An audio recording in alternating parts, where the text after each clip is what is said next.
from the Texas line. I ain't got much, but I'm damn proud of this double wide off in the pines. I'll do whatever it takes, I'll go to my grave, protecting me and mine. So you better understand, if you step on my land, I'll leave you where you lie, let the wolves cry.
I ain't got much, but I'm damn proud of this double wide off in the pines.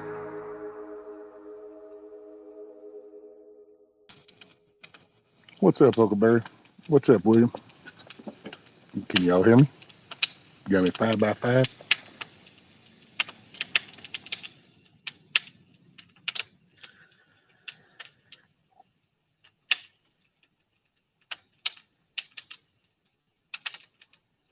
Cool, cool.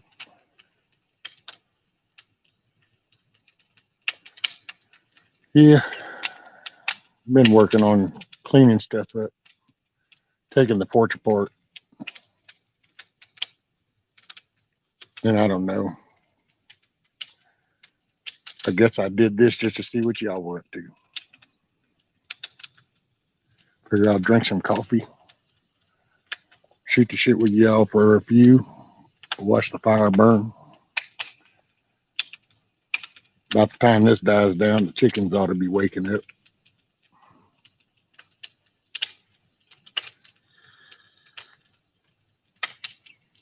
So how was y'all's weekend? Yeah, well, there's BB. How was y'all's weekend? Everybody have a pretty decent weekend?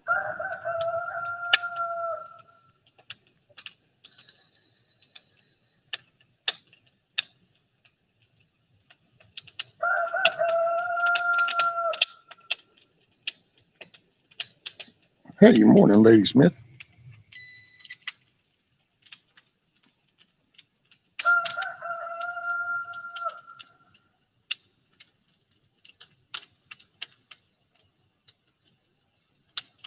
Oh, cordial Huckleberry.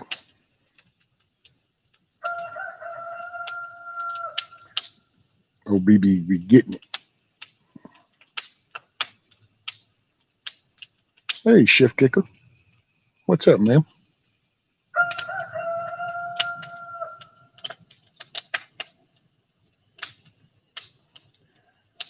I cut that one little tree down in the front.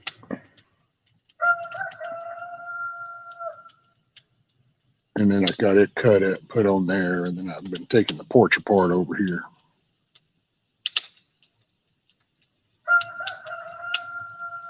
Everybody likes a good fire, so I figure, what the hell? I guess let me see if I can tilt that up a little bit more. Hold on.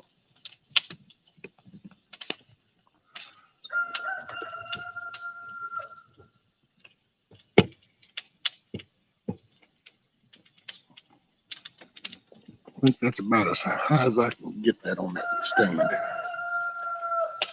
Potted up some potato slips. Put some seeds in the dirt just in time for a little snow. Oh, goodness. Hell, it'll be probably 80 degrees here later today.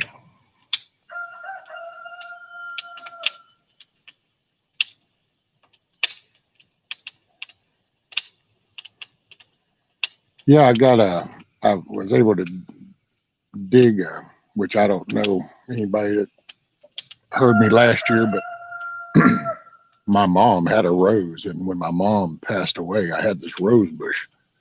And I've been saving her last rose bush up until that last freeze. And then I thought I'd lost it.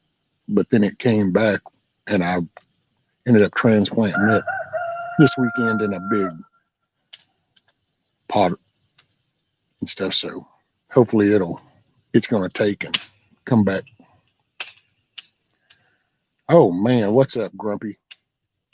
Brother, I am so sorry to hear about you.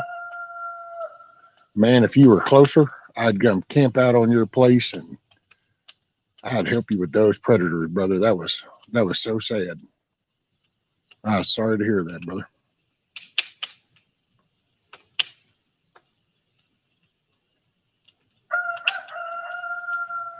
Hey, morning, Matt. Excuse me. Yeah, I know, Grumpy. I could hear it in your voice, and I will say, sir, just not that it matters, I guess, but you sounded like you were a little too hard on yourself, like you hadn't thought outside the box, but you had done a proven solution and it hadn't shown a problem before, so you just became aware of a potential problem now. That's all. Definitely wouldn't be too hard on yourself, sir.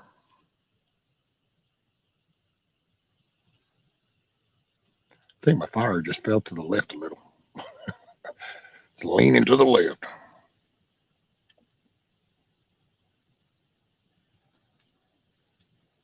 Hey, what's up, Hillbilly? Here, let me see if I can do this, because, man, all I brought was this tablet, so I don't have my coffee. New war, new rules. That's it, Grumpy. All right, let's see how this goes. Yeah, bam,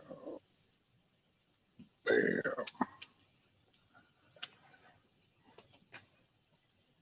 Hey, what's up, Eric? Morning, Eric.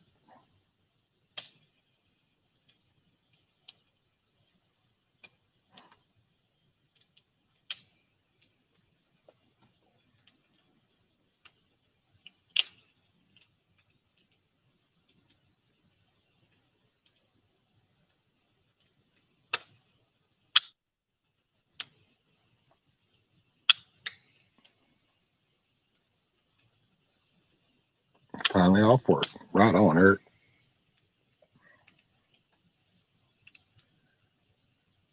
I'd say you could get you some breakfast, but really, I guess for you, it'd be get you some supper, chill a little bit, and then get you some rest. Yeah, my whole damn pile shifted to the left. Ain't that some shit? Oh, you see my little motion lights come on the chicken coop in the background? Little solar paneled motion detector lights. Lets me know if I need to pop one of these ferals. Come stalking it.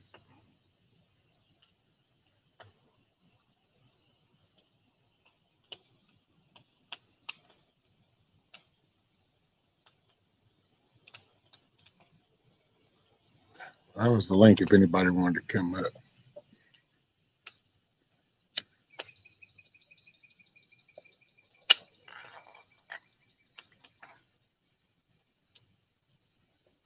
Right, Huckleberry? Motion activated, which they cut off during the day. I wanted to be able to see it at night, and sure enough, was it last night? No, not before. Happened to see it kick on, and I went, Oh, I wonder what it clicked on for. So I went to the door and I looked out, and sure enough, one of them little four-legged ferals was stalking around the edge. But heard that door slide open and then pew. I was like, okay.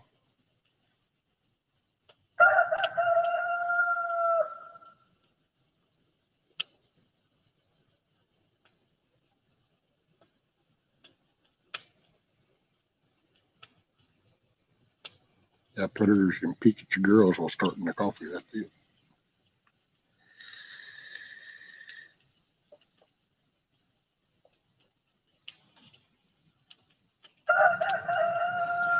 Eric says, got to drive. We'll listen in the truck. Be back a little later. You got it, Eric. Just be careful, brother. Keep your head on a swivel.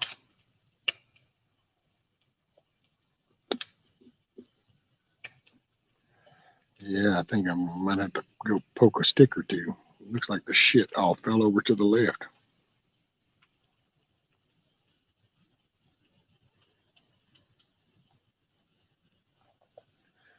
Hey, got a question for y'all with chickens and stuff. So I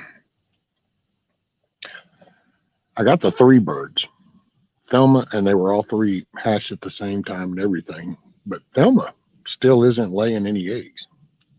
And sometimes, boy, old BB seems like he's damn near a bully sometimes. So I didn't know if that was just normal or. But yeah, I'm just kind of, so Louise and Nikki are laying, and yet, but Thelma's still nothing.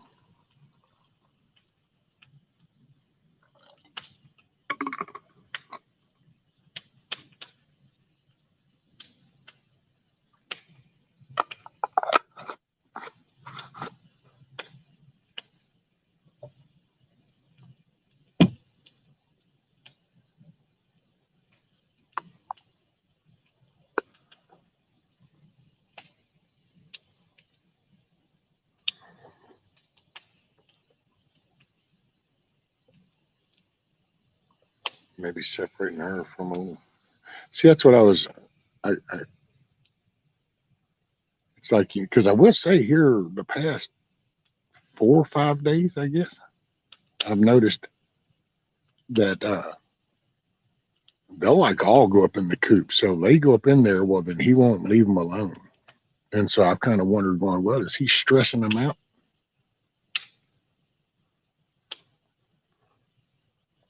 Which I think I'm fixing to have a little round with him, because sometimes he gets to be a.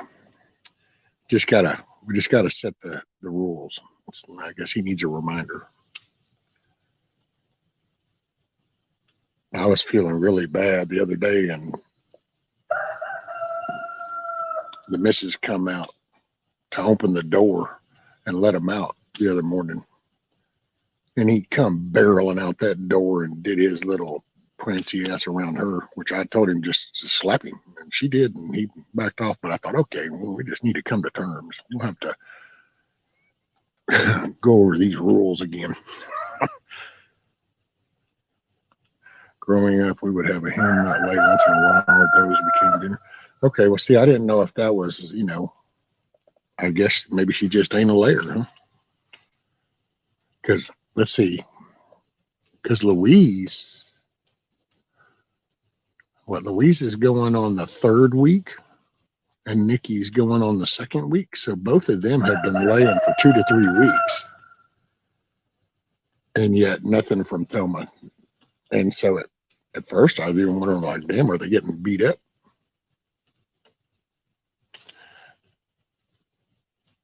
Well, no, they're not all the same breed. I think Thelma and Louise are very similar,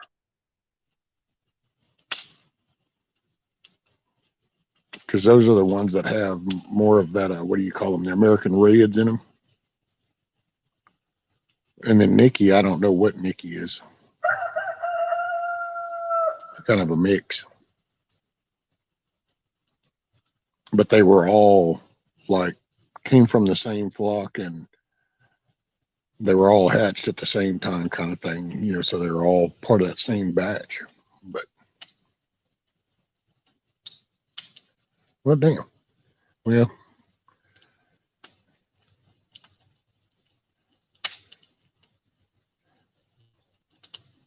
it sucks that if she ain't gonna lay no eggs, because I mean, I feel for her and all, but it's just you're not bringing nothing to the table. So the only other thing you can bring to the table will be, oh, I don't know, a chicken breast or so.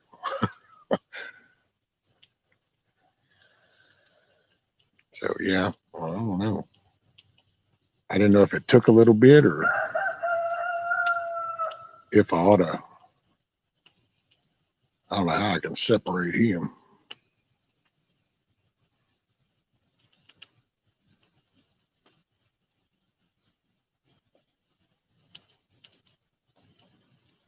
Hey, what's up, Mad Shit?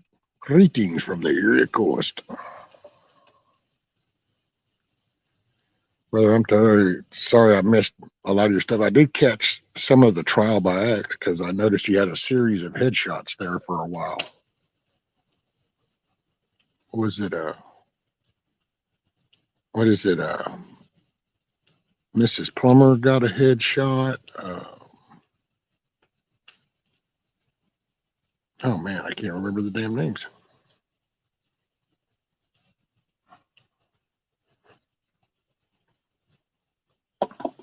If them was intimidated, separating her, see if she lays. If not, so okay.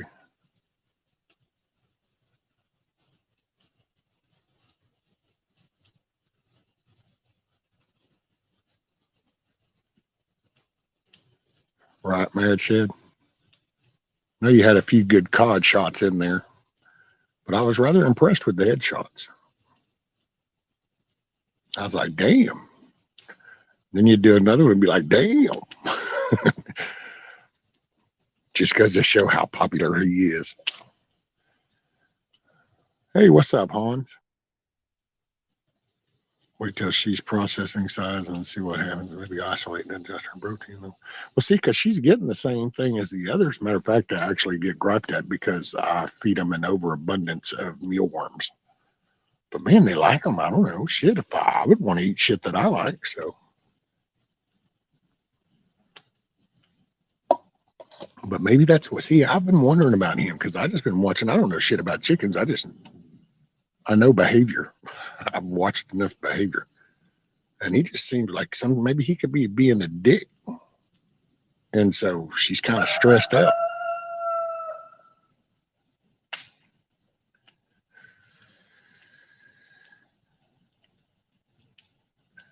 Right, Chad? I threw a link in. I don't know if it was still showing. If you want to come in, Chad, I don't know. You're probably on your way to work.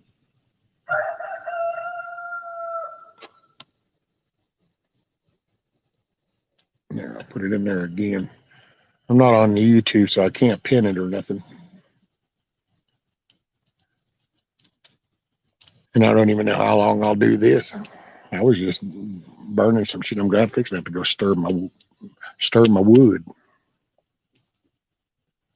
OMG. Oh, okay. You're working now.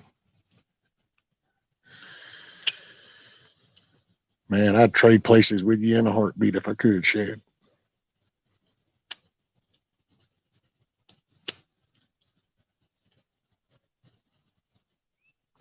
Yeah, I get the vibe. None of them will be separate.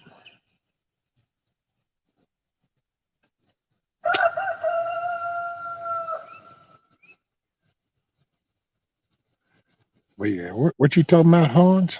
Oh, here's old Shad. He's on break. What's up? How you doing, Rescue? Man, you know, we're doing good, brother. I'm right here, though. I'm just on this side of the screen. Yes, indeed. Wow, it looks like the sky is lighter than it actually is. It's really dark here, but very overcast and snowing. Well, yeah, because it looks like it's damn near daylight there on yours, and I'm looking at mine going, well, it's pitch black, boy. It's weird. Yeah. So how's your day, brother? Did you have a good weekend? Oh yeah, just carrying on as usual, watching the world burn and the banks crash and all that. No big deal. Oh, man. And, there's so many people that aren't even aware of the whole bank thing. Yeah. I thought it was kind of funny because I just happened to ask the missus because, since she works around this gambling habit that people have, I thought, well, hell, has anybody, seen any difference this weekend? And it's like, yeah, no. I mean, it's like, okay, well, let me know how it goes today. I'm kind of curious to see what the reaction is. Maybe that's the way that we beat this, is we just ignore everything that's happening and carry on. Oh, dude, it's some crazy shit. Hey, there's Miss Aloha Prepper. Aloha. Hey, man. Hello, everyone in chat. Hello, aloha. Here we at? And there's Hudson Valley. What's up, Mike? What's up, Mike? Today's the day. Make it a great day. Yeah, I don't. This whole thing don't affect me anyway. I don't get paid till Wednesday, so. Well, and I got Social Security, and it goes into my local little bank, which isn't part of the big shit. So. Yeah, same here. I'm in a credit union. So I'm good. And I will say, but here's the catch, though, Shad. Now, here's a little side thing, because I was telling the missus going, I don't know shit about finances, so I don't know about all this big money swapping shit, but I'm learning. I do have sense. And it's kind of like, so wait a minute. So, because I was listening to this guy talk about apparently what's happened with like Silicon Valley Bank and some of these others is during the whole pandemic and the PPE stuff, they all sucked up that money like nothing, and they decided to put it in bonds and shit. Only now Biden has decided to like crash everything, so now the bonds are worth shit. So now all of a sudden, and I'm kind of like going, wow, that really sucks. And then somewhere in the back of my head, this little fluorescent light goes blink, blink, blink, blink, and I went, wait a minute, are we fixing to have another bank rescue shit again? Yeah, because remember when we did that before? Oh no, the banks are all in such trouble. We need to bail them out. Bail them out, yes, because we don't want to bail in. We don't want a run on the banks, but that's exactly what they want. And it's kind of like, wait a minute, are we getting set up for another bank bailout? Yeah, because it's amazing that they think about the bank that falls, the bank that you hear about, and the location of it. The Silicon Valley Bank. Dude, 97% of those customers had over $250,000 in their account. So I'm sorry, wait a minute. So who's this? And then you look at that player and you're going, wait a minute. Yeah, y'all are some sus people here. I don't know. Oh, yeah. Yeah. Bad decisions led to this. Bad decisions. We couldn't do this in our life. In our day-to-day, everyday life, we can't do this. We can't do this kind of venture capital kind of, let's invest in some shitty bonds. No, we got to pay bills. We got to budget, budget. Key word being budget. Yep. Yeah. Oh, dude, it's just some batshit crazy stuff. Listening to some of these hearings, and I'm like, wait a minute, how can y'all sit there and listen to some of this shit? It's like unbelievable. Well, let's see, what do we got? Han says, Rescue, is your bank owned by a larger bank or publicly traded? I know they're not owned by a bigger bank because, well, actually, we know the owners of both of them and the family, and but I guess they would be shared. I guess, I don't know how all that really operates, but I just know that they are FDIC though. So they're part of the whole, that's where I think it is. Man, the government, dude, they come in and nobody reads the fine print. Nobody reads the fine print, and they are the masters of the fine print. That's how the farmers get sucked in. That's how they go after some of these people with this latest shit. You heard that latest EPA shit where the rainwater all over now, I don't know, that little Massey dude kind of gets all exaggerated, but he goes, yeah, they're wanting to kind of rainwater lands on your land then any water, a puddle of water, then belongs to the government. They're trying to collect. Yeah, they're trying to collect like the ponds and try to claim that. I don't know how good that's going to go over. So what? They're gonna come and suck up my my mud puddles? I mean, you know, if I build a swimming pool, and are they gonna come and drain it? You know, tax me? Yeah, that's what it's all about. You know, just more reach, more grab. That's all. Yes, sir. Well, 1 sec.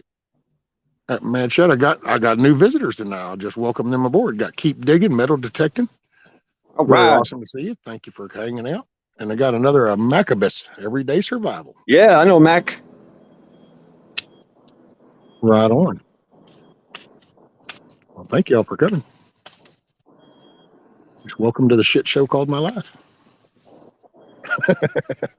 I'm in the plant doing the things. I get to run all this. Yeah. Oh, there you go. Yep. Oh, some of the train little info, because I had said, it's like my son now works in that particular field, and the actual Ohio shit that happened, they had worked on those cars. Well, now all of a sudden they've eliminated a whole shift there. So the whole third shift now no longer exists. It's just running a 2 shift, and they're focusing on every single car that comes onto that property. And it was like, oh, because the little guy is going to pay, so they're the little fish in the maintenance thing. So, when that train company starts having to pony up, they'll start handing down the shit. Yep. It all rolls downhill. That's it. Yeah, I talked about it last night. I mean, just to provoke some thought, feudalism, that's what we're facing. Everybody becomes overlords and vassals, and of course the peasants become peasants. That's us. We're the peasants.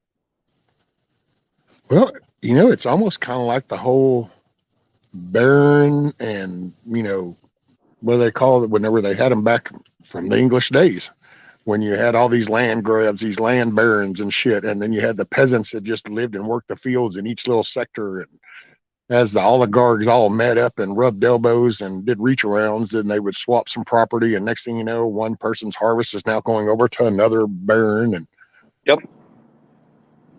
Yeah. Shit ain't happening here is all I can say. Not here on this particular land. Now, it might happen in the country if the country doesn't wake the hell up, but I'll go down swinging. And that's the thing I'm looking at is wondering how that's going to happen, because, that's the idea, is get everybody in the cities, farm the land on their own terms, and, basically have a slave. How are they going to do that? They're going to raise our taxes? Are they going to keep derailing trains, to poison everything, run us off our land? I mean, what's that going to look like in the future? I don't know. I'm always trying to think like chess, like 10 moves ahead.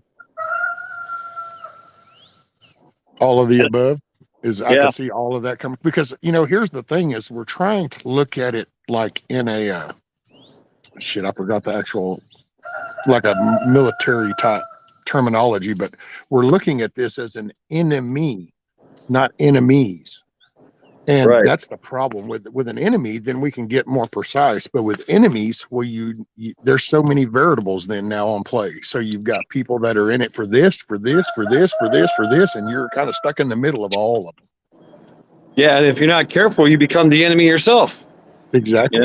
Hey, Michelle, dude. Okay, here's a prime example, Shad. Prime example is, so the whole J6 thing that went down.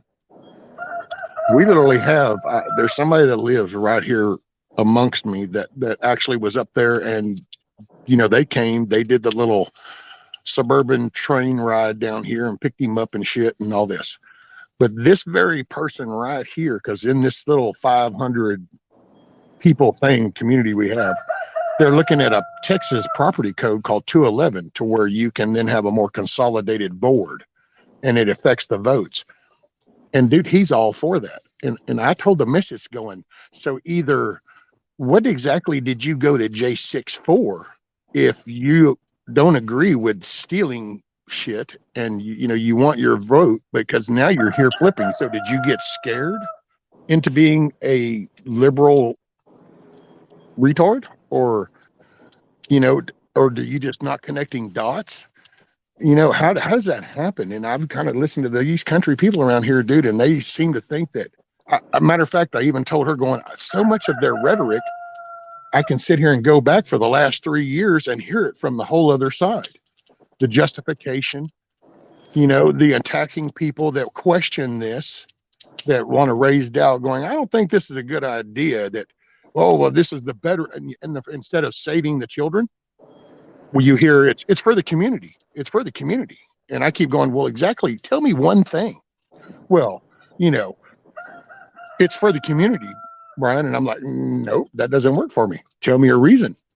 You ain't got a reason. And so then they attack you. Well, I'm sitting here looking at this behavior and I'm going, it's amazing. I saw the same shit. And then I'm looking at that dude and I'm going, I see the same behavior as what got you where you were at. And now you're going to mimic the same shit right here in our own backyard? What kind of crazy shit, dude? So it makes me wonder what is the advantage for him? What does he stand to gain? It's a mindset, Shad. They really, we used to, like, a lot of us talk about them and they think they want the power. But you know what? I think that a lot of people do. And I think that they see it for their benefit. It's like I keep trying to bring up going, you're looking at it from your own perspective. Well, I wouldn't do that. I wouldn't do this. You're opening a Pandora's box and then you don't get to decide who sits in that seat after you've already done this. So now what happens? And then I go, okay, let me put it like this. How about we rewind 5 years ago and we look at how life was. And 4 years ago, the rhythm of life, boy, good paychecks, good time, everything, and then that was under one set of administration, same role titles. All the titles were there. We had a House, we had a Senate, we have an executive branch. It's all there. And then we changed the names of those very people. And all of a sudden we have a deficit that's going to shit. Our country is fixing on the verge of collapse. We're on the verge of World War III. So don't tell me that the names of the people that sit in the seats aren't going to have an effect. And yet what they do, it's not going to be like that here. And I'm like, okay, I don't know if this is just evilness or pure flat out ignorance. What's up, Kiss Off, my little troublemaker? Miss Sherry?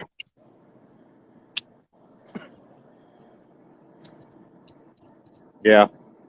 I think a lot of it is ignorance. It's we're in a fifth generational type kind of warfare where it's not bombs and guns. It's financial and goods and services, right? So, it's nobody knows how to deal with that.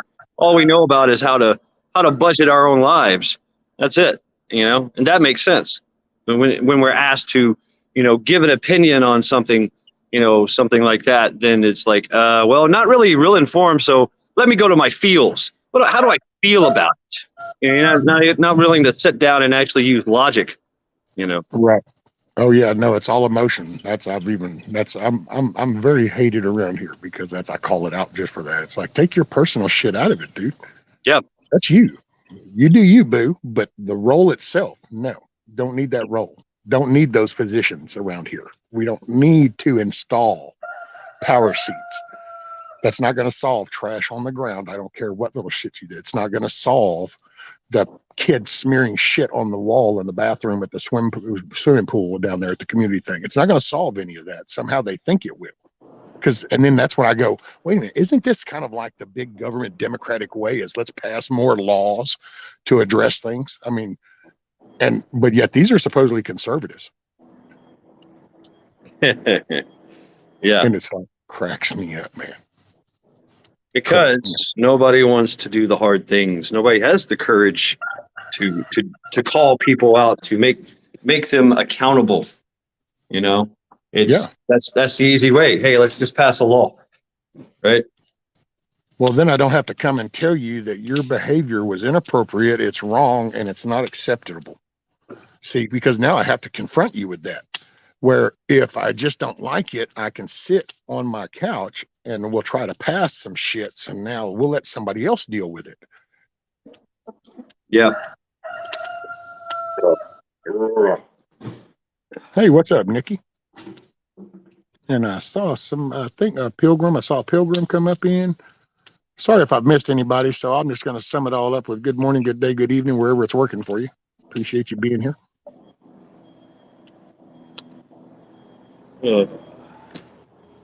Right, Grumpy? Grumpy said, found that conservative doesn't equal freedom-minded. It's like, that's it. I'm learning that too. And dude, I got to say, I grew up with some of these people. Well, I say I grew up in the last 40 years around here. Never would have thought it. And then, like I said, the one dude that was actually in the J6 shit, I'm still floored.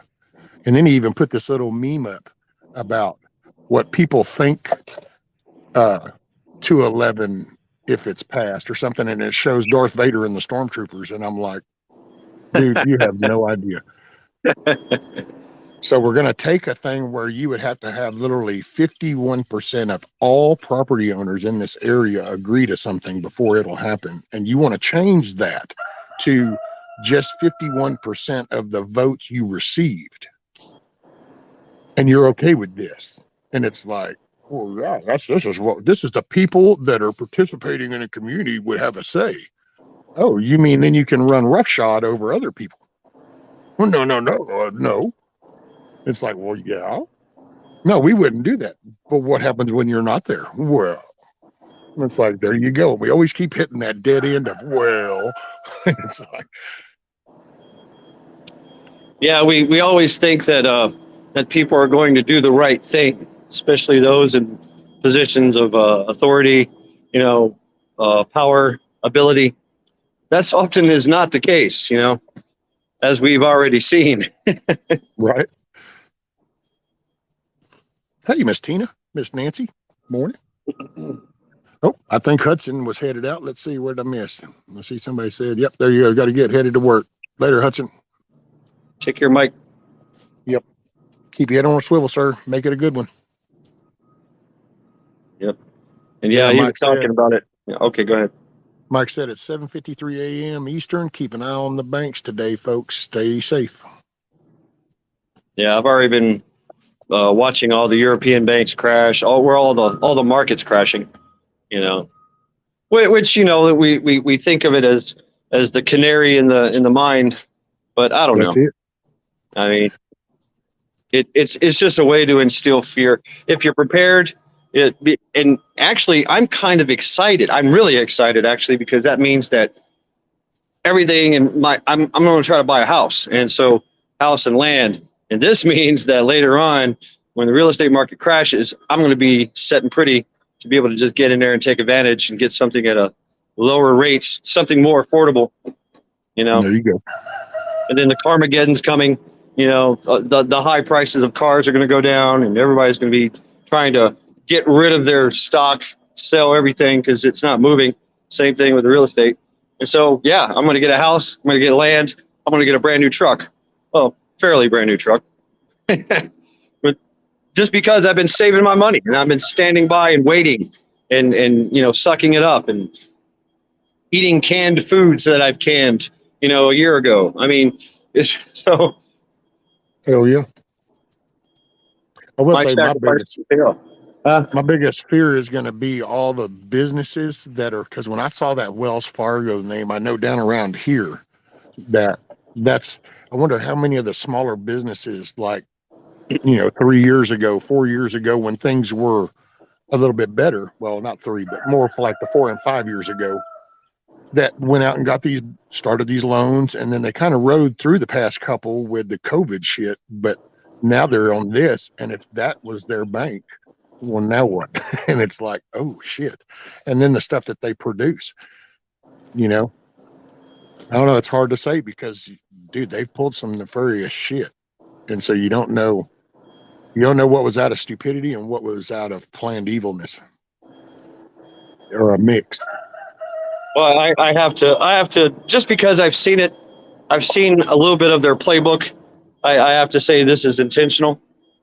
definitely. You know, and right off the bat, they talked about was it the one bank, a European bank bought the venture capital bank out. It's like, yeah, we'll buy it. We'll take care of it. We'll take your debt. We'll buy your debt. Well, oh, you're under 600 something billion. Yeah, we'll take it. Yeah. So I mean, it's also a way for the for the very very rich to gather more stuff, gather more land, gather more you know, banks and debts, and own more things and more people. So Yep. Max said it's all by design. oh yeah, I think so. I mean, you know, of course they want this CBDC thing, and we're waiting on that one. And this is perfect for it. You know, oh, you don't have any money? Well, here's a here's a number. Call this number. Yes, the government. Set up your account. Get your biometrics. Get your I can passport. type on a keyboard. You can have some money now. You just need to do this and this, and we'll go enter. Now you have money. Wait, you're not going to do that? Well, hold on. Let me hit the backspace. Yeah. Because that's what happens with the digital, which I'm just blown away. I don't. Yeah. I must say, I told the missus this morning right before she left, I go, you know, I just can't get okay, I understand, you know, I get the power thing, but what do they think is, I mean, can't they look at Venezuela and go, hold on, when we reach a certain point, we're going to collapse the foundation we're actually scamming, and then we're not going to have anything left. So, because it's kind of like, you know, you're sitting here milking the American taxpayer and shit, but what happens when you finally collapse it to the point to where you can't just live off of imagination? Even, I mean, and there's nothing to grind because there's nobody left to really grind because they can't. I mean, I'm sorry, look at San Francisco. How much output are they getting there? I mean, they're just shitting and doing dope on the streets. And so it's like, there you go. Well, what are you going to do when you collapse everything and you end up with 100 million people just sitting around pissing and shitting on the streets, scavenging on whatever, going, well, I quit. Can't have nothing. I don't own nothing. I don't have. Now what? And it's like, so at what point do you realize that, man, you know, you kind of gotta, I mean, either try to instill the China shit and come in and force a motherfucker to do something. Sorry for my French, but you can't just keep riding this coast along casual shit because you just collapse it with nothing. That's their plan. That's their plan. And they've done it before. So, I mean, this is nothing new. Well, yeah, but did you hear about Russia and China and their latest little shit with the BRICS? No. Oh, yeah, they're apparently, and Iran wants to get on board with it. Saudi Arabia, Iran, yeah. Yep. And yeah, there's actually talk of Saudi Arabia and Iran being friends. They've never been friends. Dude, there's something about that saying, the enemy of my enemy is my friend. My friend, yeah. Yep. And when you got this batshit crazy administration going out here just slapping everybody in the country, the world, and just flipping fingers to allies and shit, and it's just kind of like, yeah, it's a free-for-all right now, homies. And all of a sudden it's like, okay, well, we need to consolidate. Yep. And they might see this as a spot where maybe they see us as vulnerable. Oh yeah, this is going according to their plan. You know, problem, the reaction, solution. They create the problem, we give the reaction, they provide the solution. You know. Hey, what's up, Pure Blood? He says, well, we all see how hard Mad Shad works. Oh, it's coming. It's coming. Well, actually, that just shows you how good Mad Shad works, because he's so in tight that he's got time that he can spend a few minutes with us. So yeah, I got roughly about an hour for this thing to mix up, and then I put all that in there by hand. So yeah. The fun stuff begins in about an hour. And it's just me here, and it's only one batch, so it works. I've already done all the preliminary stuff, so I'm good to go. You're on cruise mode right now. And apparently it's just going to be me all day, you know? Just me. Oh hell. Yep. People are calling in sick. There's only like 4 of us here. Two of which don't really. They're in a different position, so they don't do the hard work. Nor can they. Then my other employee, he's out sick a little bit. He's got some stomach issues. So it's just me. You know, no big deal. No problem. I've been here before. Let's see, keep digging. Metal Detecting says, y'all have a great day. Thanks for the education. Very informative. I'll be back to visit with y'all. Take care. Keep your head on a swivel. Make it a great day. Make it a great day. That's right. Keep digging, metal detecting. I love that. I have to check him out. So I wonder if they do metal detecting. Oh man, I used to watch those guys comb the beaches, in Myrtle Beach and Surfside and all that. The things they would find, man, it was just amazing. Yeah. Oh well, dude, the magnet fishing that people do nowadays cracks me up because it's like, there you go. Safes and guns, and sometimes they pick up ordnance, like unexploded bombs, and have to call the bomb squad. The cops get mad. They're like, why'd you pull that thing up? It's been down there for 30 years, not bothering anybody. And now we got to do all this shit because you decided to go magnet fishing. They're kind of pissed off a little bit. They're like, fuck, it was fine down there. You weren't supposed to find that. Oh, and actually Keep Digging is a lady. So already, ma'am, I will remember that. Yes, man. Keep digging. Right. I used to watch, was it Curse of Oak Island? That guy that they had on there. Oh yeah, the brothers. Yep. Yeah, the one guy, he would look at it and go, "Oh, I got roundness." Oh, yeah, yeah. Very exciting. Very, very passionate. Was he English or Scottish or British? Yeah, something like that. Yeah. But yeah, a Bobby Dazzler. Well, that's a Bobby Dazzler. Okay. Bobby Dazzler. That was, yeah. Hey, morning, Indy. What's up, sis? Love the fire. Well, the fire is embering down, so I'm fixing to have to go stoke that bad boy. So I'll be right back, Shad. All right. Let's see. Pilgrim, Independent Mini United, Sherry, William, Huck.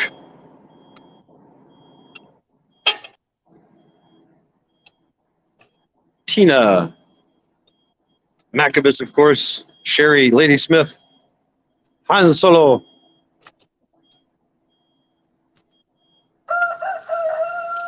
And of course, we got the, there's Pure Blood, Pilgrim.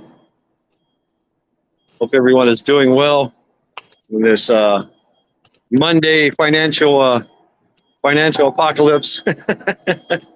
It's not going to be that bad. We'll make it through.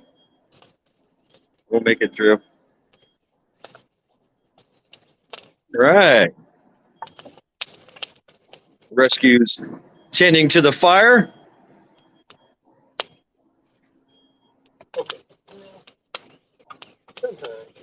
Oh, John.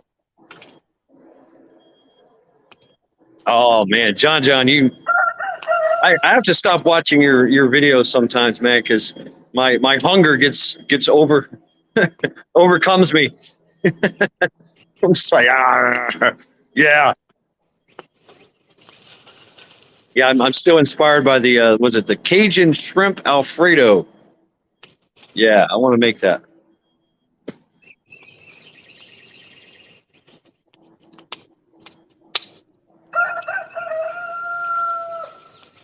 Oh, yep, Pure Blood. We're already having snow.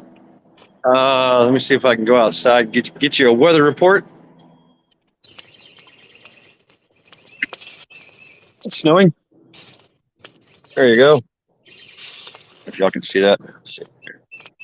I can't even see that. Shift kicker.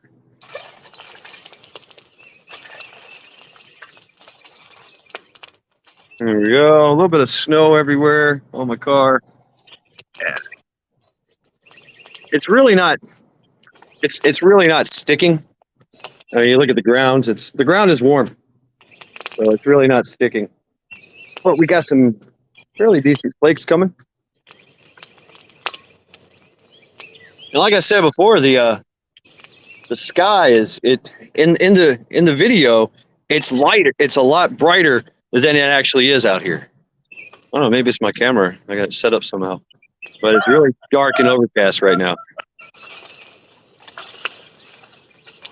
Kenogen. Oh, I got some snow on my nose. Ooh, what is this? Wait. Many United. I'll be watching crayfish all gratin Chris or all crayfish all gratin ASAP. John. Yum. Hey, you make some good stuff, man.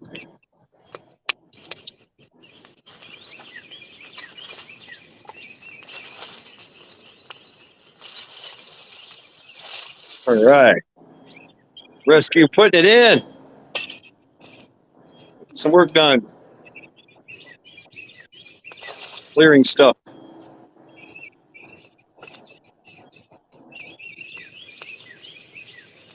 Let's see, Pure Blood. It's snowing its butt off here right now. I'm on the other side, lake, so it's coming your way. All right, thank you, Pure Blood. We'll batten down the hatches. Well, actually, we'll just business as usual around here in Cleveland. All right. Got about 30 more minutes before I got to do stuff, unless my boss comes out here and yells at me. What are you doing? Going here? It's funny. He yells at me about having my phone out, doing things on the phone. And every time I go into the office, he's on TikTok. I always go, TikToking. Bad for you. You're giving the Chinese all our information. Like what? Like just fucking with them. Plymouth, 30 degrees, windy and overcast. Damn.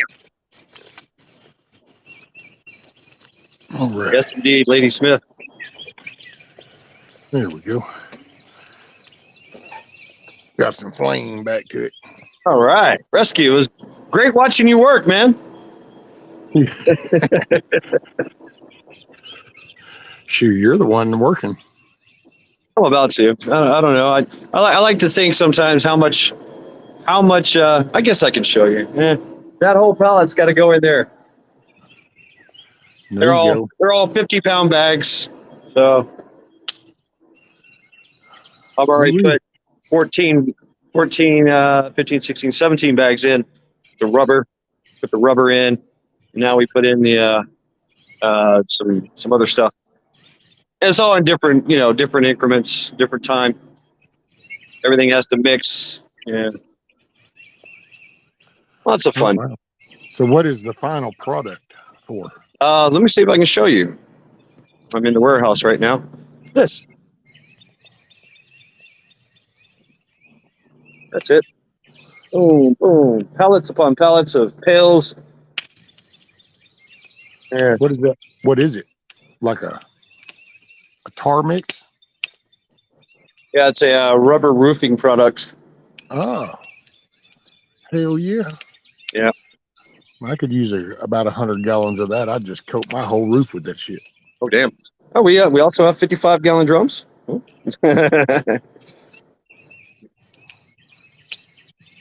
Hell yeah. Fun. It's expensive. I mean, but it's really good stuff. It's quality made by me. And we ship it all over the world. Did I hear John come in? Where's John? Was John in chat? Yes. Hey, what's up, John? There he is. Pure blood, everything. I do everything. Absolutely everything. So exactly what I do is everything. Made in America. That's right, Pilgrim. And yeah, there's nothing here from China. Nothing here from China. Nothing goes to China. Everything goes elsewhere. Eric, time for a threesome. Right. Me, YouTube, and food. right. I think Eric is just getting off of work.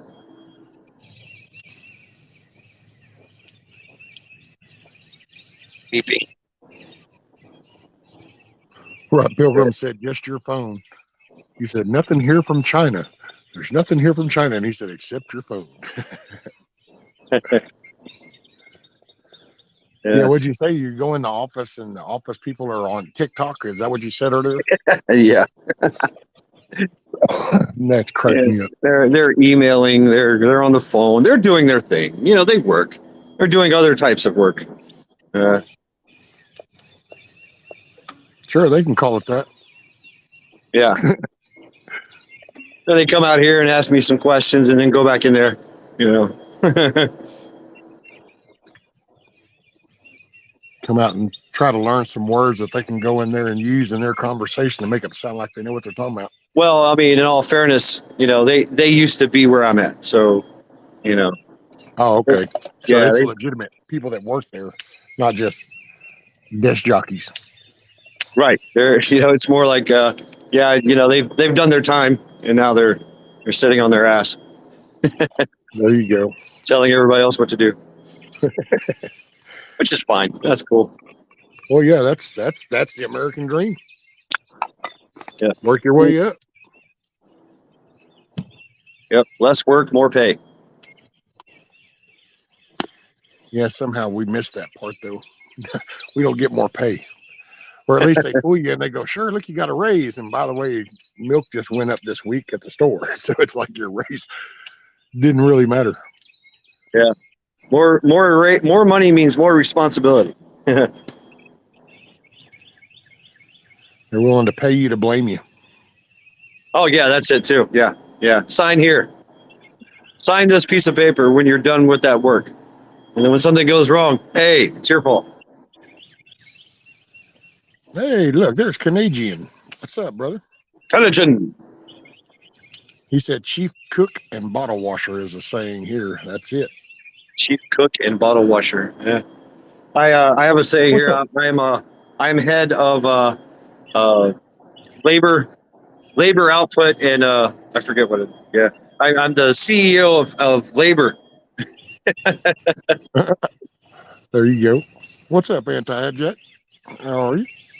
Oh, and then there's Stella. Stella says, good morning, guys. Cage has to wait 5 more minutes. Stella. Yeah. Sorry about that, Stella. Tell Cage. Sorry, man, I do that. I guess I don't even know if I need to do that anymore. I think it's just habit. I go up there and click it. Subscriber mode. Boom. Right, Eric. They're kissing Mad Shad's ass so they don't end up on his dry erase board on Saturday night. They don't care about none of that. They're like, oh yeah, you're a YouTuber. Okay, great, whatever. Right. But I have kind of put a fire under their ass and prepping. You know, they're not there. They're still what they're doing is they're buying crackers. They're buying crackers and beer, bread, toilet paper. You know, yeah. Well, I would say that's probably that would be my prepper awakening, I guess you could say, is because I mean around here we always store stuff because, like I've said that before, where I live way back in the day, shit, man, you might go weeks without power if a storm comes through. Hell, one of the hurricanes, we didn't have power for like 3 weeks, and stores in town didn't. You know, it took a while. So it's a rural area. It is what it is. But the wake up call for me has not been to store stuff. It's if you have 100, you have 3 months of supplies. What happens on the day after the 3 months? See, that's the sustainability part is what's got me shifted. One is also I can't physically go out and do a lot of the things that I used to could do. So I would just, like right now, if I could go back 5 years and be where I was physically to now, then would I be out? You wouldn't even hardly see me because I would just be out every daylight hour. I'd be hustling and putting overtime or hitting an extra lick here or there. and I would just be consolidating and buying stuff that would not to store, but to make. I would be buying seeds, soil, you know, different things that you put in the mix to come up with the outcome. Solution based, I guess. Eric says I better rush to the credit union and get my $1.85 out. I'm looking at it that way too, Rescue. It's like, I probably got maybe 5 to 10 years of good hard labor in me, before everything goes to shit, before my body goes to shit. So I better get this house now. That's it. Man, that's the one thing, if I could tell anybody that has the opportunity to still work, is to try to cut out as much excess bullshit as you can out of your life, get away from all the spoils, and go to basics. Don't hold notes, pay shit off, because that's the biggest thing is life, dude. And especially, I look back, I mean, I wasn't a smart individual by any means with money, but I'm not one of those people. I'm the dude, and I think that's why God's always made it a point that I'm not going to ever win the lottery, because I would probably do more harm than I would good, because I would be the dude that would go out and just kind of go, oh, well, here, I'll pay that for you. And that sounds real friendly and shit, but it's not beneficial because you're not teaching that's people. Me. Yeah, I've given away a lot of money. Yeah. And so that's probably why he keeps me in check. And it's like I used to I'd work, have a big ass check from overtime and shit. And then all we'd do is, if I was still working, then I would just basically hand her money and go, well, here, if y'all want to go down and go to Astral World, or you want to go to, the park, or here, y'all go out to eat there. And we just went through it. And then all of a sudden you would have the transmission just went out on the vehicle, and you're like, shit. Well, the mindset, that's where you go get the damn loans. That's why I'm so against loans, man. It sounds so convenient. Sounds convenient. Well, I'm going to go get this. Yeah, well, you sign that because you don't know what 6 months from now. You just sign a 4-year, 3-year contract. But what happens in 6 months, in a year, when something else goes wrong? And then when something else goes wrong, and next thing you know, you end up in a cluster. And that's what I can look back on my life, and it was just like, man, bad decisions. Yeah, I agree. I mean, all my life I've stayed out of debt as much as I could, and it's good, because now I'm in have the opportunity to take advantage of everybody else being in debt. Right. Eric, with the new fees, it will be 50 cents, right? Oh, by the way, everybody, don't forget to go to live chat. And I knew, we bring up money, and Wizard shows up. He said, who's talking money? Right on, Eric. I like what Eric says. He's going to get the house, property paid off this year. Then the extra jobs he's been doing, that's it. He's done. He's done with his job. Eric works a lot of nights and stuff. Yeah. I used to love night shift, though. I got to say, whenever I did plant stuff, I used to love night shift because all the disc jockeys were at home. So you could just get shit done. Yeah. Yeah. I agree. But I need somebody. I need a resource. I need someone I can say, hey, something fucked up. I fucked up. Something's fucked up. I need help. And, this is definitely a job that you got to have somebody on hand just in case something happens, because some shit happens, every day. Every day something happens.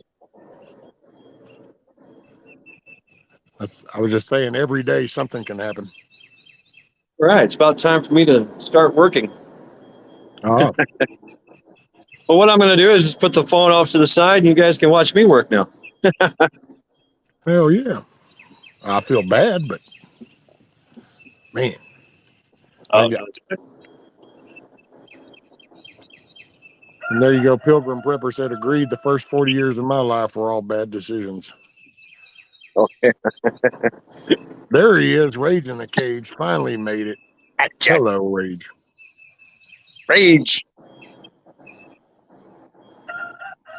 All right. All righty, we're gonna watch it.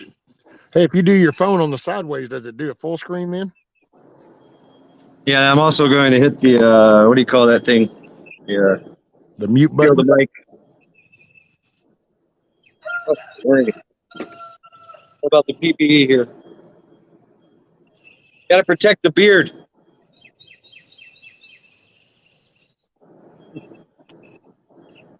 I keep asking them, hey, when are we going to get an emergency beard washing station? You just kind of look at me. All right, here we go. Going in. Hey, Sherry says, have to get my day started.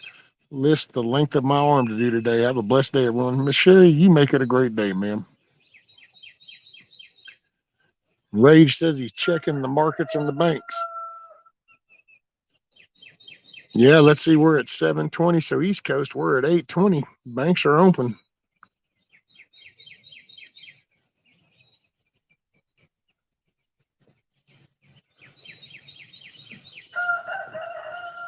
Hey, morning, Ross. So Ross says going to crash all the regional banks so the main banks can be in control consolidation. Now you see, folks, there's a proper need of a face cover, right? That's an appropriate use of a face diaper. Okay, the sun's coming up. While Shad's doing the mixing and y'all are watching him, I've got to go make a trip over there to let that loudmouth BB out there. And the girls, when they wake up, sun's coming up. So I will be back with y'all here shortly. Oh, shit. Nope, shit. Knocking everything off back here.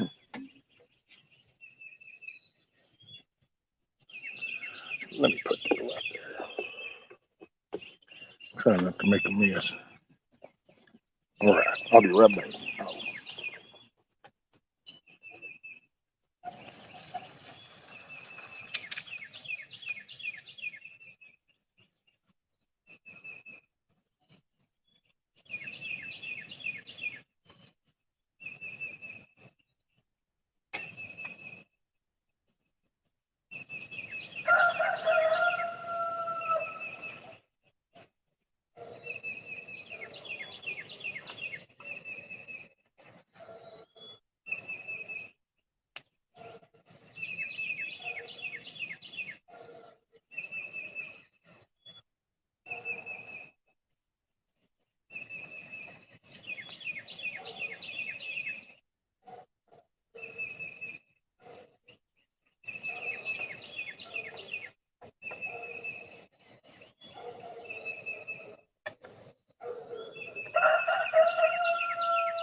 Okay, I'm done for about 15 minutes.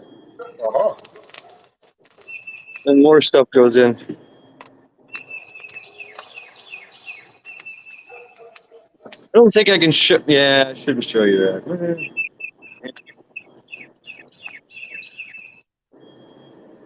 Ooh, all Yeah, right. speaking of train developments, the stuff that that happened in East Palestine. This is some of it. It's a very sticky material called polypropylene. Polypropylene, very sticky. It's not really a. It's got a high flash. It's not really toxic. It's not toxic at all. Really, it's but it's just very sticky.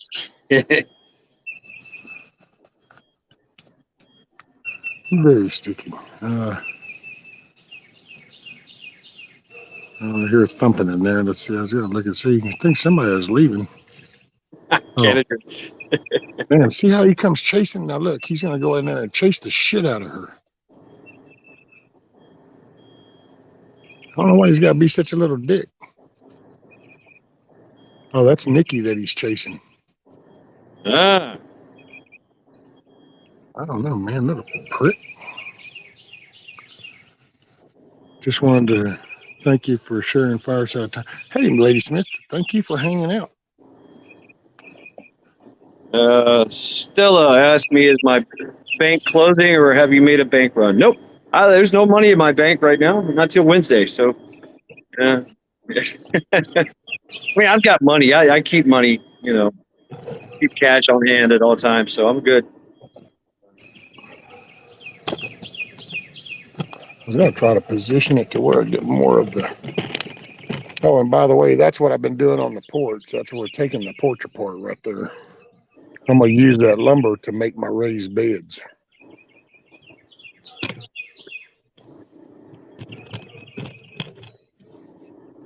Well, let's see. How's that? Oh yeah, that's a good fire right there. There we go. Nice coals. Yeah. Nice warm coal. Yeah. What's you burning? Huh? What you burning? I cut a tree down in the front, and then I cut it all up into sections, and I had it stacked up right there. And then I've been going around all out over there in the yard, over in that part. I get a lot of limbs over in that green part over there.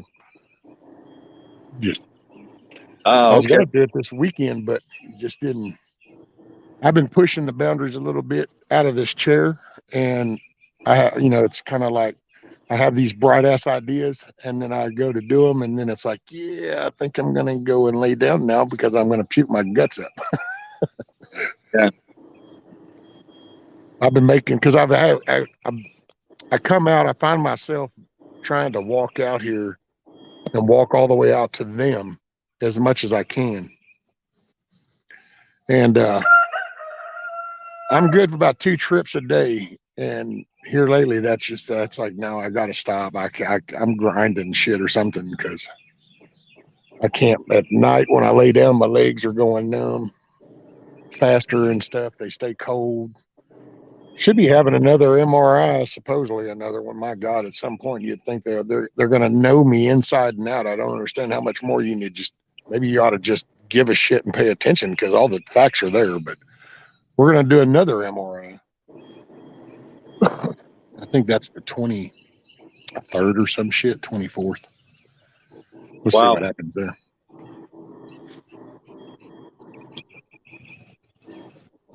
Good luck to you, man. Get a handle on it.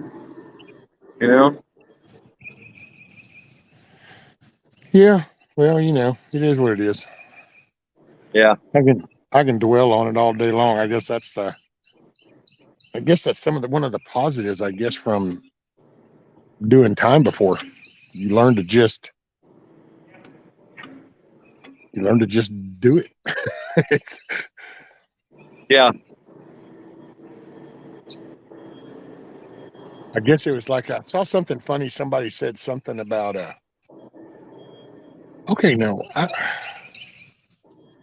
sorry, I got distracted by the chickens. I don't know. Sorry, I was getting distracted. It almost looked like they were ganging up on poor little Nikki, and it was like, hold him up now. If y'all are going to start tag teaming, I'm going to go up there and slap the shit out of somebody. Yeah, get him. I mean, I understand the whole animal world has its pecking order, and well, guess what? This is my little animal world, and I got my pecking order. And damn it, we ain't gonna sit here and be dicks for no reason. I don't care what breed you are. Yeah, because it was like one of the Reds and BB were chasing her around that pen, and it was like, wait a minute, that's tag team action. Yeah, that's not good. Sorry, he's loud. Rage ask, are you going to use the charcoal to make some biochar? Biochar. I don't know what that in references to. I was going to put it in my compost piles and my gardening beds. If is that what? Here comes the boss. Oh, Hey, what's up?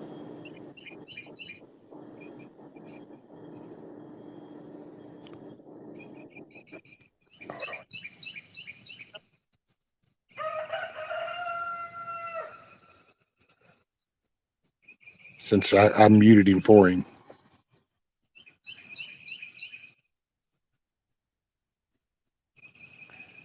So is that what you mean, Rage? Like, is that biochar? Like putting it in with the soil? That's what I was planning on doing. Was digging up this fire because this is the rocks around this. That fire pit used to be a fire pit in the ground. There's actually, believe it or not, matter of fact, underneath that pile of ash and stuff, there's actually even oh shit, one of those log holder style deals.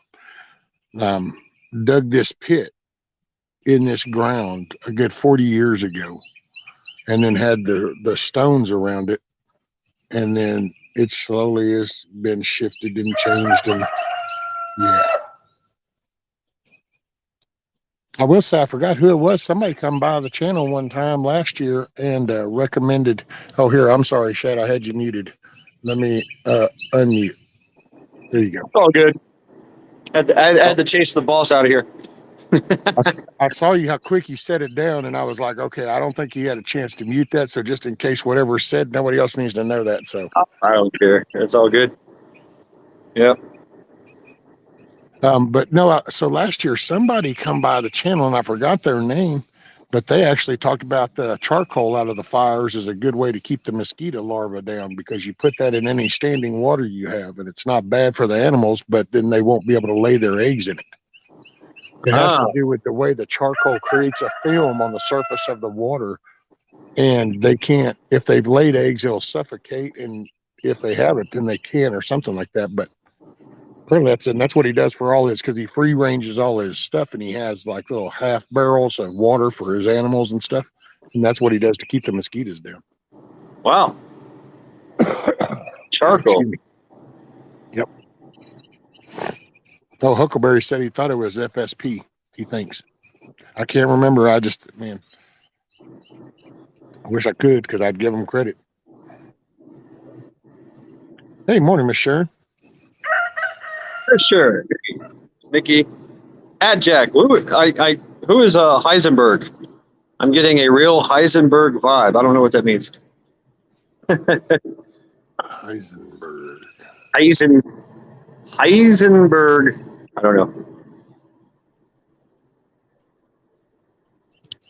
I'm stupid. Pureblood says, I'll be back in a little. I'm stopping to do a little grocery shopping. Oh.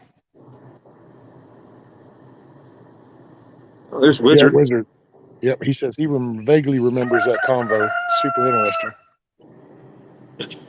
Yeah, because he even came up on panel and was walking us around showing, because he has all his animals are free ranging and out with the just standing water, and so that's how he keeps it down.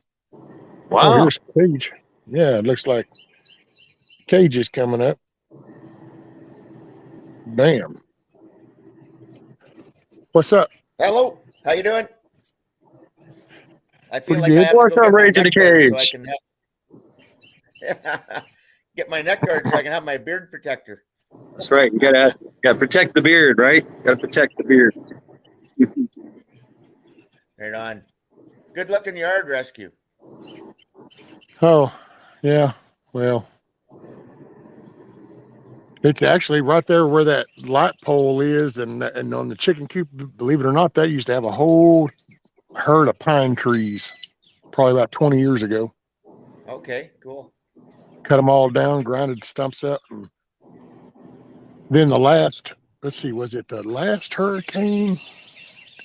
I don't know. The last two we've gotten, I had 3 hardwoods, and I don't know if I can put my finger on the stump spot. You can see a little bare spot right there. And then right at the back of the coop is another one. And then right down the hill, I had 3 good hardwoods, and they all got blew down. So there's sinkholes, but that's what it brought the grass back, if nothing else.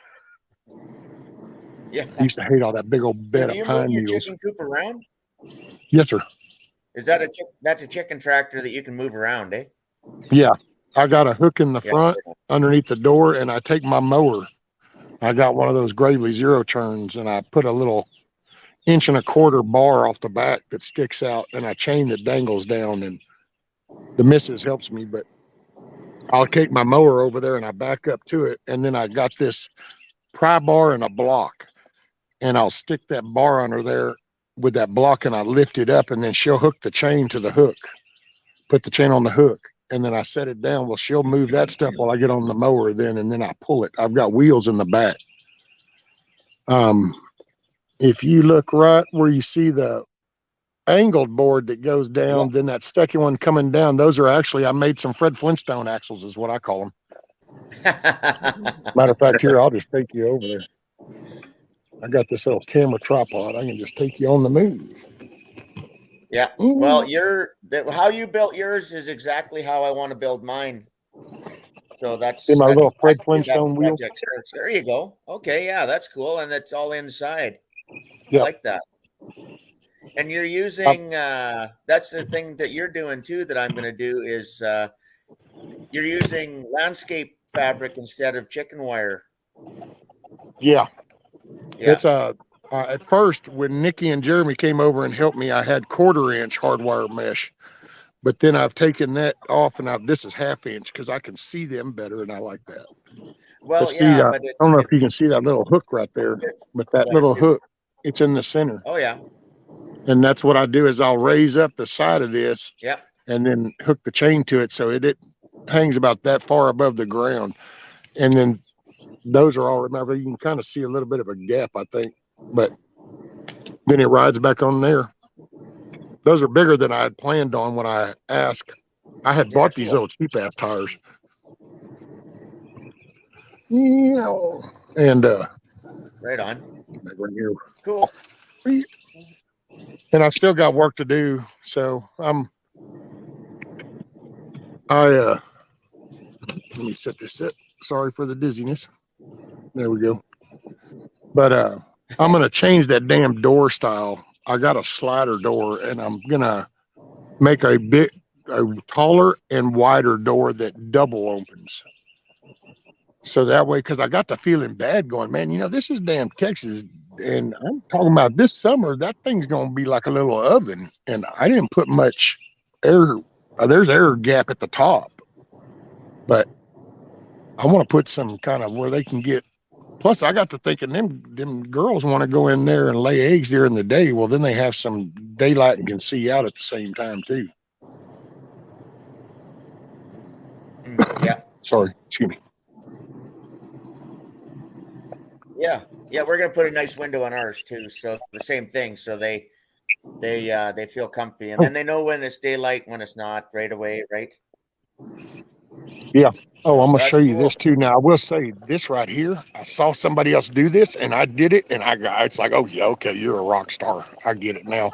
It's the pooper cleaner, buddy. Hold on, let me get spun right here. All right, now.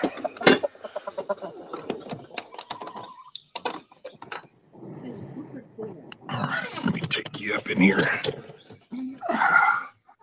So it's the pooper shelf. Okay.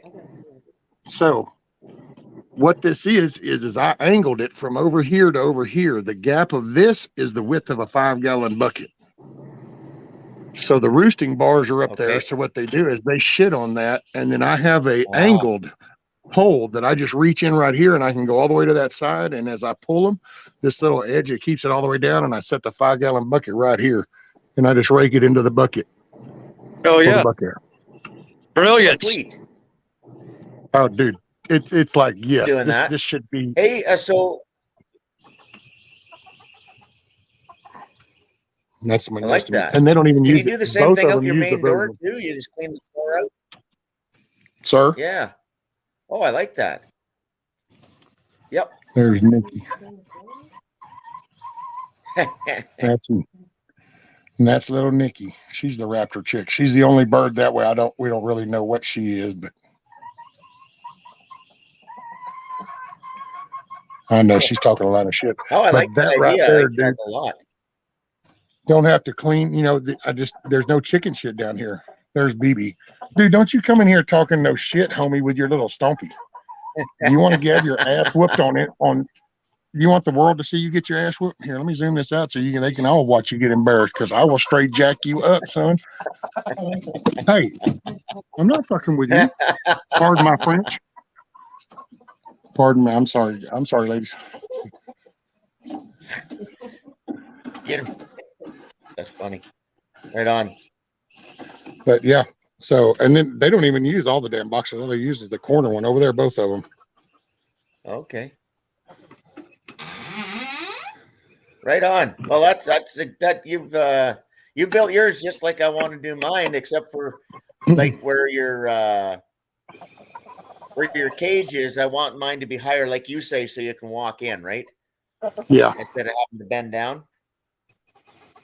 So, yeah, that's why I did. It's just like most people, they like these nesting boxes. They usually do them where they open on the top and reach down in. But for me, I mean, if I was standing up and walking around all the time, I could see the benefit to that right here, having this part open. Right. Me, I put the doors on the side. I still got to paint them so they look gnarly. But hey, man, you know, yeah, shit happens. But now it's still accessible, right? That's it. Unhook these. They got little latches. Come down. Oh, I like that. And then this one is the center. I can reach it from both sides. And then I got this one and this one. Right on. That I can. Yeah. Okay. Sweet. And then I did the plastic topping, and then I used the excess to cover this. And I'm going to actually put a gutter up there to catch the water off of that, so that way I can start to collect some water in like a little 20-gallon barrel or something. Sure. Yeah.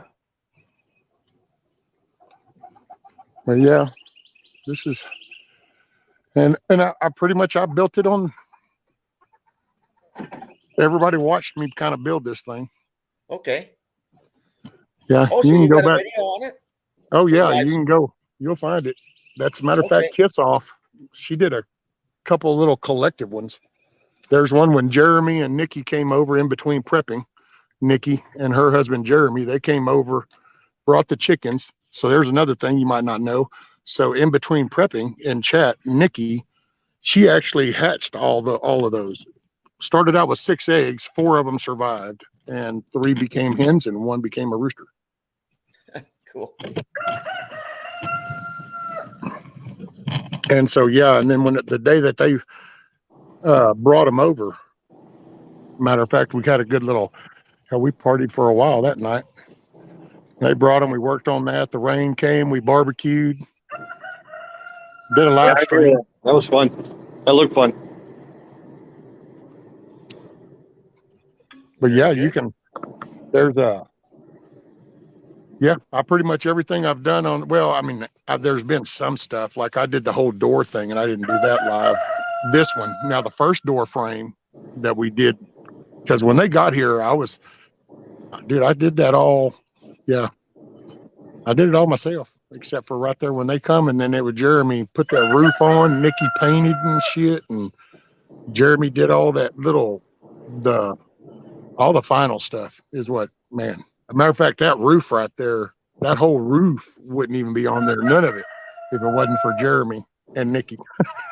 Because I was contemplating, I'd already come up with some batshit crazy idea. I was going to try to make like a lid and I had them all kind of, that's why they went ahead and came over. I was going to do a chain hoist, throw a rope over a limb, and then pull a chain up so that then I could try to suspend this roof. And then I was going to take my mower and pull that chicken coop underneath that roof and then try to lower it down, because climbing is not a very good option for me anymore. So, right. Yeah. But yeah, that whole roof thing, man, it's okay. And hey, what's up? There's Monty. I haven't seen that name in a long time. Well, that's good seeing you in chat. Then that's good to know you're still doing. Hey, Monty.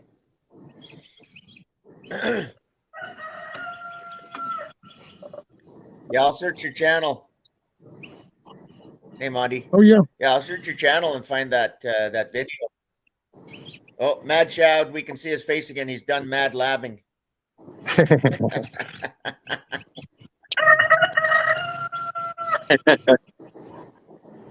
Yes, indeed.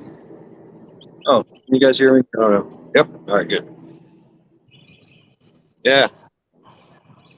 Oh, man. So now I got to wait 30 minutes and throw something else in. Wait another 30 minutes, throw something else in. Well, you got to be consistent. Oh, yes. Yes, indeed. So we'll go outside and get a weather report here in Cleveland. That's what I call it when I go for a smoke break. Get a weather report. Yeah, it's still snowing. Barely. Works in a factory. They make roof coverings. Yeah.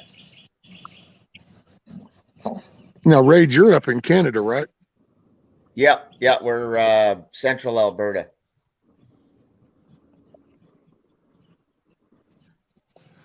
Well, see, man, if y'all just didn't have such a batshit prime minister kind of dude, that's an awesome. The landscape up there is beautiful. Yeah, it's a great place. It's just we're overrun with these globalist dipshits, and it keeps getting worse. And they keep installing like we got a new premier in Alberta, and she's playing the parts as if she's working for the people and fighting Trudeau, and then she turns around every 10 minutes and does something he wants her to do. We knew she was a traitor as soon as her name came in the race, because she had a chance to be the premier of Alberta a few years ago, and she was the leader of the opposition, and without warning, like a month before the general election, she crossed the floor with half of her cabinet, and it fucked everything up. And then the communists got in, and then they had the election. Then the New Democratic Party, which is our communist affiliates here, they ran the province into the ground for 4 years. And then we got another globalist in place with a new party name, thinking everybody was thinking he was a conservative, and he's just been following the mandates from Klaus and Trudeau 100%. So he got kicked out. Now we got this new one, and she's just playing the part, but we know she's a traitor. So we got an election coming up here in a month or two, and it's going to be the same thing. That everything's going to be fucked up, and they'll put the communists back in for the last nail in the coffin. Yep. Damn. Yeah. Oh, I was going to say, Kissoff posted a couple of those videos, I guess, of the coop. So you scroll in chat, she got some links up. So in your chat right now, there's somebody or something called Streamlabs. Hey, Streamlabs. Yeah, that's Streamlabs. Is that a person, or is that a No, bot? it's not a person. So it's you know what OBS Studio is? Yep. Okay. So Streamlabs is kind of, I guess you could say, a mix of OBS and like StreamYard. Okay. So it's you can do that is like a cloud bot. That's a chat bot that's running, only it runs like it's got games. I haven't figured it all out, the details. So somebody gifted me a year subscription to this. Okay. So I was playing around with it. You can do different stuff. And one of the things was this cloud bot to play games, and you can do like the treasure hunt, and you do these little chat games. Okay. It's got some other stuff that I can add to it, but yeah, it's mainly, I think it's for streaming basically, but it's emerging. I can actually, I think with that, I can have 2 guests. If I run that independently, like all by itself, I could have 2 guests on it. So, but I haven't, man, I don't know. I started to kind of, I don't know how to say this, and people take things when I say so wrong. This has been such a crazy year. I say things that just, it's like, no, but oh no. So I'm trying to rage. I just don't get on YouTube because I give a shit. I get on here to share and just talk and have a world conversation. So I try to find a narrative. I try to find a direction, and I really ain't got one. It's like this. I just kind of say, hey, I'm going to start a fire this morning, and hey, I'll start it and we'll see who shows up, and we'll just talk about whatever the hell somebody brings up. So cool. That's usually how I go. Great content. Great content. Yeah. Well, yeah. It's a way for us to have morning coffees and pub nights and all kinds of stuff like that. That's what Fridays at Mad Chad and Saturdays with the axe throwing. That's pub night for us. There you go. Yeah, we just cover everything. I've tried to do. Oh, go ahead. I'm sorry. No, you go right ahead, sir. Nope. I can see. Oh, okay. Okay. I've been trying to figure out that YouTube live together thing so I can get, and I've figured it out somewhat, but trying to get guests up like this, but it's through YouTube. It sucks. It's terrible. So now you're doing that. I saw how you did that, and now you're going straight through just YouTube Studio and then being able to bring a guest up that way. Yeah. Okay. Well, See, I guess that's in the Streamlabs. That's why they're merging part of it, and you can do 2 guests with the Streamlab. But I've noticed it's different. I haven't tried it yet, but it definitely, the back end looks, and now that's what probably they're getting it from, because I saw that in the YouTube, but I was like, okay, I don't know about all that. It works great. I understand the concept. It works great. Say you want to, showcase one person, do an interview kind of thing. But going from, guest to guest, that's going to be hard because it doesn't translate well into computers and phones. I do everything off my phone. So basically what I have to do is I have to email or text the link to someone. And if they're using a computer, it takes them to a troubleshooting site. If they're using a phone, it takes them right to the link and right on the show. But I don't know. I mean, I get it. Maybe one day when I get rich, I'll get to Streamlabs or Restream or something and do panels. I don't know. Yeah. I like having control. Dude, the main reason for me was because I don't type. I don't care to type, but I also really suck at it nowadays. I guess it's just a lot of brain damage. But so this way I can just say whatever comes into mind. I don't have to try to figure out typing it. Yeah, the vehicle. I used to be a prolific writer. I can't write so much anymore, but I can speak. I can jabber on. I can spit. So that's kind of like my vehicle. Oh, so Stella says the problem is I permanently deleted Cage from my chat, so I can't read what he says. Mad Shed knows what happened. First, Cage timed me out for 300 seconds as a joke, then I blocked him. Yeah, and now she can't unblock me. Oh, hell. And it's not just on Mad Chad shits or anything on her phone. That's funny. She can't even go in my chat and comment right now. So she blocked you on the big end of things of everything. Yeah. Yeah. And then she forgot where that was at. Yeah, she's having trouble finding it on her phone. It's Oops. funny. She had that. See, she had that aggravated incentive to find that blocking thing, but then all of a sudden, then it's like, oh, well, well, wait, where was that again? And then it's like, oh, damn, can't find that spot.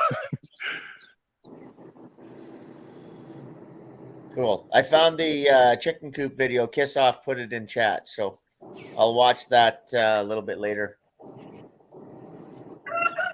Yep, Yeah, thanks. she did her Kiss Off is awesome. She did a little compilation because dude, you can go back. Matter of fact, I used to do a thing called the Sandlot, and I stopped doing the Sandlot on episode 187. There was 187 of those, and you can go through the library. The ones that aren't there in sequential order is because YouTube just said no. Some of them are because I played the wrong song, and I have no idea how that works. But somewhere there's some super smart dude that probably has an alphabet after his name because he's so educated. But he decided that if Fire on the Mountain, if I play it, then nobody in the world can see my video. But everybody in the world can go to YouTube and watch that Fire on the Mountain video. But if I play it, you're not allowed to see that no more. And that's one of those worldwide blocked songs. And so there's a couple missing from there, but then there's some that, dude, we would do them. And then poof, YouTube would just take it off. I wouldn't even get nothing about it. It just wouldn't be there no more. Yeah. But pretty much everything I've done, it's just up there. I didn't delete nothing. So, but yeah, you can see a whole year. I started this when Dangerous Freedom. That's where Indy took me over to Ron's, and then he got me to go up, and I started doing it right after he passed because it was kind of like an empty spot. And so I said, well, then let me do this late night thing, and it gives me something to talk. I was pretty depressed and down in my shit and doing a lot of self-whining. And so I kind of had to get up out of that self-pity mode and spend a good year sharing with everybody, meeting everybody. And this is where now I shut the Sandlot down because I just don't want to. I'm not there no more. I'm back to where I'm back in my game, as I could say. Oh, you suck, dude. There goes 2 wheels. Must be nice. I miss mine. Man, listen to it. Dum, dum, dum, dum, dum. Anyway, I got out of my shit, and then I didn't even know what I wanted to do, so I just decided to come up with the Cluckin Alamo. So now I got the Cluckin Alamo. Cool. Hey, there's GTP. Yeah, I see him. We're just getting ready to throw something at him.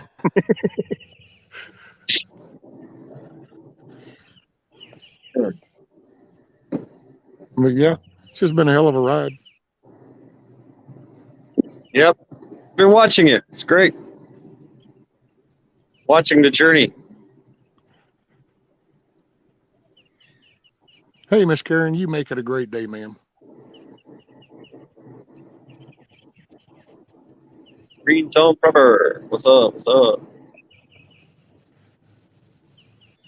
I have had a couple people reach out to. That's good to hear you're going to use that charcoal and the ash out of that fire because that's really good for the gardens. And yeah, you take the charcoal. You want it, from what I've been doing my research, the best size pieces are about the size of the end of your thumb.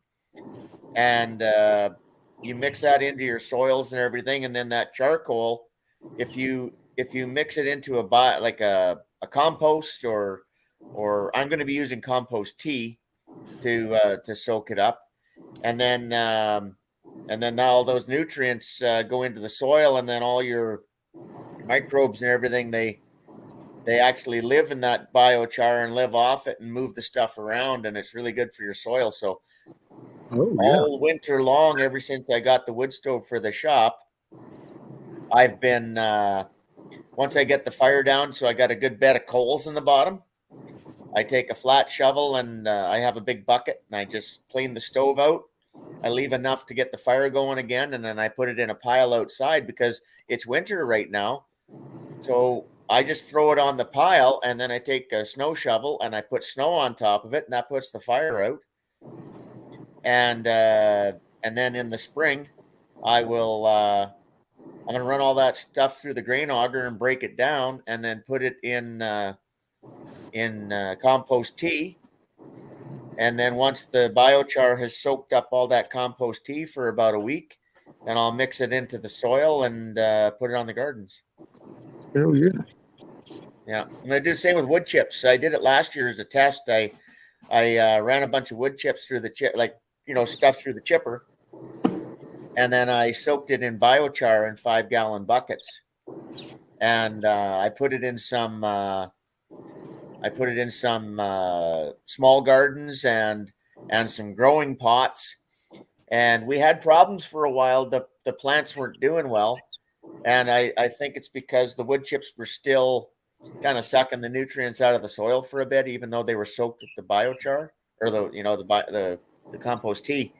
But then after a couple of months, things have improved, and we've got some good plants in the house now. So I'm going to do that with everything, is make my soil that way. I'll have a video on it once I get the engine on the auger and get things running. Hell yeah. Yeah. So yeah, but yeah, you don't need to be fancy about it. Like like I said, if you can just cool down those coals so that they're not burning no more, and then bash them up. So like I said, they're about that big, and then off they go. Yeah, I got another pile that's off to the left that from one of the storm. Matter of fact, that's actually just to show you the storm stuff. So you can see those little stumps that are stacked up out there. That was one of the trees, because I was burning so much shit right there from all the trees, man. Everything was a disaster. I'll put a picture of those that one day. That was a hell. That looked like a kid came through here. One of the hurricanes was they're all a little rough in their own way, but one, I got to say, I even said going, damn, this one here was really bad. I don't know if it was because of so much rain beforehand, but it was like a kid came in there with a can of pixie sticks, because there was trees and just limbs everywhere. Hell, ladders. I had shit from the house. It was shifted the whole house. It was pretty gnarly, but I've got piles of ash, and that's what I got to thinking about digging, but man, I don't know what I'm going to do. That's been my latest. So my latest man card hurdle is digging. I haven't figured out a way to dig, because when you dig, you put the shovel and you have to put that 1 foot on it and then step up, and that's just not really feasible. Okay, so hang on, I got an idea for you. I did a video on my channel, because I have one now, but you can get them. Mine's about 1 foot long. It's called Earth Auger, and it's literally just a screw auger that's made out of really good steel, and it goes on your drill. Well, you can get them. Mine's 12 inches long, but you can get them 18 and 2 foot. And for you, if you had one of those and a cordless drill, you could sit in your chair and just hold it out to the side and drill down and disturb that dirt and not scoop it up. Yeah. Okay. And dig holes and dig trenches for planting and all that with it. Well, I'll give you some advice though. If you got hard ground at all, just wet the ground down. That makes a big difference. And they don't like roots and rocks. You got to be careful about that. But you ever seen a 5 foot grounding rod, for electrical service? Mm-hmm. Yep. Around here, we put those in with about 1/2 gallon of water. You take a milk jug of water. Yep. And people will look at you funny and you go, this is all I need. Well, don't you need a hammer? Nope. Don't want no hammer. Don't need to mushroom the top. Yeah. And you can you start to just poke that rod, and then you pour a little water, and you poke that rod and you pour a little water. And next thing you know, you're sinking that rod in and you're pouring just a little water, and it's in that hole. It's concentrated. Yep. Yeah. And it hardens around it too. Yep. And then that bad boy's there. So, hey, when your trees went down, what kind of trees were they? Had a pin oak, 2 pin oaks, uh, a full oak, 2 sweet gums. Okay, that's good. It's all hardwoods. That's really Yeah, good. Your hardwood ash is your best, eh? The only thing there's black walnut, because you folks have black walnut growing around there, right? yeah. Yeah, you can't use that. Apparently, it's there's something with it, even in the burnt form. It's not good for your gardens.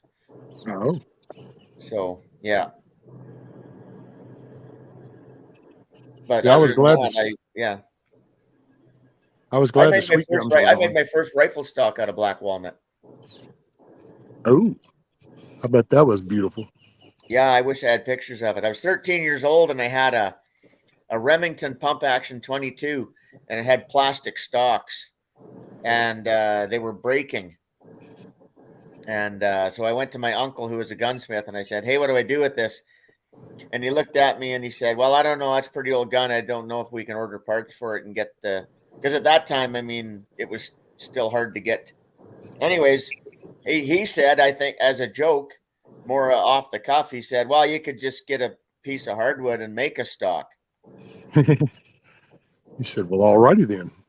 And I said, "Okay, cool. What kind of wood do I use?" And he goes, and he listed off like 3 or 4 types of wood that would be good for it. And one of them was black walnut. And again, this is in the 70s. I'm 13 years old, right? So I the next time we were in town shopping, I went down to the lumber store and I said, "Hey, can you get me a block of black walnut?" And he kind of looked at me and he said, "What do you want it for?" And I said, "Well, I'm going to make a rifle stock out of it." So he brought me in a piece of black walnut that was 6 feet long, 4 inches wide. It was 4 by 8, 6 feet long.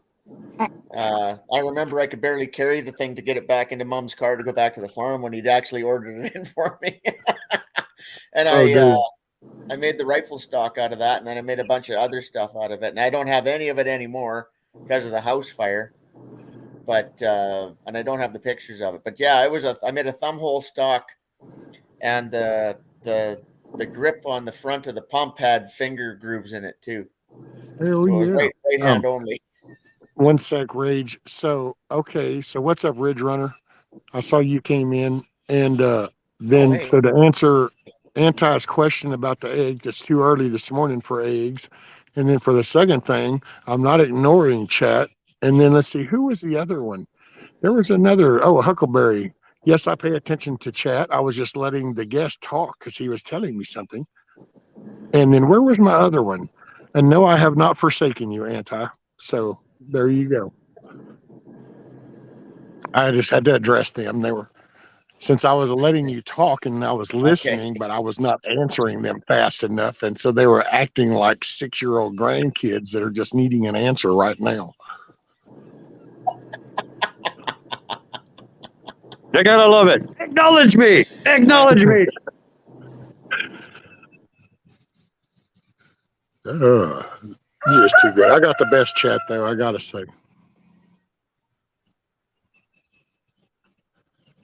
Yeah, Indy could time out Streamlabs. Indy's like the super mod thing. I don't even know what all that lets her do, but she can do it. Yeah, cool. That was part of this Streamlabs things too.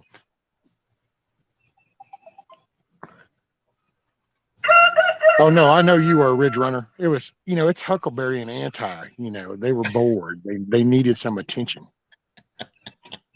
And now Anti's probably mad at me, cussing me out or something in the back end, and I might not even see Anti for another week or two. I never know. Oh, come on now, guys. Oh, there goes Mad Lab Mad Chat again. Oh, yep, shaking the bag. Yep. I envy him. He has a job. They're hard to find here in Canada.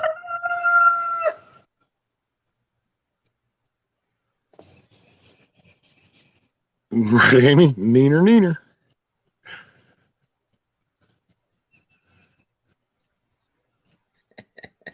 nailing trees.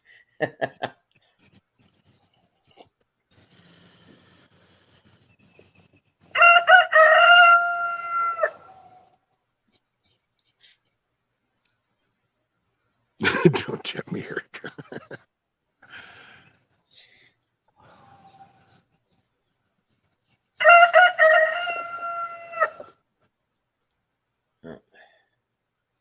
Boy, BB is just talking a lot of shit over there. Yeah. So how many hens you got in that coop? 3. Okay. Yeah, I'm going from my end run is going to be able to get up to. I would like to have at least 8 laying hens to keep it consistent, because if I go to eat eggs, I'm going to eat 7 or 8 eggs. So yeah, I then go, okay, well, if there comes a time when this becomes something I want to eat every day, then that means I need to have at least 8 of these little bad boys every day. So I thought, okay. What's up, Elusive?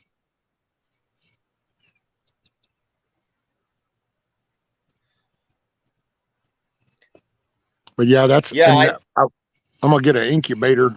That's gonna be kind of my next little chore. I'm gonna try to start kind of learning and figuring out about this little broader style brooder or whatever you call the damn thing. Little box with a damn heat lamp and some water and food. Yeah, we've got friends that do that for us, but we're looking into doing it ourselves down the road. But yeah,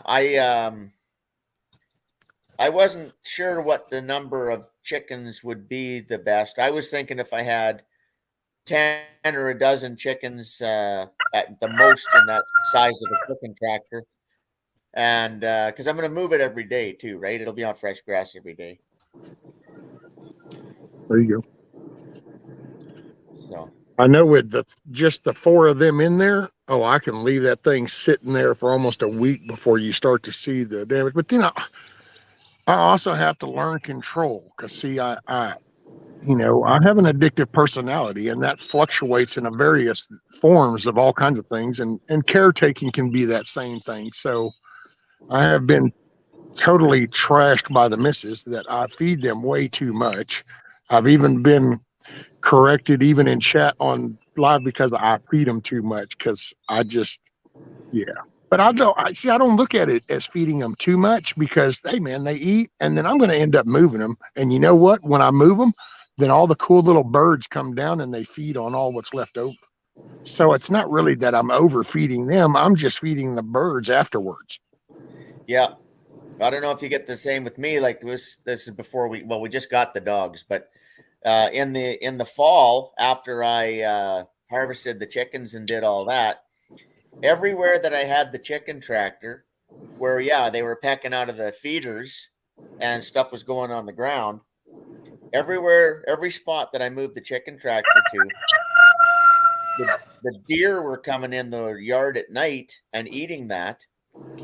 And man, oh man, our first snowfall, because they started coming in the yard a little bit before the snow, but not much. And then they came in after the first snowfall. They started coming in the yard, and it was just steady. And you could really tell where they were, because, of course, they were pawing it, right? And we had, more than a dozen deer in the yard every night. And because then I got a trail camera off a friend, and I was noticing some nights it was whitetails and some nights it was muleys. And then lo and behold, out of nowhere, we had 3 nights in a row that we had a herd of elk in the yard. Oh, wow. Oh, yeah. And if I'd have known that, because I wasn't checking every day, right? And I went out there, and so all of a sudden, wow, there's elk tracks everywhere and elk shit and everything else. So I started looking. They were living right in the bush just north of the house for 3 nights. And it was hunting season too, and I didn't get one. But yeah. So, but man, oh man, yeah. So, but now with the dogs, we won't have deer in the yard. Yeah, you got some dogs. Got some Yeah. dogs, Rach. Yes. What do they call it? Pyrenees? What? Yeah, Great Pyrenees. Great They're Pyrenees. Yeah, they're a cross. We don't know what they're crossed with. They came from the Rescue Society, but we got two sisters. They're 8 months old, Willow and Mia, and they're puppies, and they're a full-time job. The Yeah, cats are okay. not happy. And they get big. They get really big. Yeah, they're 8 months old, and they're about 65 pounds right now. So Wow. they're gonna be 100 pounds at a year, and then they grow after that. And the scary thing is that we had a friend over who has had Great Pyrenees before and other dogs and everything else, and he looked at them and he figures they might be crossed with Saint Bernard, which Even bigger. Yes, it's scary that because Great Pyrenees are built like a German Shepherd kind of their body shape and everything. And these ones aren't like that. They don't have that swooping hips in the back and all that. They're got a blocky face and blocky shoulders and blocky hips, and it's like, oh no. If we got a Great Pyrenees Saint Bernard cross, that could be a 200-pound dog. Yeah. Yeah, put a sled on them. I had a friend years ago that he was one of the official trainers for the RCMP canine and here in Alberta, because the main RCMP canine training unit is right here in Alberta, not far from where I live.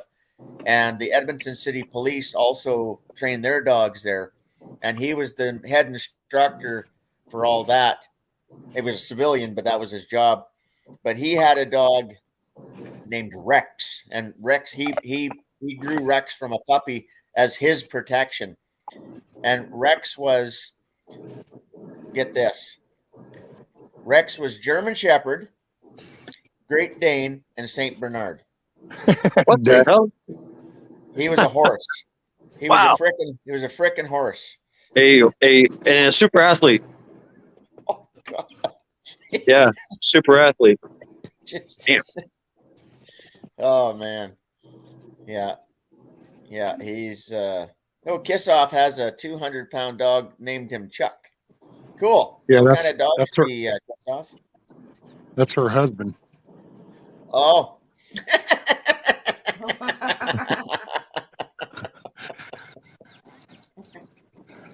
She does have these other dogs. She's got Keisha and oh damn, she'll have to say it. Now I'm in trouble because I didn't remember. Yeah. And she's got these two big dogs, and then she got two little dogs now that she's taking care of that were rescues. Matter of fact, she put a little video up, and I thought it was funny because one of the big lab type dogs takes one of those rope toys and goes over to the puppy and is like looking the puppy right in the face, holding this rope thing, and the puppy's like looking, and then the dog shakes his head like, this is what you do with it. You grab it and you shake it, and then the puppy's just looking.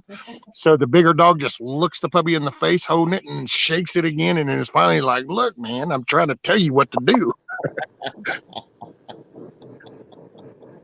Yeah, pretty funny. Yeah, tug of war with dogs. That's the bonding experience. That's their social. That's how they socialize. Yeah. That's it.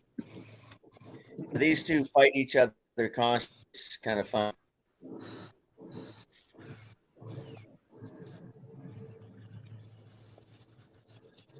Yeah, so you've been taking them on security walks, you say? One of the things remote brought over. Yeah. I've been walking the perimeter with them and showing them everything. And we have one of those wireless dog collars for them. I have a video I'm going to be editing and putting up here soon.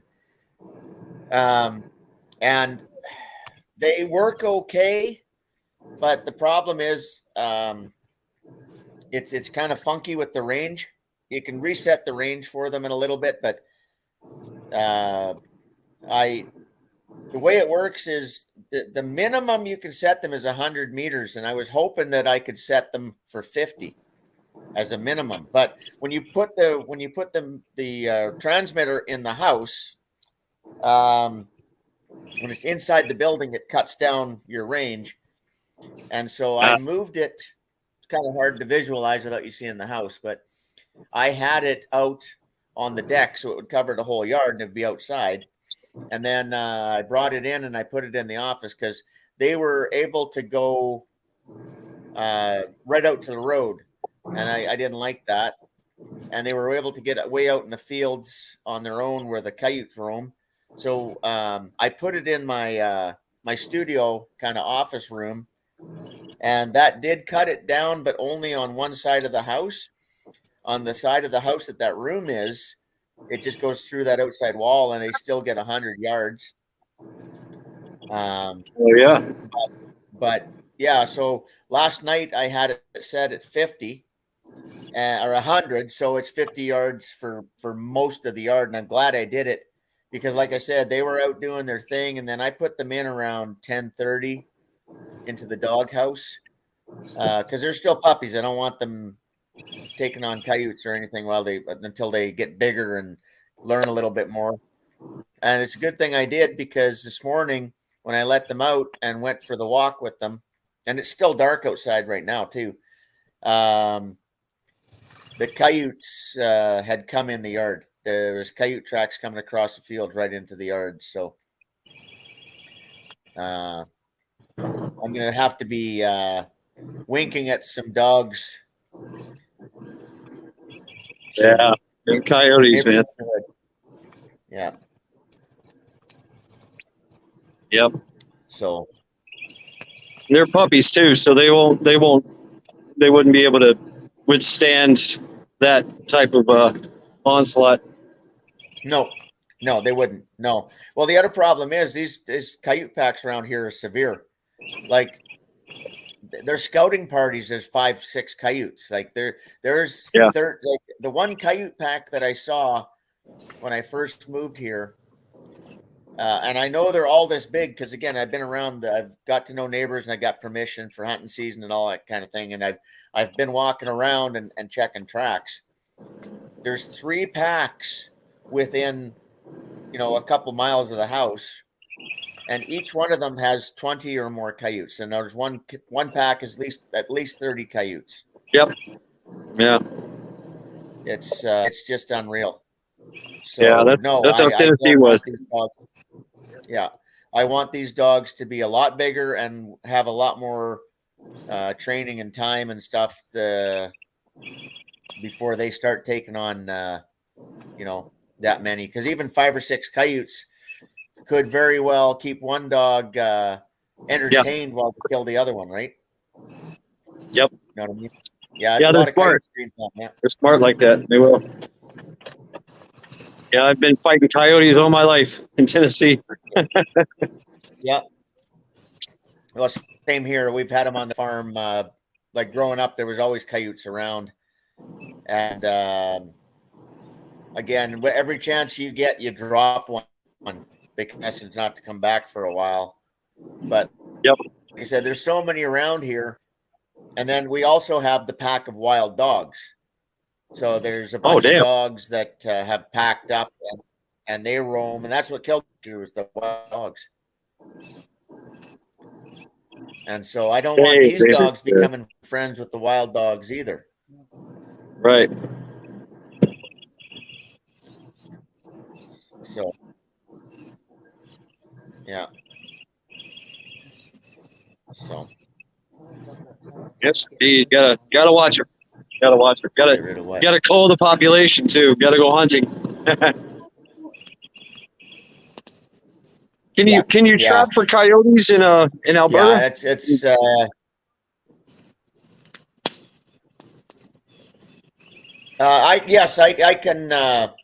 I can snare, but I can't sell the pelts, because I don't have a trapper's license. But I could through a trapper I can sell the pelts, right? but Oh, okay. I can shoot a coyote and do whatever I want with it. But if I trap one Yeah. or snare one, then all of a sudden it became illegal. But I've put some snares up just to try and keep things under control or get a look at what's going on, but no success yet. But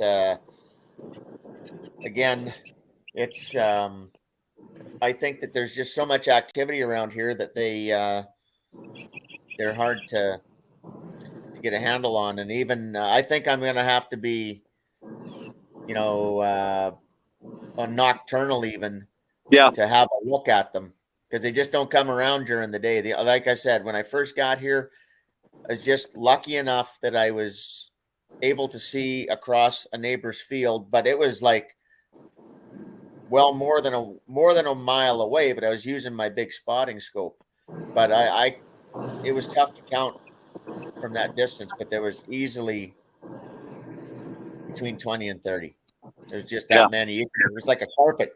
It was like a carpet going across the field. I'm like, holy shit. That's a herd. Yeah. Just and like I said, there's 3 packs. And you hear them, they come out in the morning and they come out at night and they start howling, and then you can hear them, and it's 3 different directions all the time. They'll move a little bit here and there. But Yeah. the 2 dogs in the neighborhood have gone missing. And I'm pretty sure it was that pack of dogs that took them. Damn. Yeah. I believe it. Oh, hey, Wizard, they didn't ship it down for refinement down to Deer Park. They shipped that ship from Ohio down here and what they're going to do is inject it in fissures. So they're going to drill down and then they're going to pressure it down inside, supposedly into a safe area. Really? They Which do is all that in bullshit. Canada. Yeah, Damn. they do that in Canada all the time. We have abandoned oil wells where they've cleaned everything out of it, and there's like a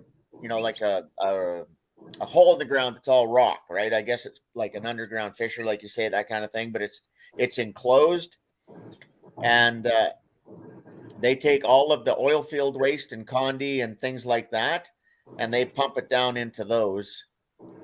And then we've got 2 facilities in Alberta, massive ones, that refine stuff. And one of them, they don't refine it, but that's where all the nuclear waste in Canada and some of it from the States comes here to Alberta and goes to Swan Hills and gets dealt with. And I don't exactly know what they do. I stay the hell away from there. But I remember, God, it was like 30, 35 years ago, maybe. It's been a minute, maybe 25 or 30. I got brain damage. But there was a place I remember, because I did some environmental it was soil stuff a long time ago, many moons ago. And it was pulling mercury out of the soil. And we shipped it off to a place in Kansas. And they supposedly, it was an incinerator that it's a multi-layer of an incinerator. So by the time they get done, the only thing that comes out is just good air. And they have burnt pretty much everything away. And it sounded good back then. And I'm just thinking, well, I don't understand how we got to where we are now then if that was doing such a good job, because we seem to have a whole bunch of polluted shit. But if we can we can cook it, I don't understand why we don't use some of these damn molten places that we know. If we're going to do that, drill down to where that shit's 1,200 degrees, and then you want to inject some shit down there, burn it off. I think we ought to stop playing though and just go back to basics. Yeah, like Maybe I we said, ought to stop mixing shit.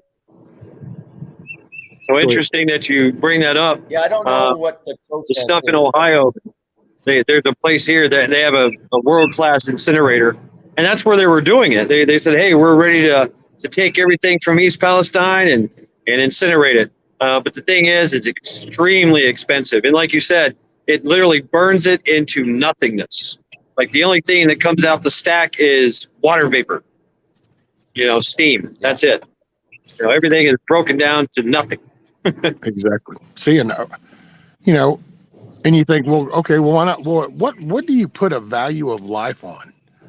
If you have this process that's capable of doing it, then it shouldn't be a monetary value on to use it or not. It's like, look, we can do this. This is what's best for everybody involved. So how about instead of sending, oh, I don't know, Pakistan $8 million so they can figure out if they have a set of balls or not, maybe we could go ahead and fund that and go ahead and have some product refined and some pollutants cleared up, you know? And I can go thump them in the nuts for free and they can figure it out. Yeah, I mean that's what Mr. Buttigieg should be doing. Is like, okay, here's the checkbook. Go ahead and send everything to the incinerator. It's right there. It's literally like 40, 50 miles away from East Palestine. You know. Yeah. Yeah. Well, that dude doesn't even probably know that place, that whole procedure exists. In all honesty, that dude was put into shit that's way over his head. He didn't even know what a train was until one went off the tracks. Right. Yeah, they did reach out to them. The incinerator people reached out. They made it. It made news here, and they did receive some. They did receive some soil, and incinerated it, and said, "Yeah, it's gone." You know, but yeah, it's just way too expensive. Too much energy. Too much. Whatever the fucking excuse is. I'm with you, Rescue. I mean, if it works, do it. You know, damn the cost. Yeah.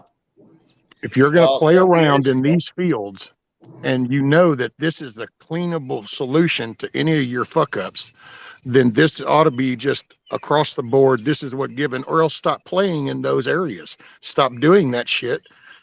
It shouldn't be placed in a monetary value. Yeah.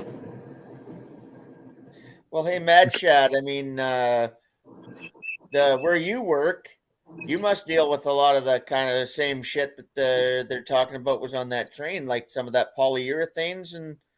Well, what one of the chemicals that we use, or it's called polypropylene. It's basically a sticky stuff. It's not you know bad. I mean, it's hard to burn. There's no fumes from it. It's just very sticky shit. It's meant to bond everything that we mix up, you know. But that was one of the things that one of the it wasn't our shipment, but it was, I don't know, maybe somebody else. They use it for a lot of other things, painting. It thickens up paint. It spreads it out. But most of the time it's calcium bicarbonate, solvents. We do a lot of it's very solvent based in here. You know, that's the biggest issue I have is solvent. I have to worry about. Okay. That's about it. I mean, for the most part, it's relatively safe here. We are dealing with big stuff, and you know, I don't want to lose a finger or get caught up in a mixer. You know, and so you know, tow motors, you know, forklifts and pallets. Otherwise, no, we don't deal with a lot of chemical stuff or have anything that's really going to explode or anything like that. I might get cancer down the road. That's a possibility, you know. But hey, you got to die from something, right? That's it.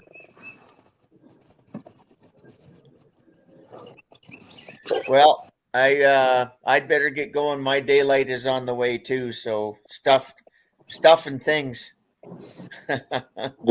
Right. Do stuff and things. All right. Good seeing you, Rach. Take care of yourself. We'll be in touch. Right yeah, brother. It's good to see you. I appreciate you coming up. You're always welcome too, Rage. Just so you know, you're always welcome, brother. Right on. Yeah, right on. I'm going to be doing more stuff here soon. I get out of YouTube jail on Wednesday or Thursday. I think Thursday I can start doing stuff on my Rage channel again. So we'll see how that goes. I don't imagine they're going to let me stay on for long. It's going to be gone soon. Right. They'll probably hit me with another strike before I even go live again, just like they did the last time. So reach back and grab something from the past and go, oh, well, there was this. That's what they did twice in a row. It was 2-year-old videos.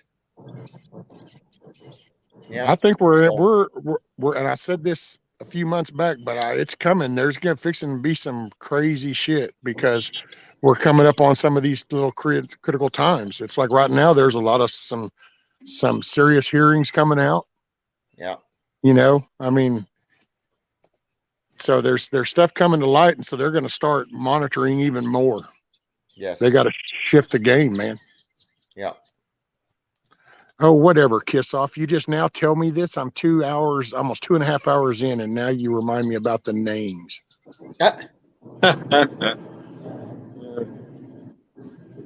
There. Oh, okay. Right on. All right, folks. Thanks, Rescue. Good seeing you, Mad Chad. Hey, everybody in chat.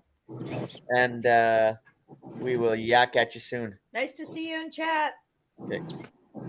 Yes, ma'am. Y'all make it a great day.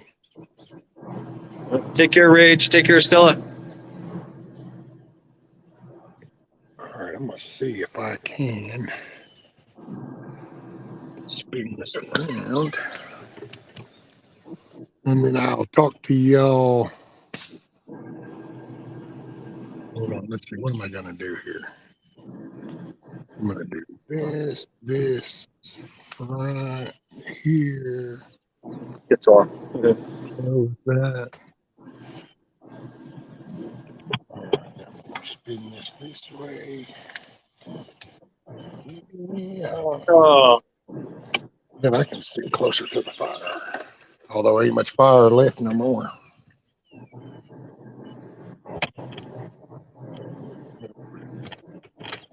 Bambo, and then bam, now we're here. Now, There we are. we go. Now I just didn't want to do this earlier when it was really kind of roaring because it was like, okay, I don't want to melt the back of my chair.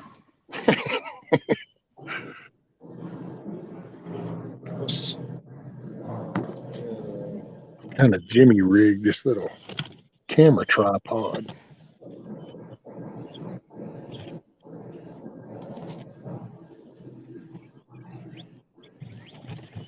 So what do you do, an 8-hour shift, Shad? You do an 8-hour shift? Yes. Yeah, I get out of here about 3:30. Yeah, I get out of here about 3:30. Come in here about 6:30 usually.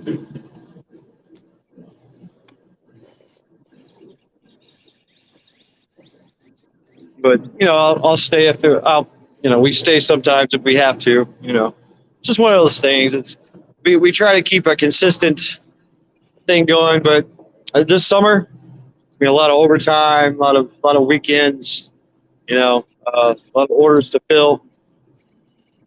Spring and summertime, we start ramping up. Well, I won't be able to. I'll have no time. It'll just be run. Yeah. Right now, it's slow, very slow. Well, or at least you hope that you'll be busy. Oh yeah, I mean we're already backed up with orders, so we already know. We're going. And these orders they go out 50, 60, 70,000, at a time, dollars worth. So hey, they make the money. We make the products, they make the money. That's it. Let's see, what is it? So, yes, I figured this way I could see it. I can feel the heat from it, but it's just not hot enough. I don't have to worry about it melting the back of my chair. And then, what do you do, Shad? That's what Matt was asking. He mixes it. Well, if you want to say it, I'll just let you take it. I guess my title is machinist in production. I like to say that I am CEO of labor around here because that's what I deal with a lot. It's just labor. I lift heavy things repeatedly. Yeah, they make a product, Matt, that's that rubberized roof coating stuff. Yeah. And basically, Mad Shad is the mad scientist concocting all the components to make that.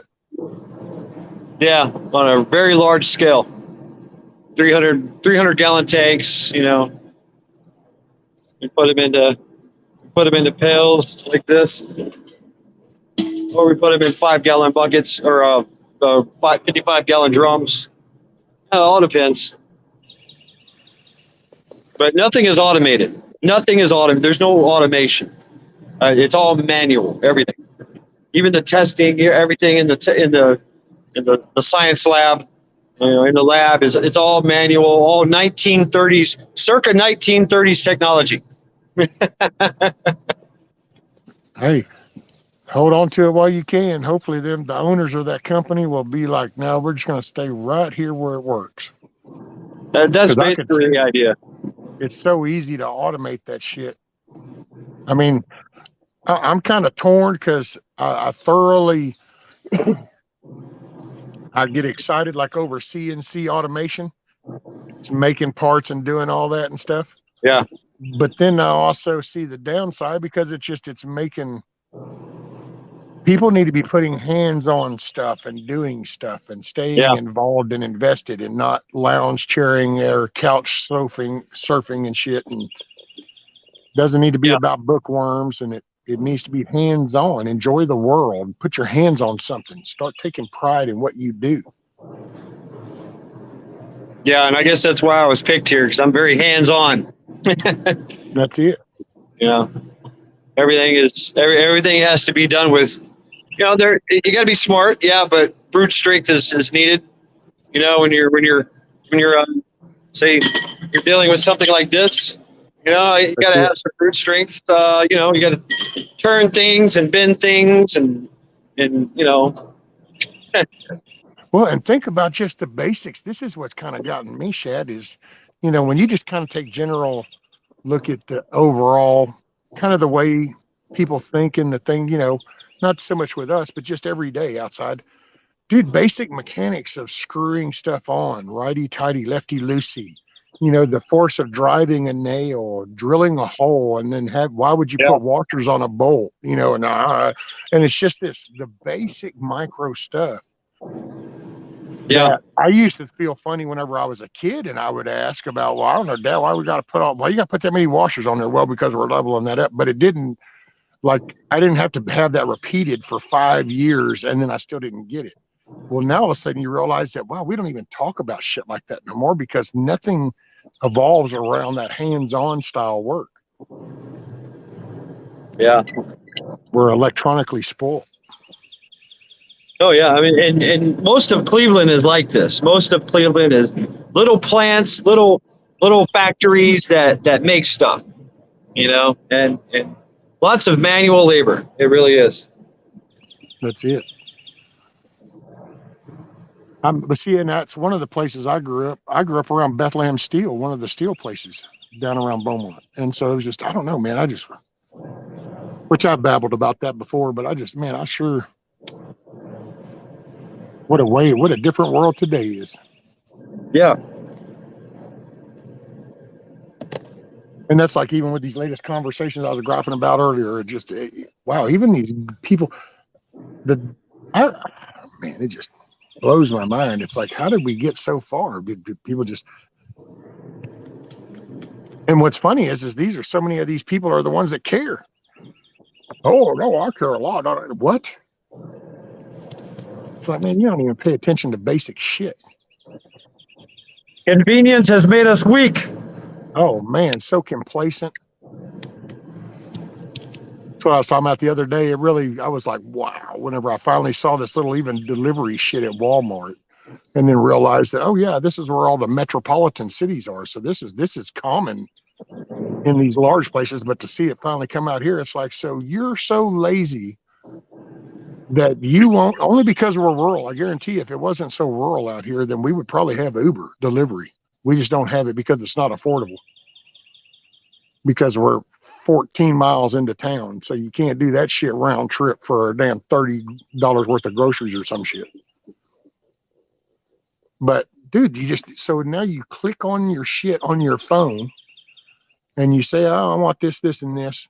And then you just pull up on a spot. You don't even get out of your car. You just pull into a spot, either hand the dude your trunk key or pop the trunk button. And then somebody loads the shit in there. And it's like, oh man, What the hell? You don't even want to walk in a store and go for like pick out the damn fruit that you want, or you don't want to like pick that loaf of bread up and kind of go, yeah, this is the fresher one, or no, it just whatever old Bob or Sally in there pick, it's fine. There you go. That'll work. And it's like, what kind of shit is this, dude? Don't even want to go get your own groceries.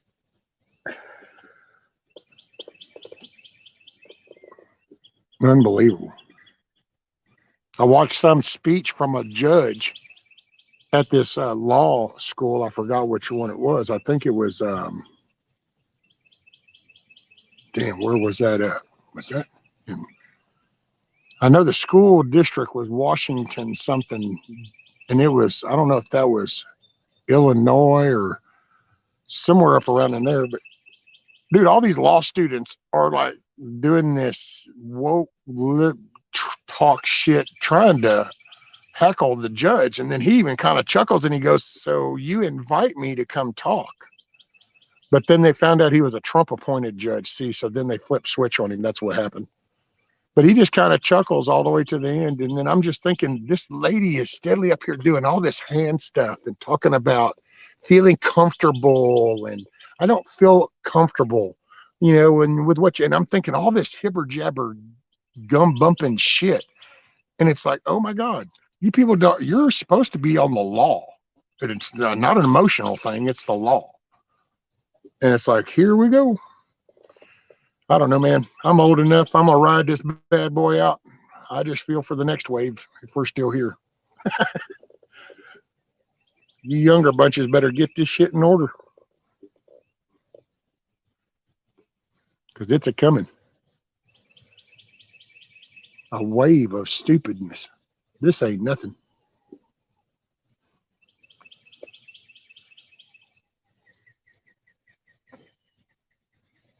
Yeah, I was just floored, man. Hell, I remember.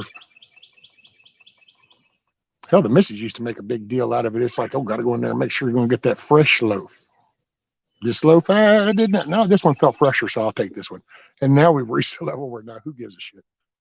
Picking up tomatoes and looking at the tomatoes, going for the ripe ones or the cantaloupes or honeydews, and you know, going and picking up your bananas. You want to get they're not too ripe, but not green. You know, you want them ripe. Oh no, who gives a shit?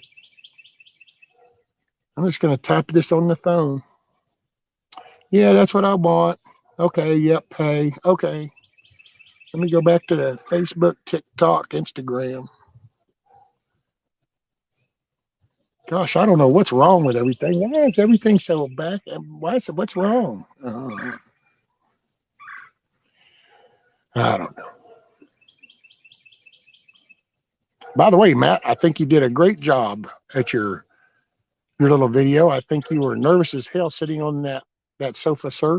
But all I can tell you, brother, is you were doing good. Just there's no paper or there's no script. You just don't go live if you ain't got nothing to say. That's all. That's what I would say, because you talk. They just talk. People are just there to listen to you. I know. I just came. I wanted to hear what you had to say. I was listening. Now, when you did your outside deal, that was pretty cool. I was hanging with you all the way up to, well, you started bunching it up, and then you came around, and then right about there, I had something come up, and I kind of got pulled away. I was only being able to listen. There was no talking. Chat was having fun, though.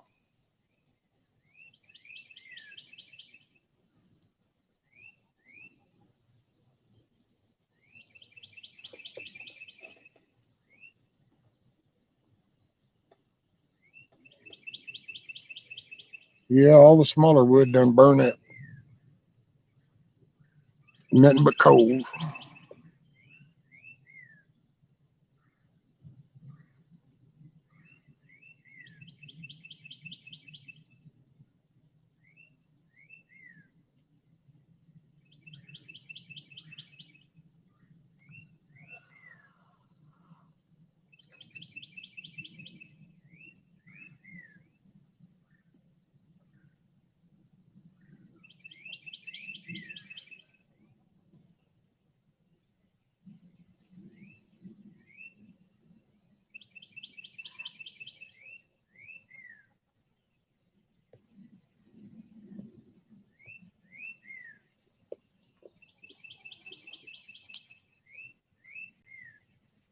Coffee kicked in rescue.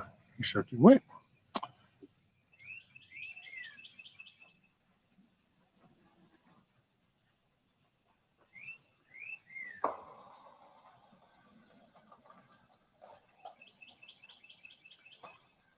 Hell, I didn't even comb my beard or nothing. I just sat here and went like this. I didn't even think I was going to be on the camera. I just now realized that. I was just pointing at the fire. Pure Bud says, how about you rescue? Are you doing a garden? Yes, sir. That's my plan. I'm taking this apart. Oh, come on, spin. I swear. Let's see. There we go. That's I'm taking this apart to use the lumber to build me some raised beds.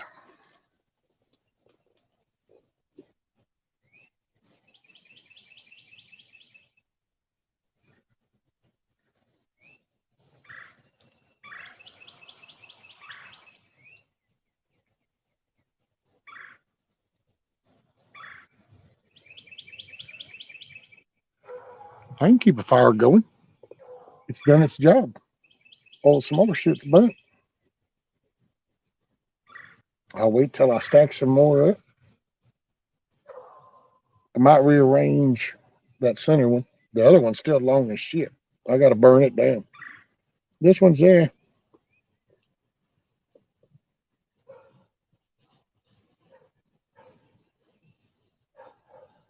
Like that thing.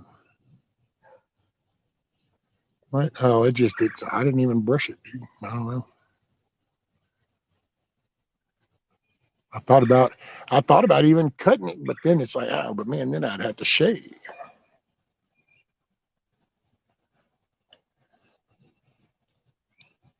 Not sure, Kipo.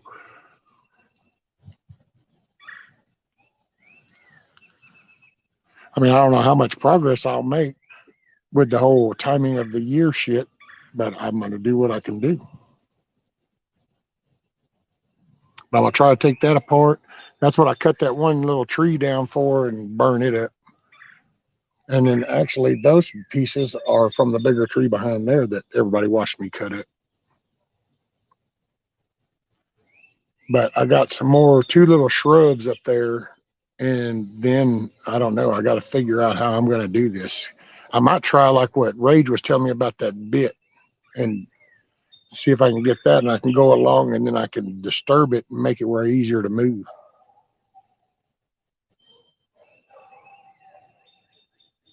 See, look, Streamlabs is rocking. Hell yeah. See, look, it's rescue a guard gnome. It's like, are you joking?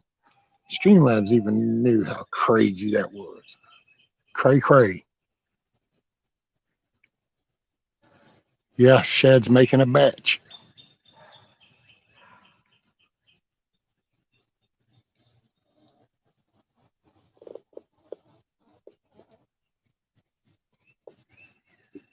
Man, I don't know what to do about little old Thelma.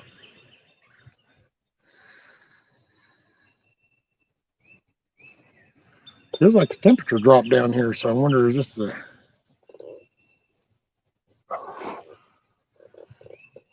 It's my sissy 3 degrees. Actually, it's 50 degrees. Can you believe that shit? Oh, my bad, 54. What's our high? 70. Oh, I guess we got a little cold snap coming. Holy shit, Thursday's rain. Well, I got to get them moved before Thursday because I don't want them there for the rain.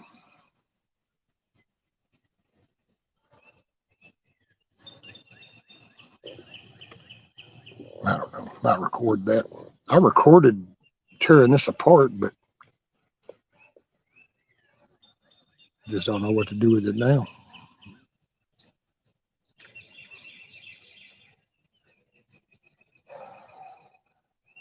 Go find me for Eric's raised garden. Yeah, 53 there. It says 54 here as far as on the phone, but it's a little 63 degrees, I know. No, it's not so bad. See, Pure Bud. Nice. I have 5 raised beds that are that 2 are 2x8 and 3 are 4x8, and they're all on stilts, 2 foot off the ground. I'm doing tomatoes and buckets this year. Oh, cool. Well, that's my plan is I think, I mean, my ideal thing is, but I don't have enough lumber for that. But I think I'm going to try to do some watermelons, and then I want to try to do tomatoes, and I don't know if I'm going to do some kind of cucumber or bell pepper or something, but it's mainly for her, not me, and then for trading. But then in these folder cans, I was wondering what to do with all these folder buckets. And so I think in these folder buckets, I'm going to make them where they kind of hang, and I want to do herbs like basil and stuff, garlic and all that. And even might do little onion patches because we just, it's not like I cook anything. So mainly it's just the herbs would be good. And then maybe I could even get a dehydrator, I think is what you do. Dehydrate them, grind them up, and send them to people. Hell, I wouldn't give a shit. I'll sit here and raise shit and send them to all y'all. I don't care.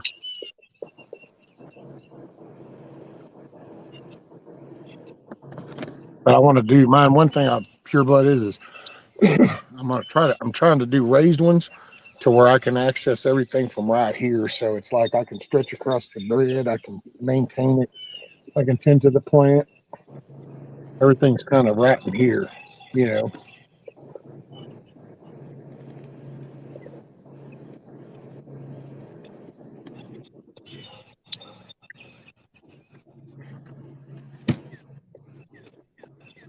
Canadians.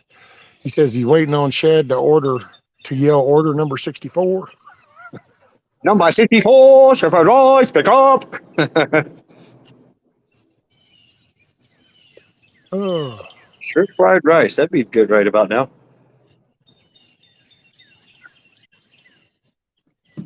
So you got that batch in. Now you just got to wait about, 20, 30 minutes for another mix? About 2 hours. Oh, okay. Yeah, about 2 hours. And we just wait. Wait, then the testing begins. Testing and getting it in spec. That's the fun part.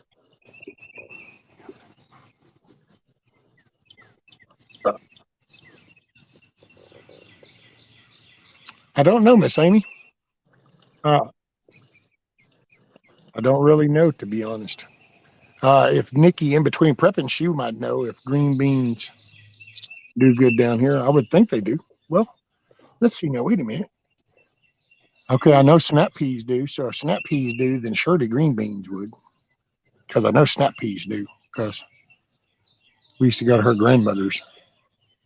Really go sit down and do bushels of snap peas. Oh, there she goes. Yeah, they do. Nikki said, Benny. So yeah, I could do some green beans.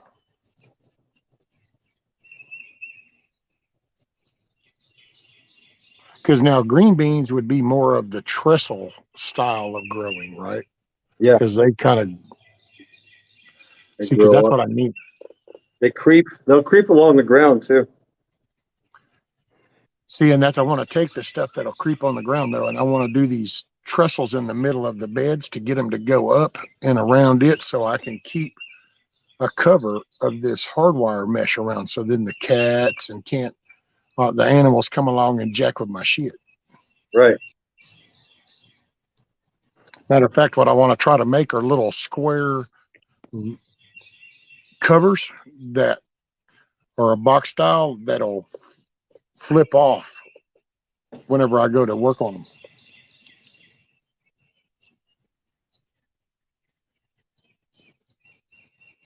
I'll tell you what, old BB's getting so damn big, dude. He's starting to bow that damn ramp.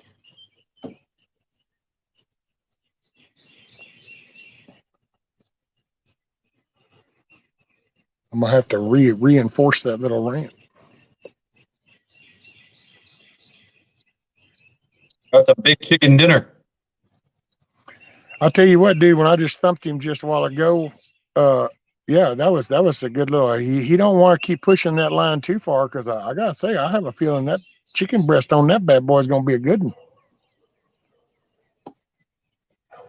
I get a good old fat grilled chicken sandwich out that bad boy. Yeah.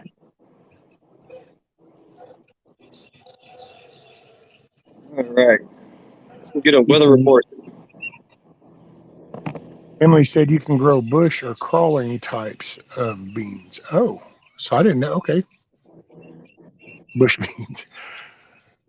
Roll that beautiful bean footage. Oh, yeah. Still That snowing. means you only get about 18 inches tall and need no support. Oh, wow. So GTP says that they don't even need support. And then, hey, hit gal, what's up? And she said you can get bush style green. So, okay. Well, then that would still work because then I could get them in the bed and just have them in a smaller bush style. And then I could have them covered up. Wizard. I wasn't abusing. I was readjusting.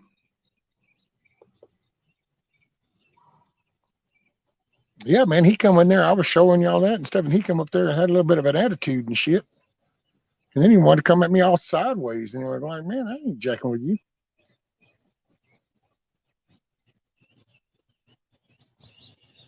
Which I've done that in there.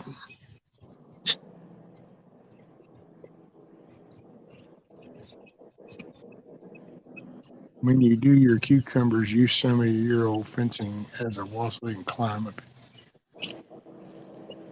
Well, it's funny you say old fencing because I don't have no old fencing, pure blood, but I know what you mean.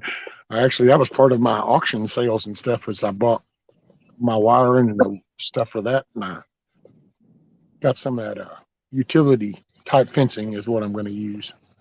Because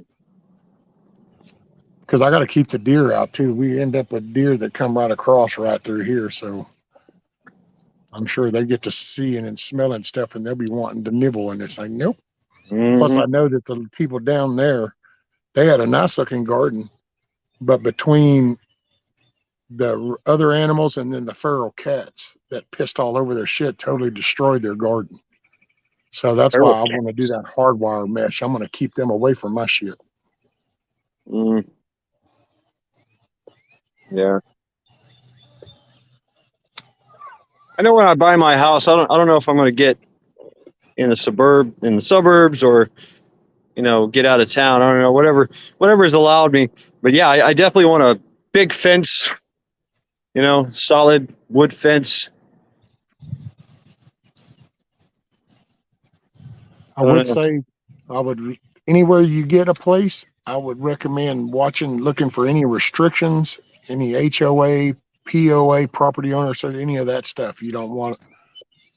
Yeah. You'll have county regulations, and that's one thing, but you just don't want any small group regulation shit, because then it becomes personal and it's just an emotional bullshit. Mm-hmm. Yeah. Who gets their feelings hurt? Who's upset? No, we ought to do this. And then you end up with, and it's funny because all these people don't think there's any problem with the property owner association thing, but then you turn around and look at all the crap of school boards, and it's like, wow, that's funny. That's a board. Wow, do you think a board could cause an issue? Because it's like thousands of students go to the school. Why does that small board screw shit up? Because boards can matter. Boards can, you don't place that much power in a handful of people. What's up, Miss Nikki? Good morning. What's up, Nikki? Morning. Hey, Shad. Stepped outside to take a break. Figured I'd pop up and just say, hey, I've been listening, multitasking, Ooh, it's a little chilly out here today. Damn it, man. Oh, really? I didn't notice. Well, for us, for you, badass, like you'd be like, this would be like t-shirt and short weather for you, but I got like, yeah, this would be like Cleveland summertime. I got some of this for you. Would you like some of this? No, sir, you can keep all that up there with you. Ooh, no. That turns to mud down here. Mm-hmm. Hey, Anti-Adjack says, Matt, Shad, does your cigarette taste like chemicals? Well, yeah, the 400 and something chemicals that they probably sprayed it when they 400 plus chemicals in it. Yeah. But not the ones that he's doing right now. it's really not a lot of chemicals. I mean, it's stuff. Basically, it's stuff that's mined out of the ground. Calcium bicarbonate, stuff like that that we use on a regular basis. There is other stuff like titanium dioxide, but it's still stuff that comes. It's isn't a lot of your food anyway. I wouldn't say what we use is food grade. It's more raw, Yeah. calcium bicarbonate. That's your Tums and shit like that. They literally dig that out of the ground and mine it out. But solvent, rubber. Not a lot of chemicals that really. It's dusty. It's very dusty. So I got to deal with that. That's why I take the precautions and watch my what I inhale. You mean to tell me you inhaled? I like breathing. Breathing is fun.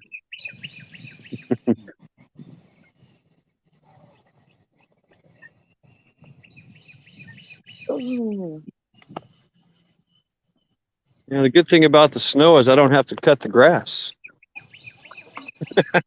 True. That's true. Yeah. Speaking of, I need to. Here you go. I'll put your name here. Yeah. All right. Okay. Here you go. That's for you. That's for you. Thank you. Nikki was here. Nikki was here. Let's see it. Distantly. Rescue. There you go. Oh. And here's for you guys too, right? So chat. Yeah. There you go, chat. Everybody's here. Everybody's here. Oh, gotta put my name in there too. There we go. Boom. Yep.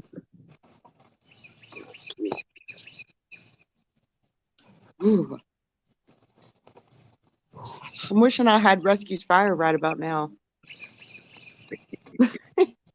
Actually, I guess I could start up a fire. It's a little breezy here though for that today. I actually had a fire going yesterday while I was in the yard working or garden working. So I don't know, but the temperature dropped last night, but it's supposed to be up to like 70 today. Isn't that crazy? Wow. That's how we are here in Cleveland. It's land of ice and snow. Then all of a sudden it's 70 degrees, and then back to ice and snow. Yeah. Crazy.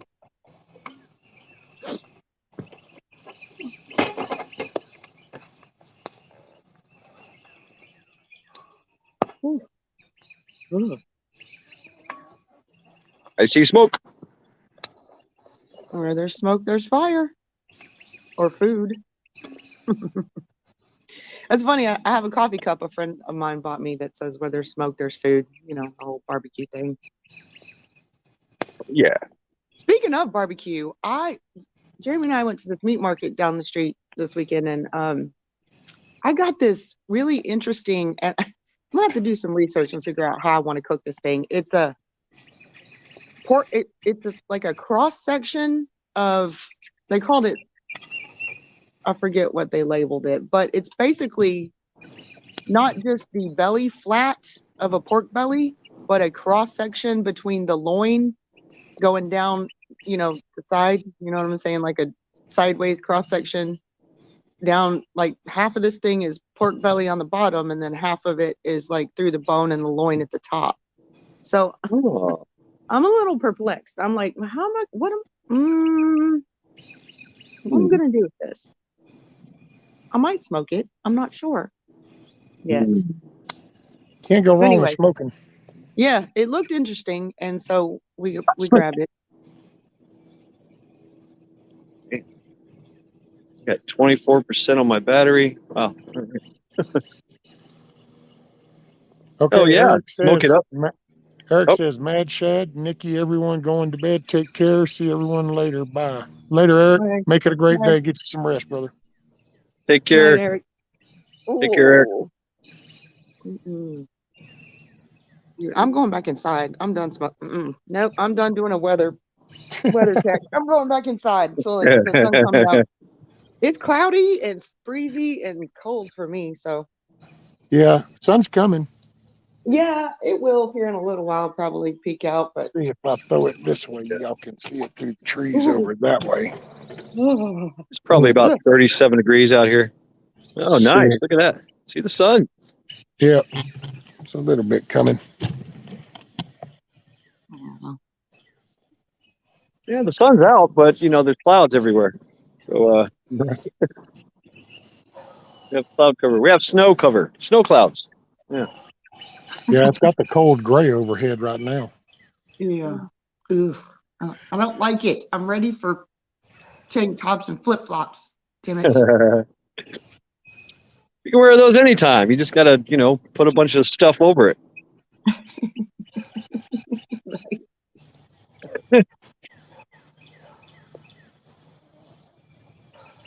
Oh, that I was going to ask, and Nikki, since you're up here, because since you're around here, that damn, I always mess that name up. Dimetris or whatever, Earth. Diatomaceous. Yeah. Yeah. Dimetris. Anyway, you can get that at a feed store, right? I don't know. Or is it at a gardening center like at Lowe's?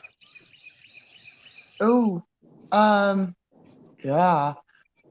I actually ordered mine online, but I ordered a whole box of it and I got it like 3 or 4 years ago because I don't use a lot of it. But diatomaceous earth, I would imagine they would have it at a feed store because, I mix some of that in with my chicken stuff every now and then, but you also can use it.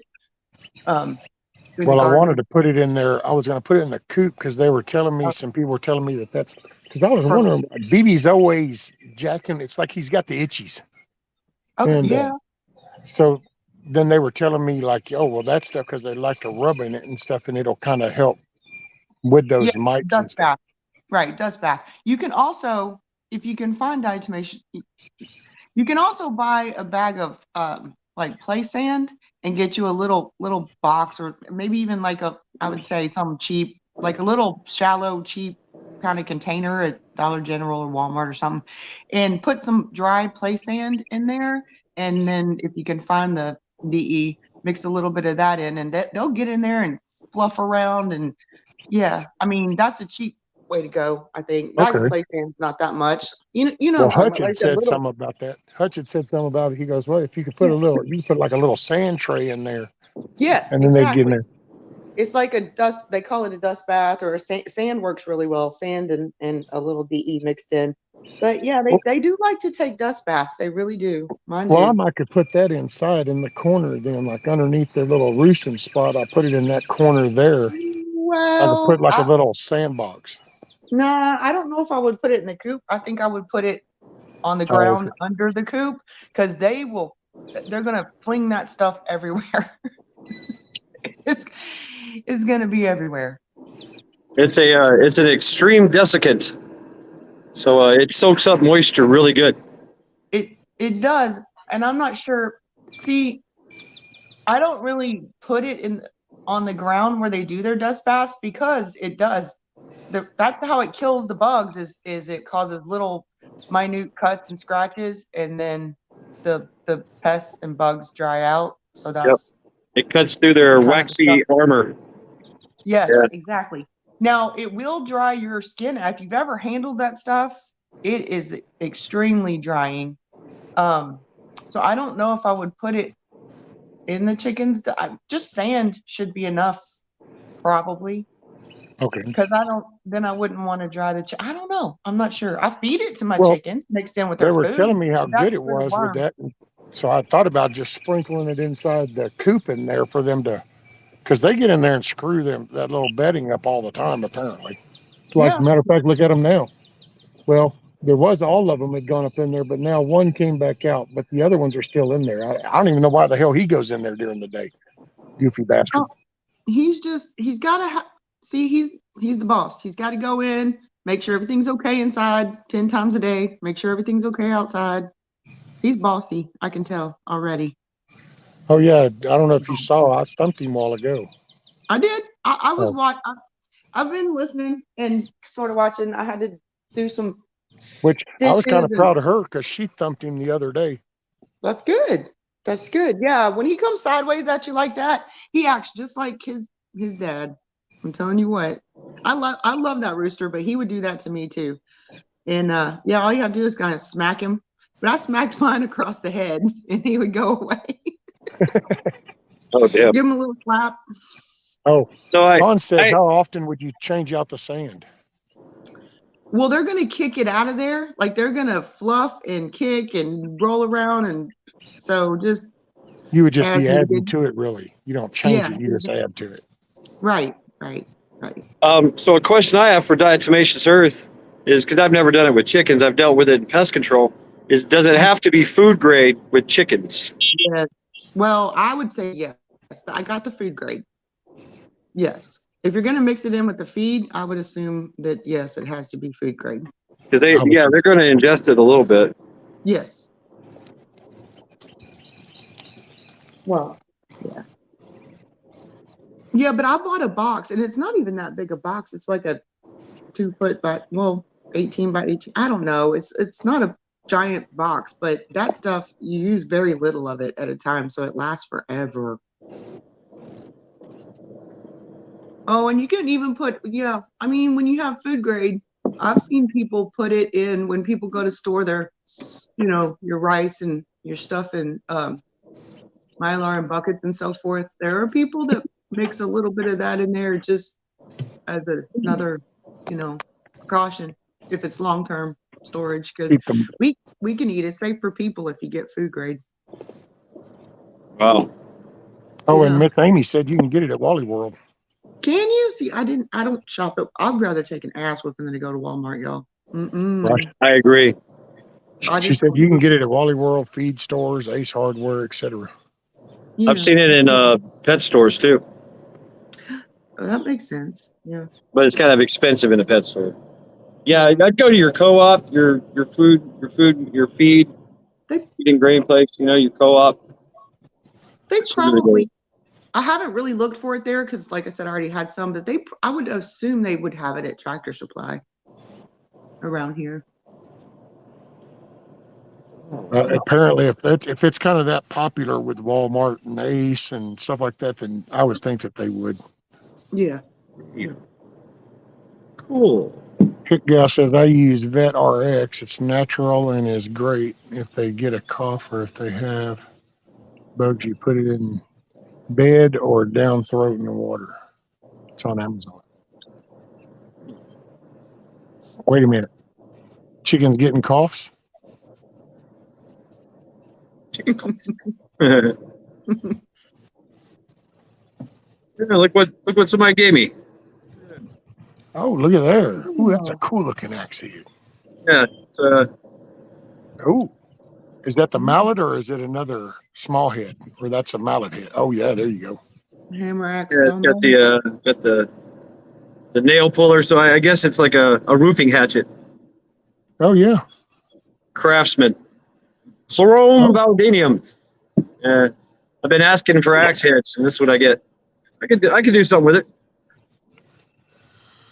Mm-hmm. Hell yeah. Oh, Nancy says Tractor Supply has it. I figured they did.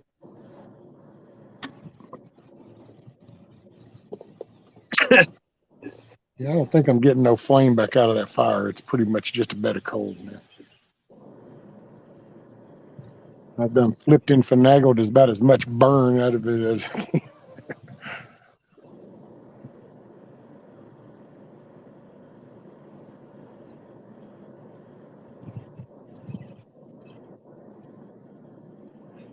Yeah, I need to dig out some of my coals. There's probably still a few coals in mine from yesterday's burn. I need to dig out some of those and throw them in my little swamp water tub. That's what I do with mine. I throw some of the coals in there and throw weeds in there and a little bit of compost in there, and that's how I make my liquid fertilizer.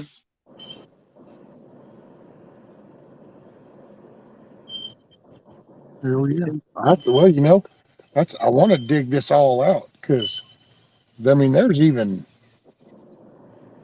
matter of fact, I want to say there's springs from a mattress that was even burnt on this pile one time, and it's been burnt and been a few decades ago. So, but hey, it's iron in the dirt, right?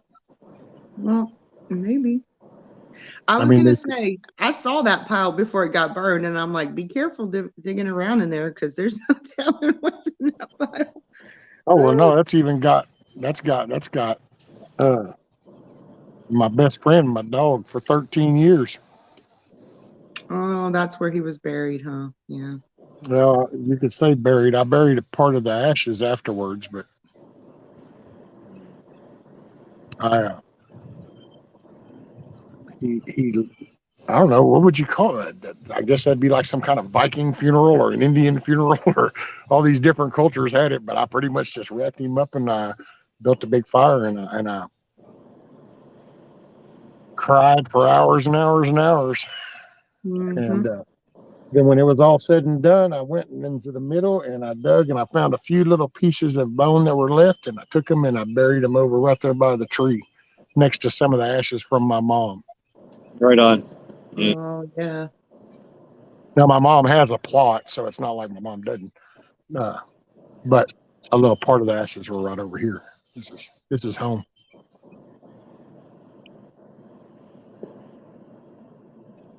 That's why I don't know what'll come up. I'll try to keep anybody, if I see it starting to peak around here, I'll keep anybody informed, because hell, I might just have to take visitation if I come out still standing. But I got to tell you, these people start putting this property shit, and I don't know.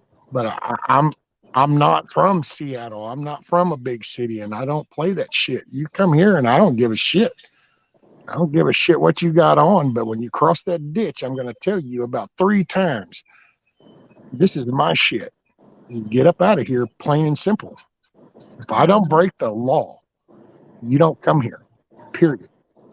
When I step on the other side of that ditch, I'll play the stupid game. I get it. It's whatever. Not on this side of the ditch. These people are starting to get stupid, want to get power hungry. Yeah, we have some of those around here Tell too, 'em. but we ignore them. Well, I've been trying, but then they've done picked up and they're fixing to push this 211 shit. And it's all a struggle. It's a power thing. And I'm one of them because, see, I don't pay shit. I don't I either. don't pay. I told them, you don't even really exist. What do? You don't do anything. You're self-created. I don't give a shit. They That's what screwed we me have. over, and that was all I needed. The first time when Mom died, I caught all the shit up, which there wasn't like she was really behind. She was only behind a couple of years because she had been sick. But I caught it up and then paid, and then all of a sudden they sent me a UO, and I went, no, I don't. And they were like, yeah, you do. And I go, I got a cashier's check receipt. So, well, and I go, do you understand what a cashier's check is? It's not that I wrote you some fabricated check. A cashier's check means that that money was paid for that piece of paper. So you got paid. What you did with that is not my problem. And then they go, well, you can find it. And I go, how the hell am I supposed to find what you did with it? And from then on, I just flipped them off and go, you can kiss my ass. And here we are years down the road. And now they're wanting to push this power play. And it's like, come at me, bro, because you ain't going to like it. I ain't playing no word game. I ain't playing some court thing when you're not going to sit here and suck the life out of me like a vampire. Yeah. So your neighborhood has a POA like mine then, or something of the sort, because it's not an HOA. I wouldn't live in a neighborhood with an HOA. Yeah. POA is bad enough, but all they're responsible for in our neighborhood is like the park areas and the ponds and the dam, and that's literally it. They are a maintenance board, and I don't use the park areas. I have my own backyard. I don't fish on the dam. I live on one of the ponds, and we don't pay. It's not enforceable here. Yeah. You don't have to pay those dues if you don't use those facilities. I mean, they can send you a letter. Hey, it's time for, the next year's dues or whatever they call them. And I'm like, well, I don't use your park areas, so no. Well, that's the problem here is I mean, back in I think it was 61 or 62 when this first got developed, and there was a little listing of deed restrictions, and it's like, okay, we're going to have just like a community, and it was just nothing was ever enforced. See, that's the ironic part. They all talk this shit, And I'm not going to play the game. I'll go tell a judge one time that I'm not playing this. Dude, we've been here since 80. There's nothing. Hell, I've watched houses rot into the woods because there's nothing's ever been enforced. It's always been just tend to your shit. It's now that after these last couple of hurricanes that we ended up with these patches of these little city fucks that come up here with their street lights and their curbs and all their little mailboxes and conveniences right down the road. And all of a sudden, well, we love the country life. Now we want it to be like that. We just want the country life. It's like, well, that ain't the same. Go move your ass over into a subdivision. This isn't a subdivision. This was a community.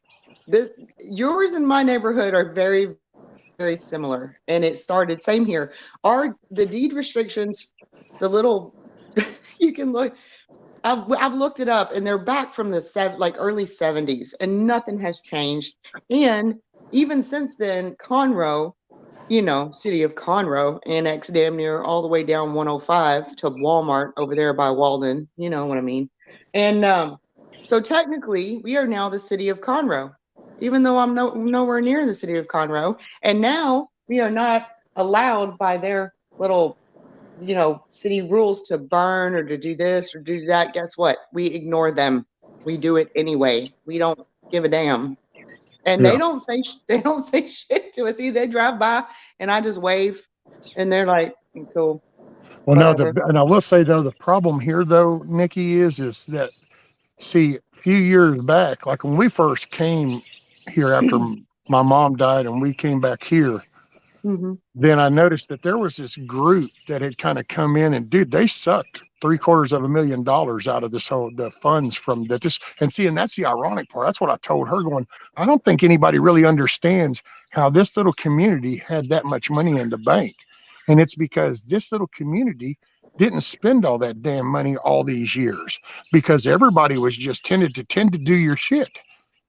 So it wasn't like, oh, well, we got to pay somebody to do this. No, people went down there and just did that if they wanted it done. Right. Now you have a bunch of spoiled city ass people that ain't used to doing shit. And so now we want to pay somebody to do the parks. We want to pay somebody to mow this. We want to pay somebody to take care of this. Oh my God, look, there's trash that somebody dumped it out of the dumpster on the ground. Oh, and so, well, in order to pay somebody, we're going to have to raise the dues. We're going to have to get fees. And so it's like, wait, what?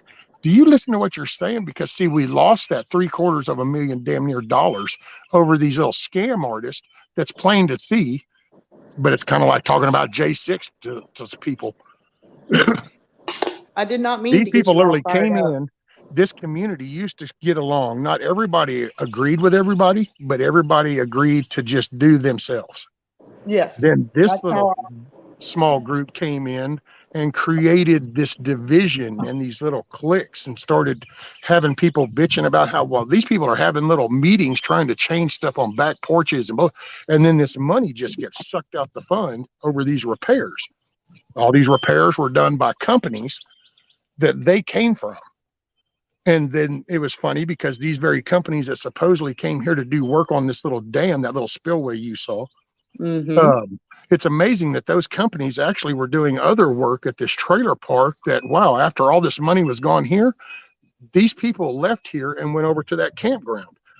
Looks kind of tied in to me, but now these people want to actually vote in some Texas property code to allow a board just like those people to then be able to do it through a court system. Because see, I'm telling you, the main push of this is this all comes down to they want to put a lien on your fucking shit because they want your money. We want to raise some kind of fees because we want to create this into a subdivision and we want it maintained like a subdivision. And so in order to do that, we're going to raise these fees. And because there's already 30 or 5% of the people that don't even pay shit and about another 15% that kind of pay. Well, somehow they're going to enforce that. And that's what it comes down to. It all comes, and they don't want to get that blunt about it, but it comes down to enforcement. That's all it comes down to. Otherwise, why don't you build it friendly like it used to be? But you took all the fucking piers out of the lake. So I know I'm pissed off. I ain't giving you shit, dude. I can't take my granddaughter down and swim in the very lake that I grew up in and kiss my happy ass, homie. They did the same thing on the middle. I'm sort of in the center of the neighborhood, and there's 3 ponds in the neighborhood. The one that we live on, I owned a house previously in the same neighborhood when my kids were younger on the other side of the neighborhood. But yeah, this is what the middle pond is, what they have a name for it, but that's what everybody always refers to as the swim lake. Well, not on my end. I'm on the south end of the pond, very south end. Last person on the pond on the southwest side. But on the other side where the dam is, there was a pier on either side and a little park area. And we used to swim with the kids and do all that stuff. And I'd swim all the way across from pier to pier with my son, like it just, it was a good time. And I did pay my dues back then for the other house in the neighborhood because I used the park area. My kids used it and it was a thing. Well, they ripped both of those piers down instead of doing maintenance on them because, they were old. They just ripped them all down. And then we had some people in the neighborhood who still had kids put up like a rope swing. Oh, they bitched and complained about that. No, we can't have that. People are going to get hurt and blah, blah, blah. And so we got this whole new generation of self-important people on the board that are just, it's like, you people, we grew up doing that stuff, swinging off rope. Well, see, that's what gets me. It's amazing. It's ridiculous. Yeah. This place was here since the 60s. It's never had a problem all the way up until just in the last 12 years, 10 to 12 years. And now it's like, now, if you mention anything, all they keep telling you is, oh, well, that costs liability insurance. That costs liability insurance. Oh, we're going to have to close that. We have to take the piers out because we can't afford liability insurance on the lake. It's like, wait a minute, we don't have to. What you do is you have the sign up that says at your own risk, and then that's that. Right, exactly. So it's private shit. There was a group, this one older guy that I met down at the park area a few years ago, and he was the one. He said, "We're the ones that put up that rope swing, and they keep coming and taking it down, and we keep going right back out there and putting it up." So those are the kind of people that I live around in our neighborhood. It's like us against them. It's this maintenance board against everyone else in the neighborhood that's been here for a while and that are sane. Yeah, see, that's the problem here. These people are getting there because it's like, I got to tell you now, she was kind of laughed because she was expecting a different me, but I'm a little different nowadays. These last couple of years, I've changed, and I don't really care what you got to say, but they've been poking these little comment fights. It's like one of these little new coming jackasses up here, Mr. Fox there, he rode through and is talking about the people that have these vote no to 211 signs have the worst deed restriction violations. And I looked and thought, well, that's funny because I have a vote no to 211 sign in my yard, and I don't know exactly what restrictions you're talking about, you city's little shithead. Right. Your grass is mowed. You don't have weeds. Stuff. I mean, nothing's overgrown. And just this, man, these people are coming up here with their judgmental ass bullshit. And I guess I'm in a different age, which I don't really care what that dude's got to say. It's like, I don't know if you heard me earlier when I talked about the dude that was involved with J6. Hell, he's all for this. And that blows my mind. It's like, I'm sorry, what did you go up there to protest? I know. What were you up there for? If and then it's batshit crazy, dude. You think people, because you see this and you go, okay, yeah, you get it. And then you realize that, oh no, you really don't. You just see, and which this might piss some people off. So sorry if it does, I'm not meaning it to, but it's just food for thought. But all this mag talk and stuff, keep in mind, this subdivision, I've been in this subdivision for 40 years, and there's people right now that I've known for a good 30 of those. And I've now seen a whole nother side of them that I didn't even know existed until all of a sudden they're sitting in a power position and there's a play to be made. And all of a sudden this, who the fuck are you kind of person just came out. Mm-hmm. So keep that in mind as things shift and change and you think, oh yeah, we got this. We're all under the same focus. And at the minute the table churned, are you really on the same page? Mm-mm.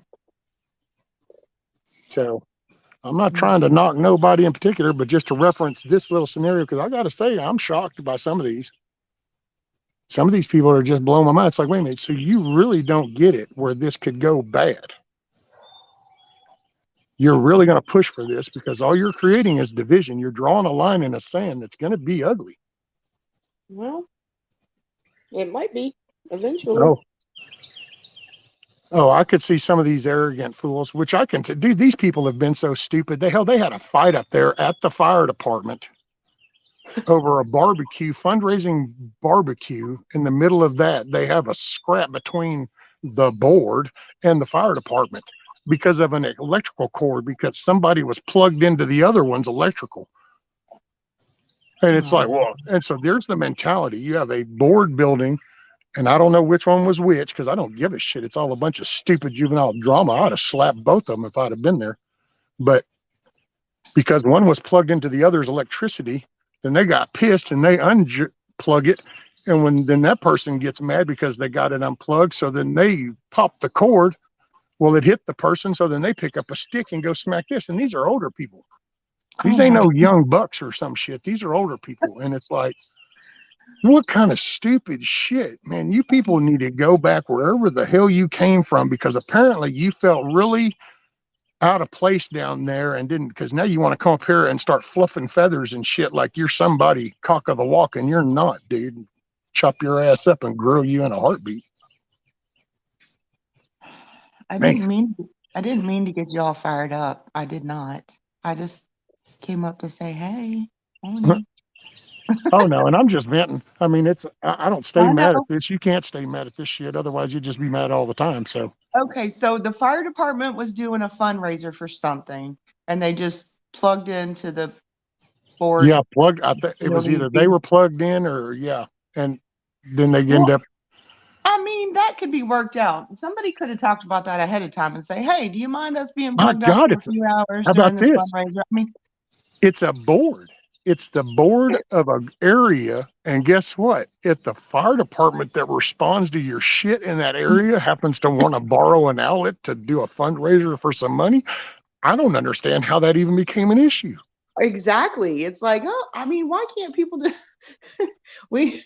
It's almost like they're coming to your house to put it out on fire, and you start going out bitching at them, raising hell, fighting at them because they didn't pull in the driveway. Well, I was going to say that's one set of folks you don't want to piss off is your local fire department, because heaven forbid your board meeting, building, office, whatever catches on fire, and they're going to be like, oh, we'll get there when we get there. You know, I'm just saying, shit happens. You know what I mean? I know you know what I mean. That's why we I hate to say it, because, I really do try to have as much compassion for people as I can, but there's a part of me, and I just kind of call it my dark side, but damn it, shit needs to hit the fan. So go ahead and let the dust settle out.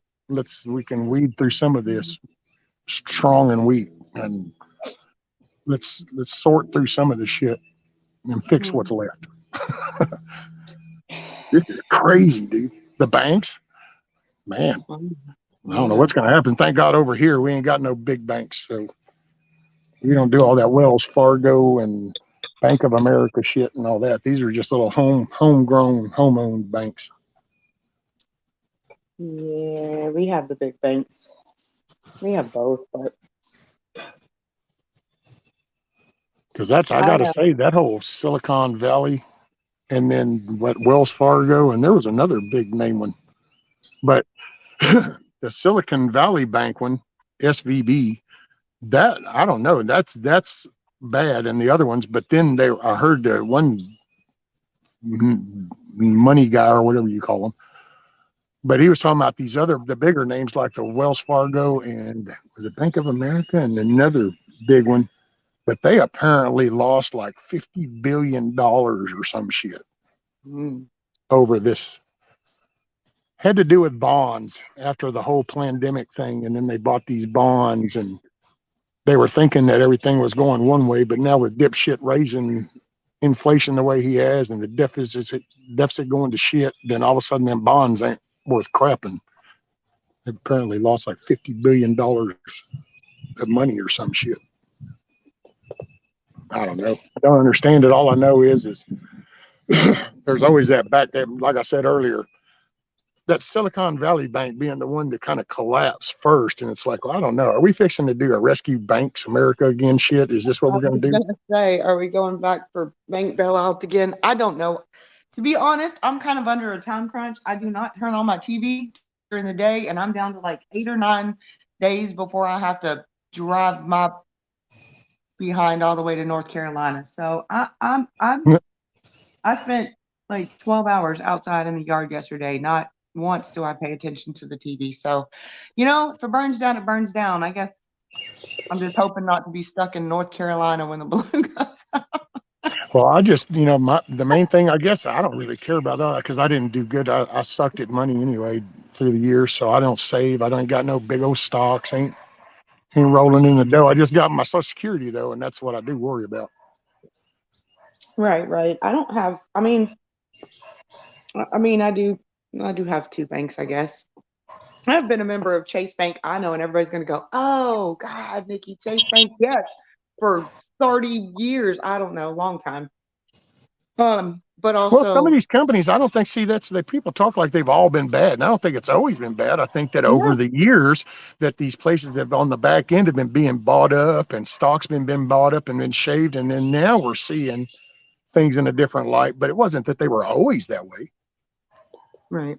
I also have a little diversity because I also, there's always been the police, HPD credit union. So there's that. And I've been busy too, because this is what I did this weekend was taking the porch apart. Right. I saw that earlier. I've been listening since almost the beginning and Did that. multitasking and glancing. Cut up some more of the tree. Been trying to plan. Right. Oh, yeah. You got quite Here's a a few. kicker, just for anybody. So if you'll remember last year when I had the little ramp incident and everybody watched that, and then I talked about I'm going to need to replace that anyway because then remember how I got brought up about the sister and all that, and supposedly, well, see, that's actually one of the very people that's flipped script on me when it comes to this other. Yeah.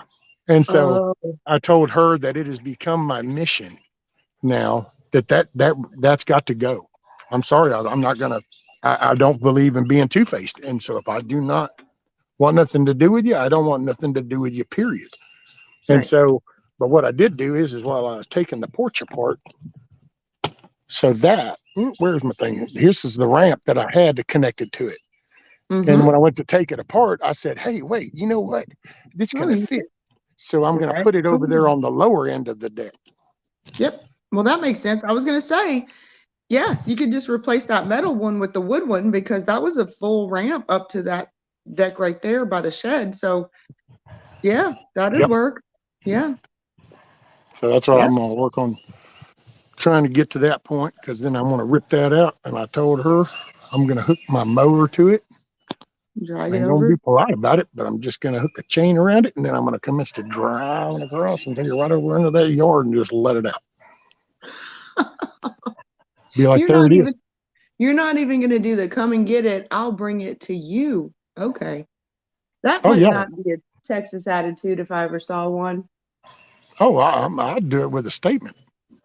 Yeah. I'm making it a point, and ain't a point in half stepping when I go to make that point. I want to make it full and clear.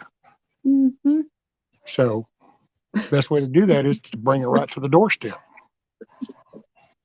What's up, Hutch? I think I saw Hutch come in. What's up, buddy? Goodness. Hey.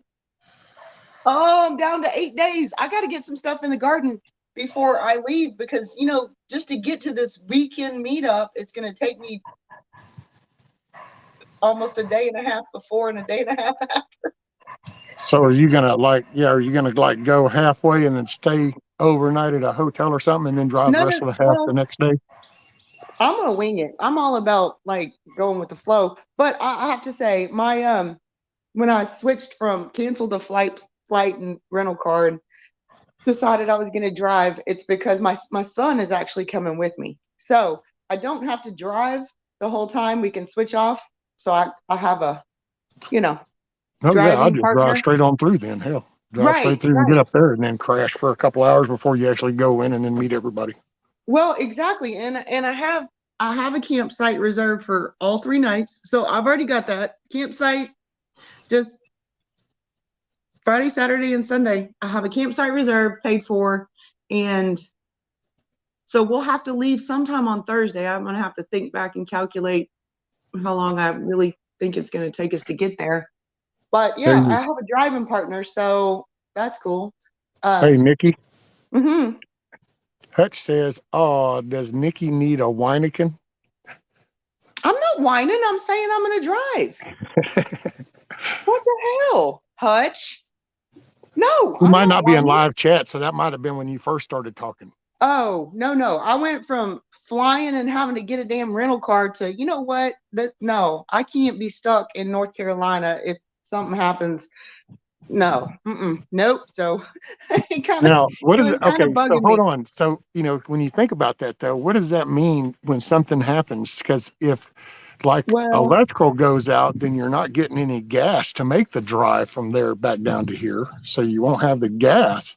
well, I mean, okay, all right.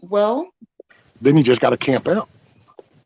Well, I'm gonna be camping out, but I will take a little emergency gas. But okay, come on. If something really happens, you know how long it would take me to get from North Carolina all the way back to Texas. But if I have a vehicle and at least some gas, I could get halfway back. As long as I get to like North Louisiana, I think I could swing it. You know what I Yeah, mean? we'll come get you. Right. That's what I'm saying.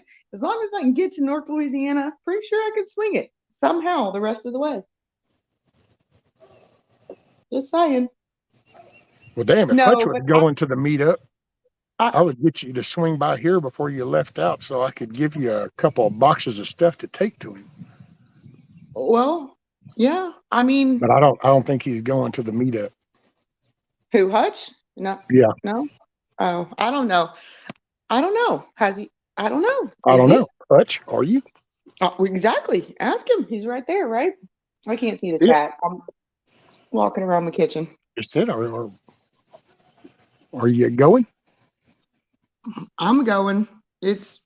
I'm yeah, I'm determined. I'm going to this one because it's probably like a once in a lifetime deal to meet several people in that area because I'm not going back a second time. But depending on how this goes and depending on who all's there and like I said, how it works out, I really am considering having that thing up in Centerville for a you know Yeah, I think it'd be cool. invited few that I actually trust.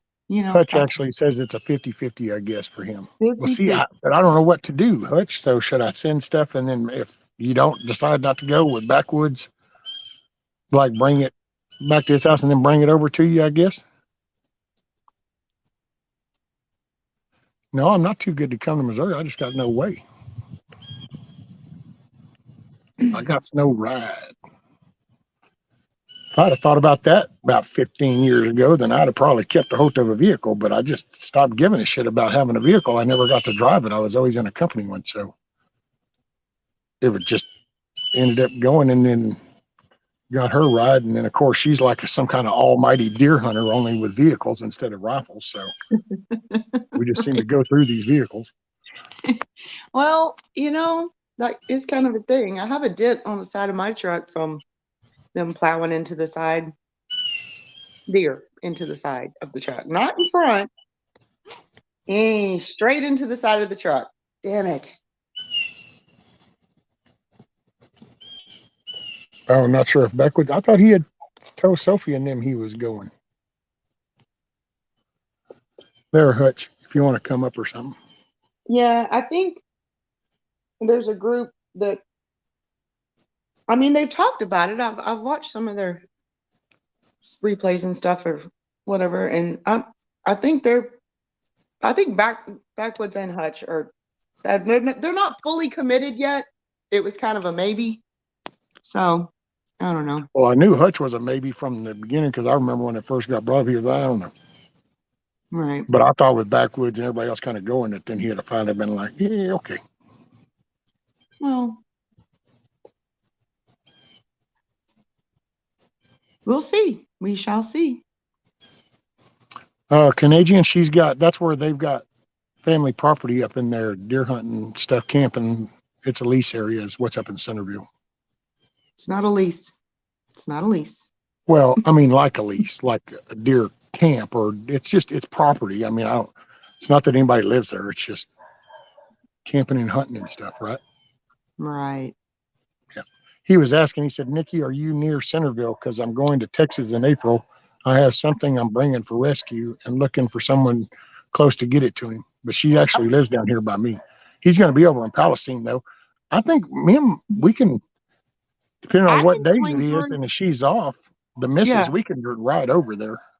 I was going to say, it takes me about, from where I'm in Montgomery County, so just north of where Houston is, but it takes me about an hour and 15 minutes to get from here to Centerville.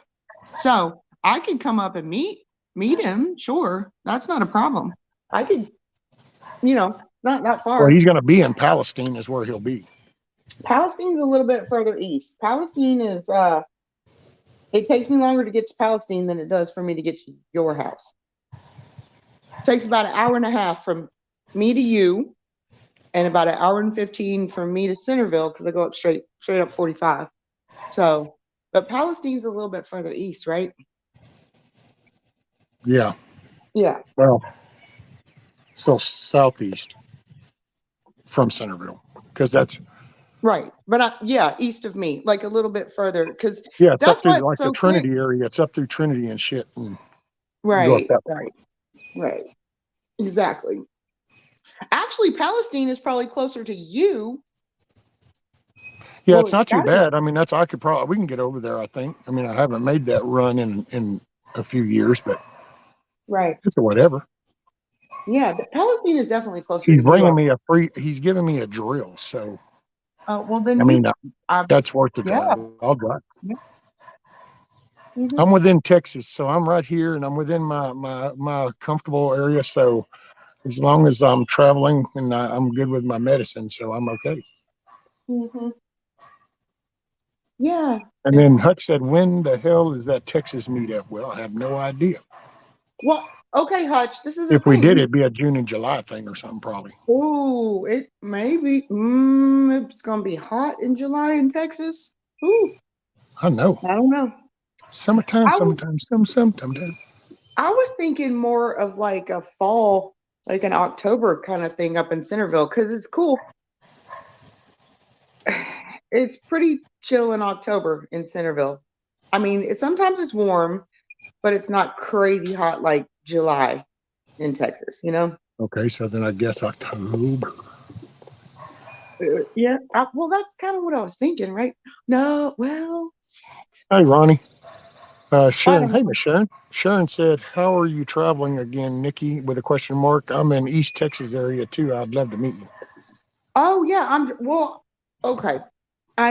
When I committed to this rendezvous in North Carolina, we booked, it was just going to be me by myself, but booked a flight into Charlotte and a car rental, the whole package thing. And then I decided I'd really rather drive, just in case. So I am officially driving, but I'm bringing my son with me so he can help drive, because it's basically like a 20-hour drive straight. Well, from here to Hanging Rock for us, it's basically about a 20-hour drive, I want to say.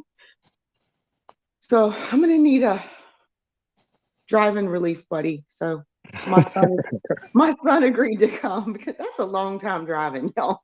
That's a TT1. long way. Hey, TT1 said the Texas meetup will have chili with no beans. Blasphemy. Well, the rendezvous is going to have chili with no beans, because if I'm driving a truck, I'm going to bring my pot and I'm going to bring my supplies, and it's game on. Oh, and Hutch said to do it in September because October is harvest time and it's too cold to ride. Oh, that's right. Okay. You know what? September actually would be a better option, to be honest, because my mom's 80th birthday. My mom's birthday is in October, and it's her 80th. And I think we're planning like a family trip kind of thing, party for her 80th. So September would not be bad. July and August in Texas, y'all don't even want to deal with that heat. I'm saying Get your tan on. Folks, You northern folks don't want to deal with Texas heat in July and August. Am I I did right? you bullshit. See, this is you totally blew it for me, Nikki, because I was gonna this was gonna be my little ace in the hole, because all this shit that I've heard about, well, it's not that cold, Richie, but it's at 11 degrees here and it's fine. I'm here in Right. shorts. I don't know why you're so cold. And it was gonna be come down here in July, and when y'all are sitting over there panting, it'll be like, oh, do you need some air conditioning? Right. I see where you were going with that. It was like Yeah, payback. but Yeah. they got saved. Well, I don't know for sure. I said depends on how this meetup goes and who I actually make We're friends gonna go with, from I guess. 63 degrees to sizzling 100 degrees. Yeah, but I have to say, if I do a Texas meetup, it's gonna be I don't know, not to sound, crazy or anything, but there's only gonna be certain people that get okay, I shouldn't say that. Well, Too late. you get a feel for people is what I'm saying. So if it's my family property and my Uh-oh. spot Off in in the the field. middle of nowhere, I'm only going to want certain people to know where middle of nowhere is. You know what I'm saying? So but let's be realistic. It's not like, oh, hey, I'm doing this and I'm just going to throw out the address and everybody can show up. No, that is not how this works. That is not how any of this works. Am I wrong? Nope. You know how I am. I'll say what I mean. I don't give a damn.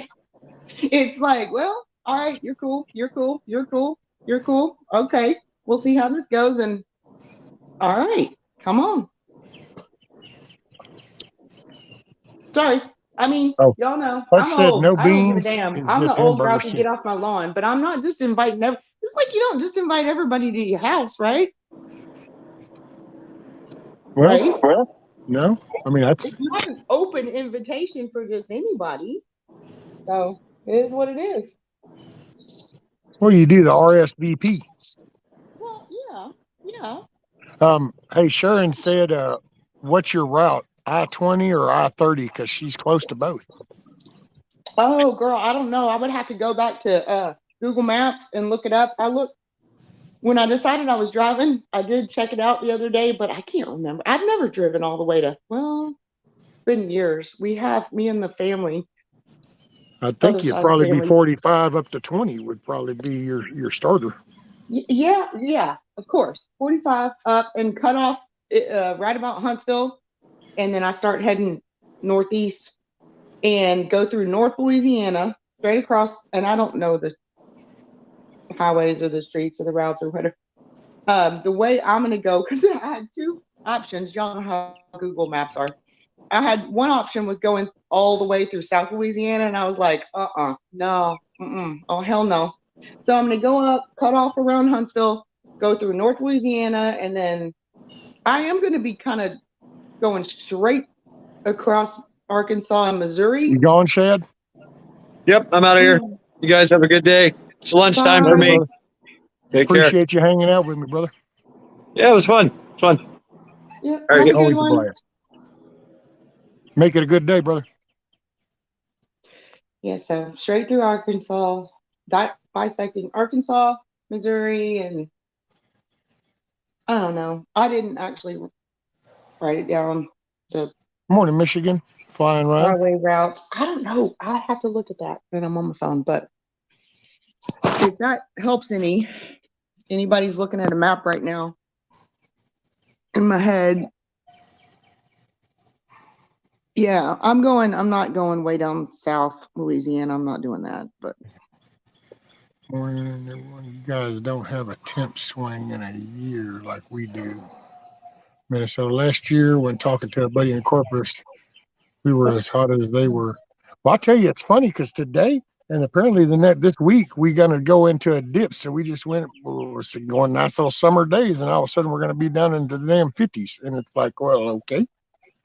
yeah, that's going to go straight through to the weekend. We're going to be 40s and 50s at night and up to 70 during the day, and with rain Thursday and Friday, I think. Who was asking? Is it somebody that needs to be picked up on the way? Is that why somebody was asking? Because What on the route? That was Sharon Smith. She wanted to meet up with you. oh, She just wanted to meet you. I oh, guess. okay. I was just like, well, Like if stop and have a somebody cup of coffee actually, and meet up. well, I mean, maybe, possibly, but considering the fact that it's going to take us basically drive time, that's without stops and going to pee and feeding I plan to take a few of the rabbits with me so that maybe we can exchange rabbits, and Texas rabbits can end up in North Carolina and Virginia, and maybe a Virginia rabbit can end up in Texas and that kind of thing. So I feel like I want to just haul ass and drive as fast as I can straight through. You know what I mean? Because it's going to take me basically a whole day to get there prior to the weekend, and then a whole day to get back. So it's a 5-day trip for me. Clearly from Texas, it's not just a little That's easy weekend. because on the way back it's going to take you a little longer because you're just going to be at the end, so it's going to be a tiresome on the way True. back. Yeah. I mean, You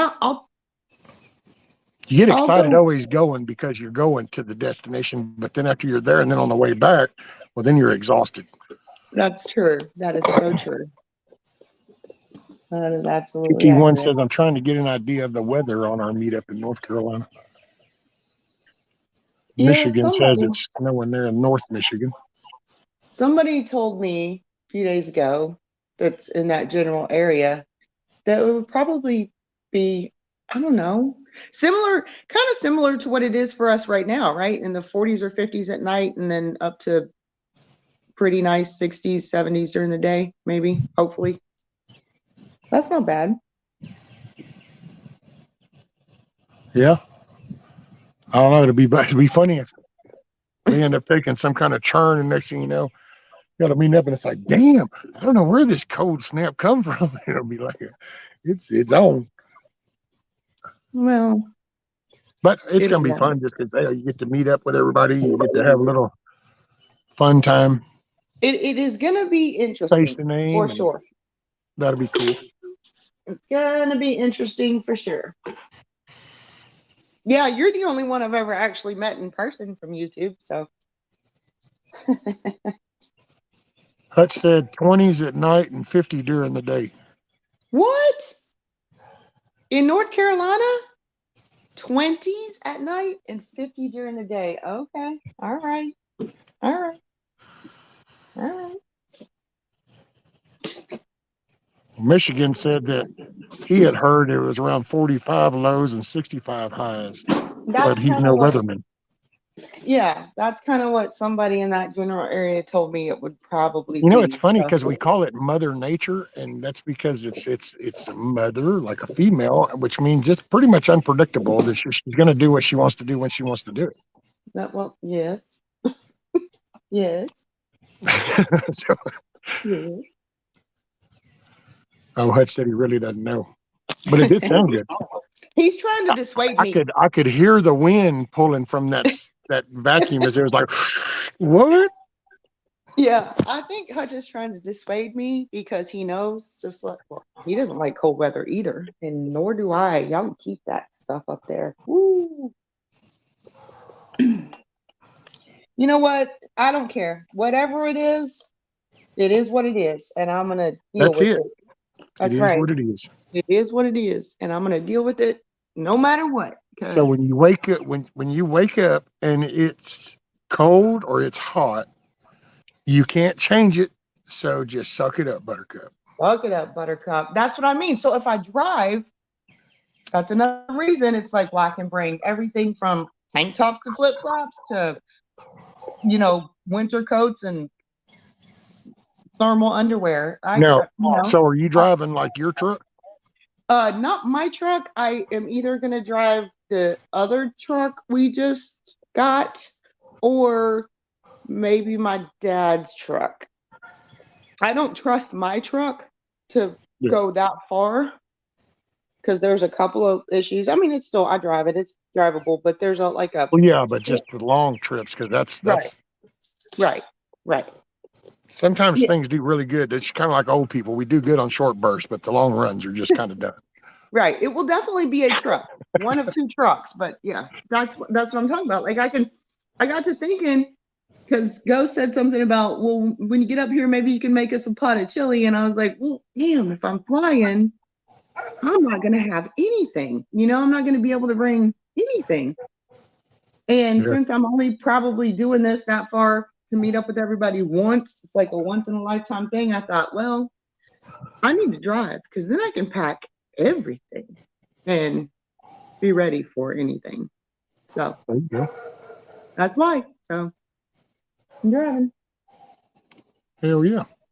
And I am going to make a pot of chili. They'll make fun of it, but that's fine.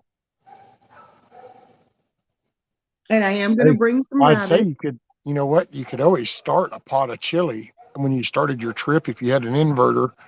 And then a whole day and a half it took you to get up there, that'd be a day and a half chili. Cook it on the way. Yeah. Nah, I'll just pack all the ingredients in the cooler and make it when I get there. So you're Sounds going to make like a fast chili? Yeah. I'm not gonna make Texas red. Well, I mean, I guess I could make Texas red, but I'm gonna make, just a general fast Texas chili. And by fast, it still takes a few hours, but Damn, wind's picking up and it's getting cooler for some reason.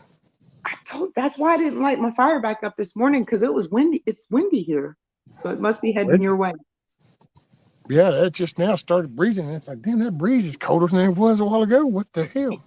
That's why I was shivering sitting outside a while ago when I was taking a break. I'm like, no, I'm going back inside. We're going to drop into 63 degrees. I was wearing a tank top yesterday, working out in the garden. I tilled and I planted a little patch of corn. And I suck at corn. The last 2 years, I can't grow corn. I mean, it grows, but last year it grew better than the year before, but it didn't actually make corn. So I don't know what the hell's going on. And I told Jeremy yesterday, I was like, look, if I can't grow corn this year, I give up on corn. Corn is not that expensive to buy. I will store cases of cans of corn or whatever I need to because this is a lot of work for nothing if it doesn't grow. Just saying. As soon as the sun comes out, though, I got to get out there and plant some more green beans. That's when I came up when y'all were talking about the green beans because that's what I'm going to be planting today. Pole beans. If you have a pole variety or a climbing variety, you need structure. If you have a bush variety of bean, then you just plant a patch of those suckers and they'll be fine. Which is what I'm doing today.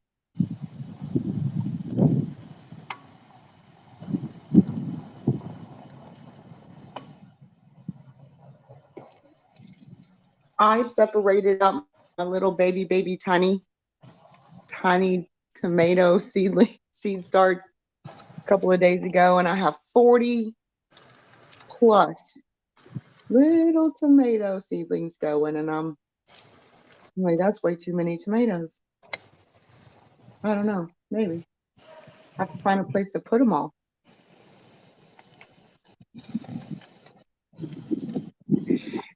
Can't see the chat, y'all, so if y'all are asking questions, sorry, or comments. He'll be back in a minute. Yeah, I'm listening, but stir up those coals. You'll get a flame eventually.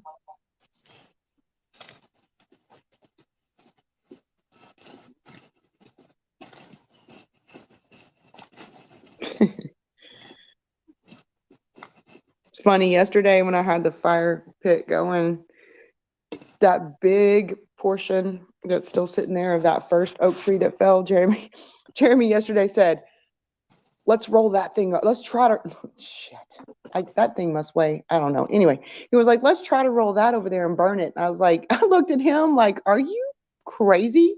I said, if we put that in that fire pit right there, that thing would burn for 4 days straight. It's ginormous. I'm like, I'm not trying to watch a fire for 4 days straight.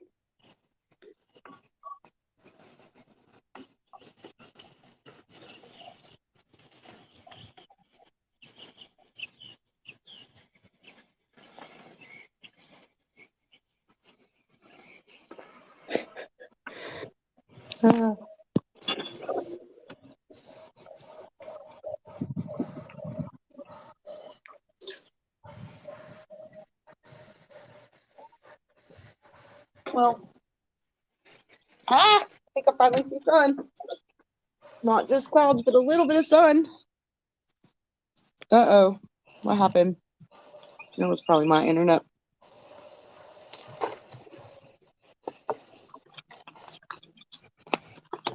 Oh, still cold.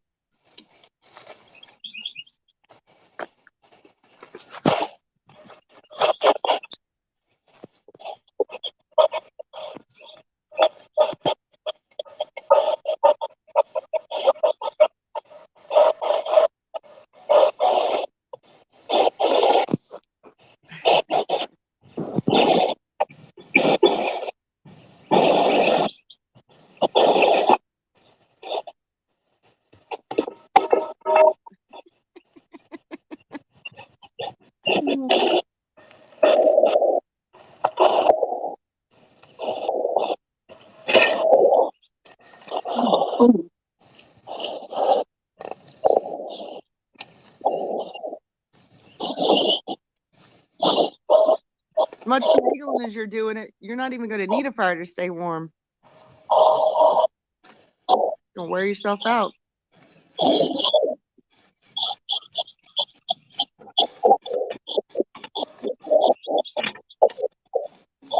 Sick of it right back.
Yep. Flames. I see flames.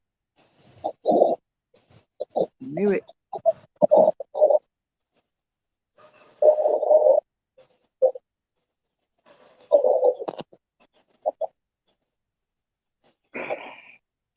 Makes me want to burn the rest of the limbs in my yard now. Dang it.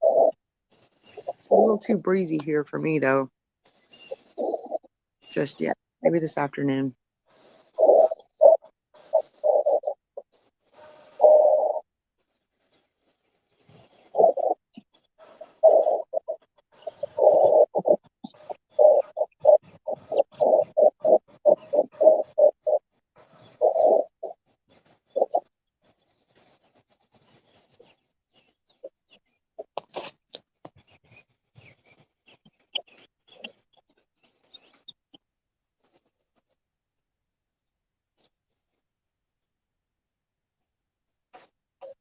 All right, y'all. I'm gonna. Oh God, it's so cold.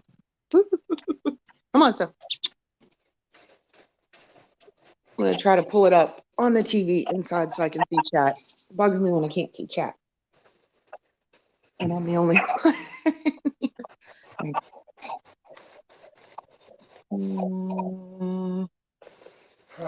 Okay, sorry.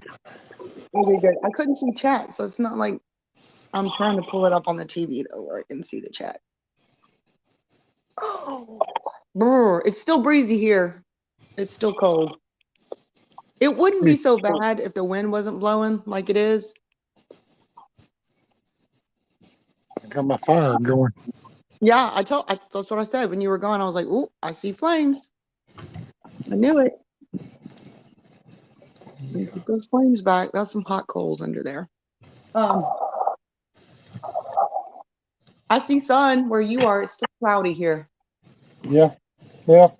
That's what I was showing a while ago. It's starting to break back over here. Woo-wee! That's Ree. That's the Ree. That's really.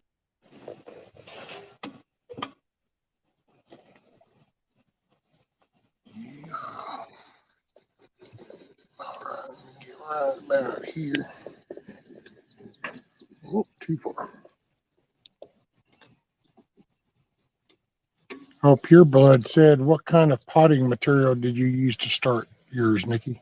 My compost, my finished compost. I have 1, 2, 3, 4, 5 compost piles, and I keep them turning constantly. And in fact, I need to go sift the rest of my finished compost today so I can turn the other one over into that and get a new one or another one started in that particular spot. I actually use my homemade compost for starting my stuff. I don't buy haven't bought I bought starting potting mix and garden mix a couple of years ago when I first started the garden.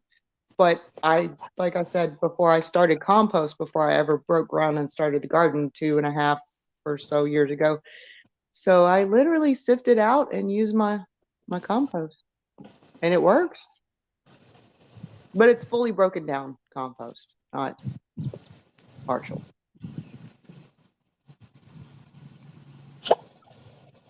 I know I still can't get the dadgum chat to work on my TV. Yeah, I sort of did this thing last year where I said I'm not buying any more fertilizer. I'm making my own. I'm not buying any more potting mix or seed starting mix or garden soil. I was trying to do it as inexpensive as possible, but it does take a lot of work making compost. I have to say, especially if you do a fast compost where it stays hot and got to go out there and water it and turn it and do all that, but it does work. Right, Lady Smith. Yes, ma'am. And then I put crushed eggshells in it intermittently and coffee grounds and food scraps and turn it and aerate it, poke holes in it and water it, and it's a whole process. I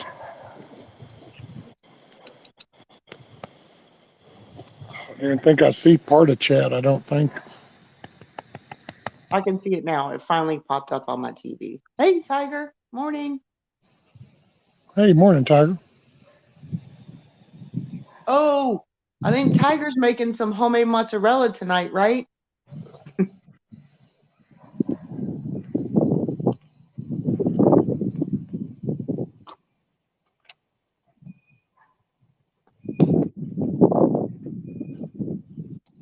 my grill, dog. Y'all up in my grill, man. Y'all up in my grill, dog. Well, he's a snuggler for sure.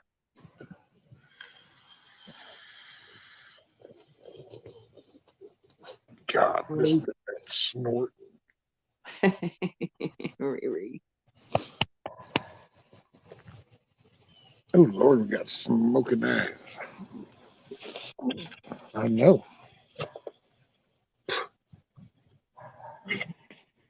My rooster started crowing a week or two ago. It's still a little pathetic, but he's pretty. He's cute. Oh, cool. Yeah, mine were my replacements were a whole month behind yours. We had Well, I an will issue. say, I noticed the difference between Thelma and Louise. Mm-hmm. Thelma has, what do you call that? A mantle, I guess. Comb. Their comb. Mm-hmm. She has a taller one than Louise. Mm-hmm. Louise is just a real small one, just on the top. But Thelma's is kind of about a damn almost half inch. Yeah. Sharon Bresky, please check your email. Yes, ma'am, I will. Well, so is Thelma a little more feisty than Louise? No, I mean, No. Well, I'm just trying to remember back and think if I know who Thelma's mom was, because there's no way for me to really know. well, But and if you remember, so with Thelma and Louise was the one. Well, they both look like the Reds, but Louise was the one that had the little bit of black tips on the neck feathers. Other than that, they look almost the same. Yeah. except for now the crown or the comb. Um, And BB's comb is getting on up there, buddy. He's got a big old floppy one. wait till he starts getting spurs. Hey, you know, we'll just have a talk. Like I try to have a talk with most people over the years. It's like, look, man, you just got to be easy whenever you put hands on me because there's no written rule on how the hands go back. And most people never seem to like that part. So I try to let them know beforehand. And he goes to spur me about one good time. And we'll see how that goes. I guess it depends on the moment he spurs me. But if he comes out the other end, hopefully he'll get the idea not to do that again. Right. I give him, I don't push him too hard. So I let him do this little strut thing until he gets up on me. When he does that, it's like, okay, just so we understand where the line is. That's like a while ago. Hadn't had to do that in a little over a week or so, but there have been mornings. I don't know what his trip is, but I slide that door open and buddy, he'll come bailing out that thing. And then he just commences to keep running at me. Mm-hmm. It's like, okay, well, here's the plastic cup. Ka-tink. Then he stops.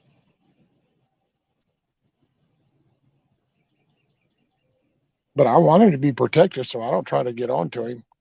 It's like I don't ever say nothing to them when Rudy gets over there because, oh, man, BB will slam that thing, buddy. Mm-hmm. She started cracking up the other day because, he's Mr. Ignorant. He still hadn't been around him. So Rudy's just like, Right. rescue, look down. Well, I have to say, his dad, which But clearly I know who his dad was because he was my only rooster. And when that raccoon came around those few days, just decimating my chickens and ducks, his dad gave his life to try to protect them. Because he was a feisty one, but he ended up dead. That's why I don't mind him being, some little defensive. He just needs to also understand. Mm-hmm. But yeah, I know what Rudy gets over there, all inquisitive and shit. Boy, all of a sudden, BB's slamming that hardwire mesh. And she started cracking up, going, oh, wow. And I go, well, they ain't had a chance to interact. So as far as he's concerned, I don't know what the hell you are. Right. But if I'm in there, because Rudy will come up in there and that sometimes causes an issue. Because I'll be in there working on shit. When I was hanging those feeder, that water one, they were running around, but then they weren't really, it wasn't me, but he didn't know that. So they started getting all squawkety and along the edge and they were having their own conversation. But he thought he couldn't get to me. And so then, man, he started kind of doing his little whiny type thing, hitting at the thing, get. And then all of a sudden, BB done went plumb stupid, dude. That damn bird was bouncing around. And I didn't realize that his neck is probably about the size of my thumb, but it looks like it's the size of my forearm. And it's beautiful. But he does this shit with these feathers. Mm-hmm. And oh yeah, he was all wound up, and I was like, okay, this ain't gonna work. So if I work in there, he's got to go in. Right.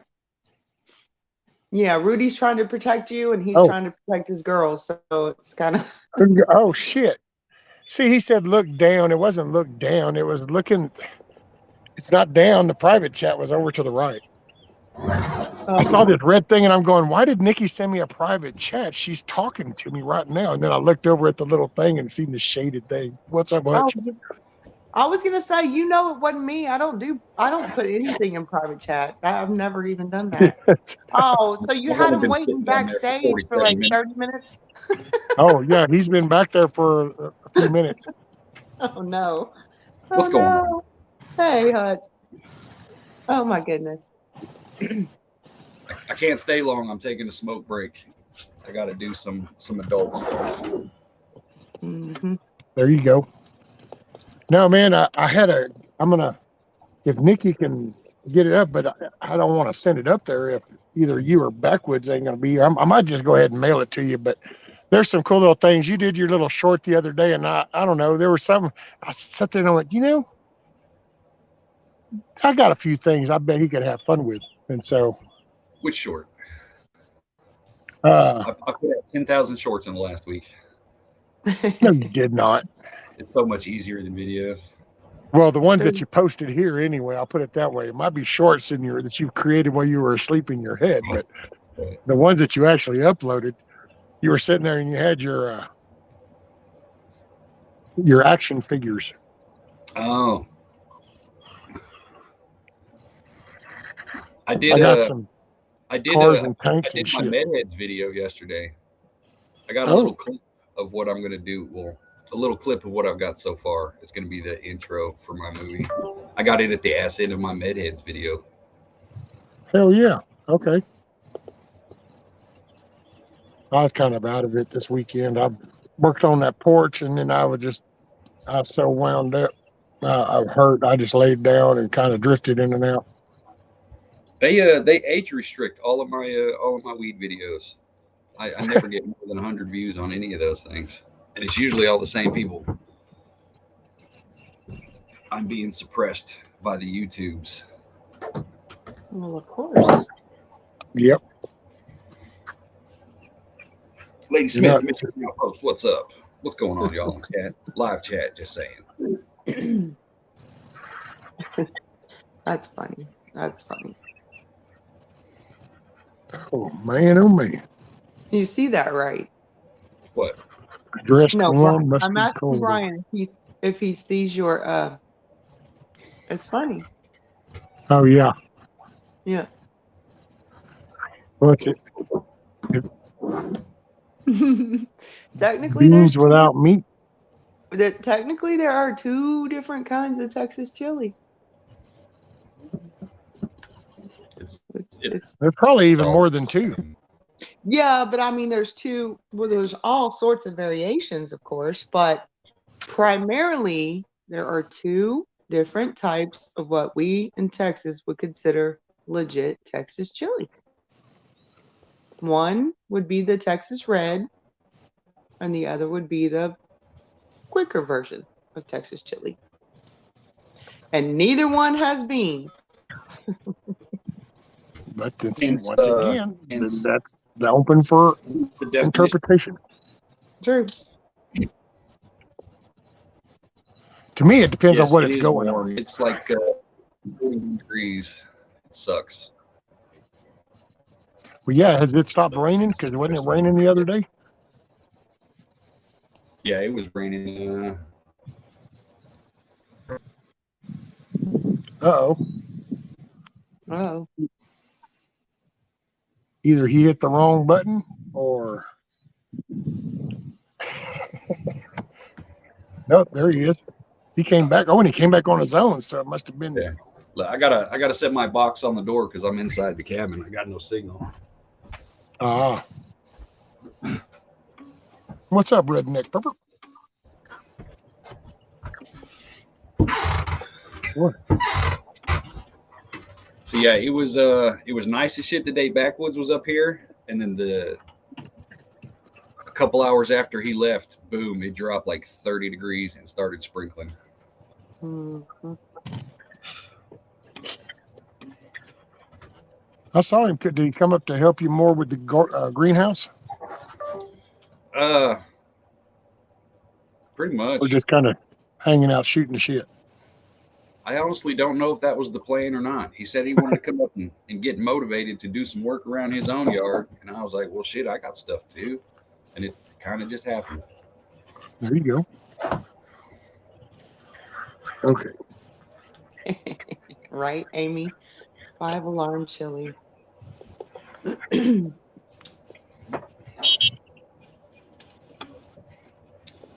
not sure. Oh, go ahead. Go ahead. No, I was going to say, I'm not sure what my chili is going to equate to, because the alarm thing, that's just that spice mix that you can buy in the grocery store. Like you can buy, 2-alarm, 3-alarm, 4-alarm, 5-alarm. But that's a pre-mixed spice. I don't do pre-mix. I season as I go.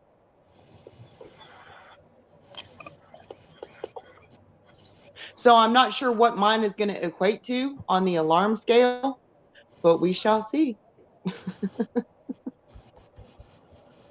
North Carolina boys, they can handle it. I think you should make it as hot as you possibly can. Some ghost peppers. I was going to say ghost peppers. You're meeting up with ghosts and shit. Yeah. Might as well make it ghost peppers. All right. Wouldn't that be something? I am going to bring some dried chilies for sure. What is it? Hey, isn't there even one called something about a Carolina Reaper? I mean, you're going to North Carolina, so you might as well throw in that 2-alarm chili and see how that goes. Yeah, that wouldn't be a 2-alarm. That'd be much higher on the scale. Carolina Well, I was Reaper. just thinking you got two. Right. Just between a ghost pepper and the Ghost. Carolina Reaper. And it's like, there you go. You don't need 3 more to make this a severe alarm fire.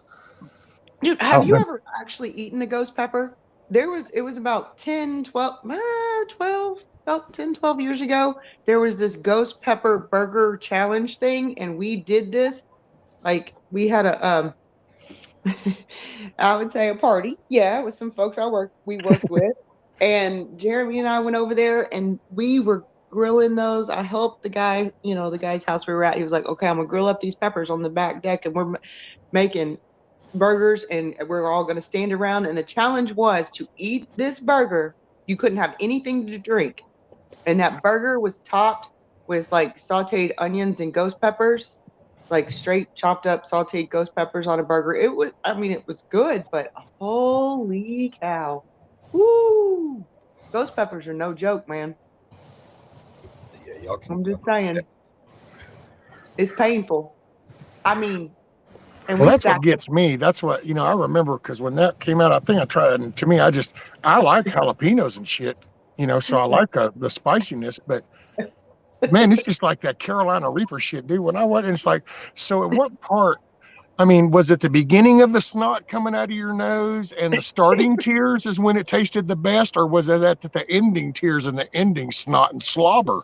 When did it really get the best flavor? Because you just watch that and it looks like, I don't know, dude, somebody could beat the shit out of you and give you the same effect. I don't understand what's pleasurable about this. It's healthy. The peppers help you stimulate blood circulation. That's I was about to say, Hutch is correct. It does. That, and it also releases what endorphins in your brain, which it's a weird thing. The spicier, the more beneficial in some cases. Right. Until you got to drop a deuce and then you feel it again. Oh, that's always bad. Yes, it's always bad when shit's as hot coming out as it went in. Yeah, Amy said, "Hey, morning, Miss B." Chip challenge. They had them sitting around my gas station. Like, there's a couple gas stations around here that had a single fucking chip, and it was like $15. I was like, y'all got no. Yeah, we haven't tried it, Amy. But Jeremy actually did mention that a couple months back. He was like, I think I want to do that 1 chip challenge thing. And I said, well, all right, good luck to you. I'm not doing it. It's funny. I can actually judge the heat of peppers, because if it's real hot, I get the hiccups. Yes. I don't know why. If it's just spicy, it's no big deal. But if it starts getting hot, I get hiccups. And of course, your pores all open up.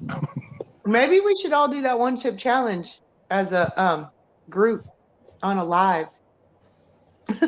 No, I don't want to do it. I don't want to do it. I don't want the link for that, just so you know. Give me just a little time. I need to learn some software to learn how this whole CGI thing goes. We'll get a panel going. I like spicy, but I don't like burn your face off spicy. I agree with that, Lady Smith and Huck. I really do enjoy spice, but when it gets to the point where it's so hot that you literally can't taste anything else, then what's the point of that, right? You can't taste your food. I mean, it works if you're eating something you don't like, I guess. Oh, yeah, true. Like, it's kind of like when everybody said that the took away their sense of taste. I was like, shit, now's the opportunity to eat all the stuff that you hate. Shit. Oh, that's right. That's right. For me, it would be cantaloupe and sweet potatoes. Ugh. Nothing wrong with either one of those foods. Yeah, I get you. The rest of my family likes it, but not we don't.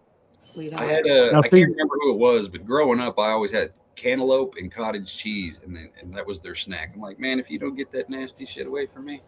yeah, I remember Yeah. those.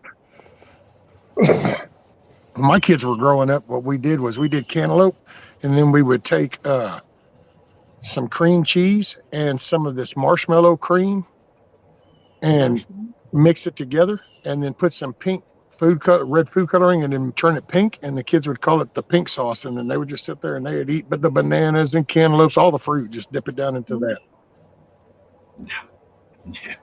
Yeah, that's a homemade fruit dip, and that stuff's pretty good. Homemade fruit dip is good, but not on the cantaloupe. Cantaloupe tastes like grandma's soap in the bathroom or something. Blech. What are you doing eating grandma's soap in the first place? I'm To just do a saying, carrot? it tastes the way those stupid decorative stuff. When you were a kid and you had any kind of grandma's bathroom, it was either those little nasty smelling rose soaps or some fruity foo-foo bullshit that smelled that like that. And anytime I've ever eaten cantaloupe, it just in my brain, it goes right back to, oh my God, that's like a grandma's soap. Blah. I just don't like it. I don't like it. Right? Tell them TT1. Hell, we still eat dirt around here. We we ate dirt and sticks. Oh, absolutely. Mud pies were all the rage back then. Oh yeah, Mud that's pies. what made that was natural immunity. That's what gave you natural immunity. That's why people didn't just go around going, Mud wear pie. 3 masks. No, eat some more dirt. Get all your nutrients. There you go. I agree. I agree. Live off the land. Y'all are funny. So really, is it legit 50-50? You're coming? You and Backwoods? Yeah, it is. It is 50-50. Well, I'm actually committed to this one. I'm gonna get there, well, one way or another. I'll be there. I Probably the want, I only time. want to see the fellas. You know what I mean? I Yeah. just don't know if it's gonna be able to happen. Well, I'm driving through Missouri. Just saying. I thought you were going through Georgia. What? No, I think don't I go through? I go straight through Arkansas, top of Louisiana.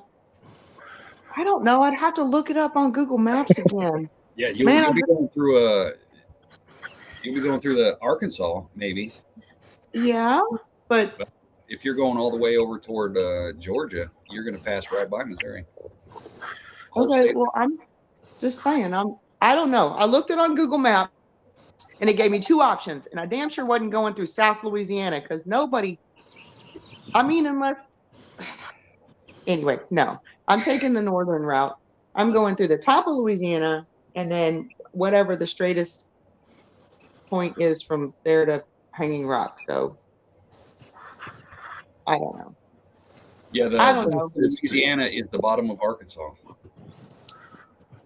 So it's a little over 16 hours and 47 minutes From from me. you, from me, it said 18 hours and something, and that was just drive time, not counting stops and, stop to go pee, stop to get snacks, stop to give the rabbit some water, whatever we're doing.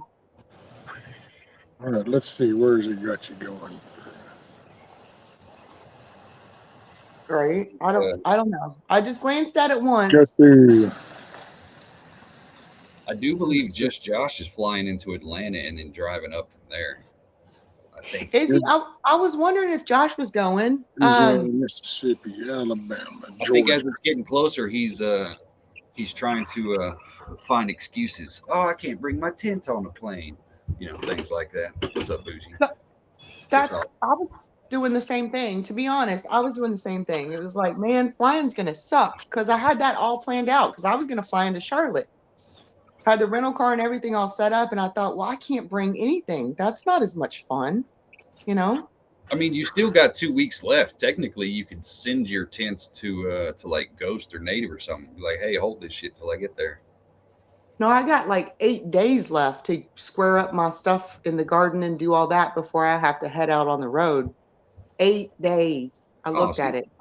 FedEx, overnight that shit. You'll be just fine. I'm not overnighting a tent and a sleeping bag and a pillow and a enamel coated pot to make my chili in and all my ingredients. See, that's the thing. If I'm gonna make y'all the best chili in the world, then I have to bring my supplies. Well, at best, it could only be the second best chili because it is from Texas originally. So, just saying. There's gonna be a whole lot of shit talking. I can see Yeah, it. I don't think you're going anywhere around Missouri. I'm Yeah. not. It's not No. through Missouri.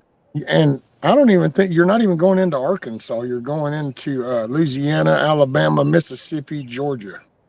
You're going to go through South Carolina and then into North Carolina. So you're pretty much going Louisiana. What was it? Shit. Rattle it off again. Louisiana, Mississippi, Alabama, Georgia, Tennessee. Oh, that's the longest way was Virginia and then North Carolina. And then the shortest way was down below that. So Right. you don't even go up into Arkansas or Missouri. I'm not doing that South Louisiana trip. Bougie, I had a whole thing booked, but I changed my mind and I'm gonna drive. I And it's don't know. 1,146 miles for me, Huckleberry. Right. I'm gonna get there when I get there, but I'm gonna make it. See, if you leave on your little rascal right now, I think you'd be there at time. You know what? Elon hasn't set up enough charging stations along the way. Oh, yeah, that's funny. Comical. You can always jerry rig like a car battery on the back of that thing. Sure. Run some jumper cables. Mm-hmm. Hey, I need to make me an umbrella out of solar panels, then I could be self-charged as I go. Right.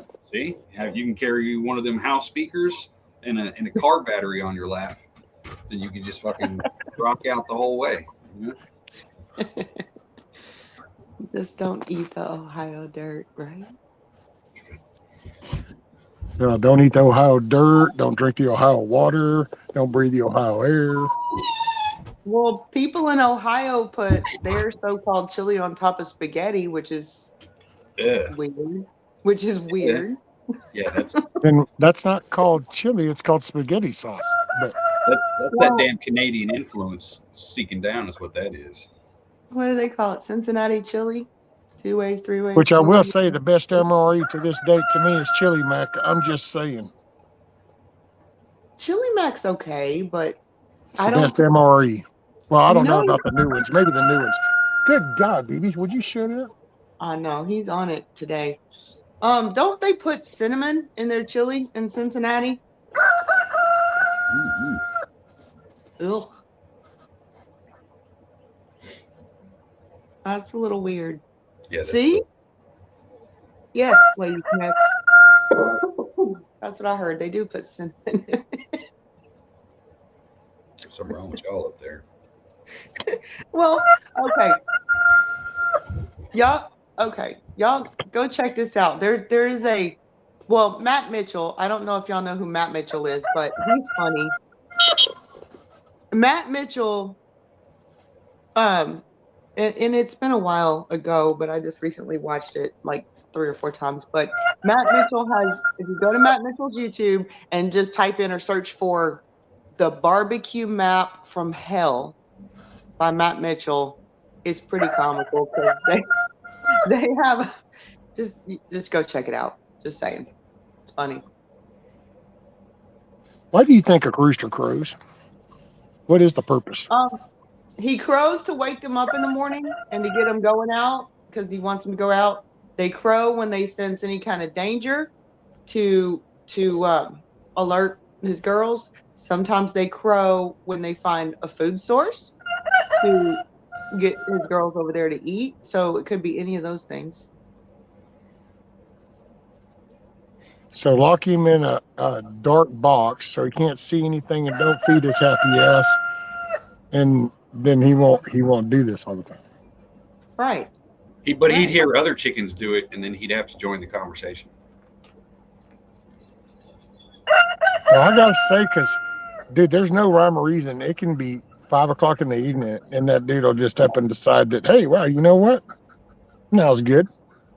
Well, by that time in the evening, he also crows to get them to go back to bed, like go back and roost. So there's a morning, let's get up, ladies. There's a nighttime or evening time. It's time to get your butts back to the roost. And then there's either food or danger in between. Well, and I got to say, even the wake up thing kind of has me questioning because, see, okay, that was always what I thought it was. I always thought, it's the crack of dawn, it's the raise, it started the day, blah, blah, blah. So I made a point to go out here and, oh no, I can open that door because he can be crowing and his ass will stay in there for another 30, 45 minutes, crowing his ass off. Mm-hmm. Won't care. Mm-hmm. Then he'll come out and he might not ever say a damn thing all day long until the next day, or he might do a whole day of this. That's why I was just kind of got curious going, what makes them actually crow?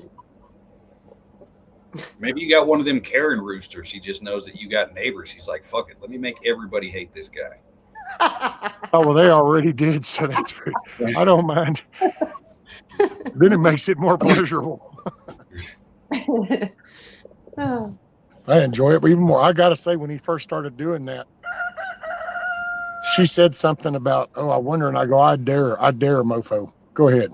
Open your gums and say it. You are so not going to like the response. And it's like, I ain't saying that bashful either. So anybody in the wood, they can hear me. It'll carry through. I ain't bashful. Ain't. All right. Hey, that's natural. At least it ain't that stupid yapping ass dog that'll fire off over there because some squirrel ran across the yard or a leaf blew because the wind blew. Yeah.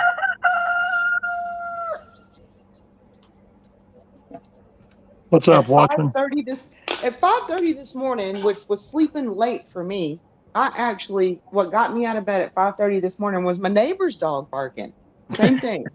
I could hear it all the way, and I was like, I couldn't tell. And it's a dachshund as well. And our little Sophie's part dachshund, and I thought, damn it, is Sophie outside barking? So I got up, stumbled to the door. Jeremy was outside on the porch smoking, and I said, is that Sophie barking? And he's like, no, that's the damn dog next door. I could hear it all the way across the house. I was like, oh well, first part of the morning, everything's so quiet that the sound just echoes.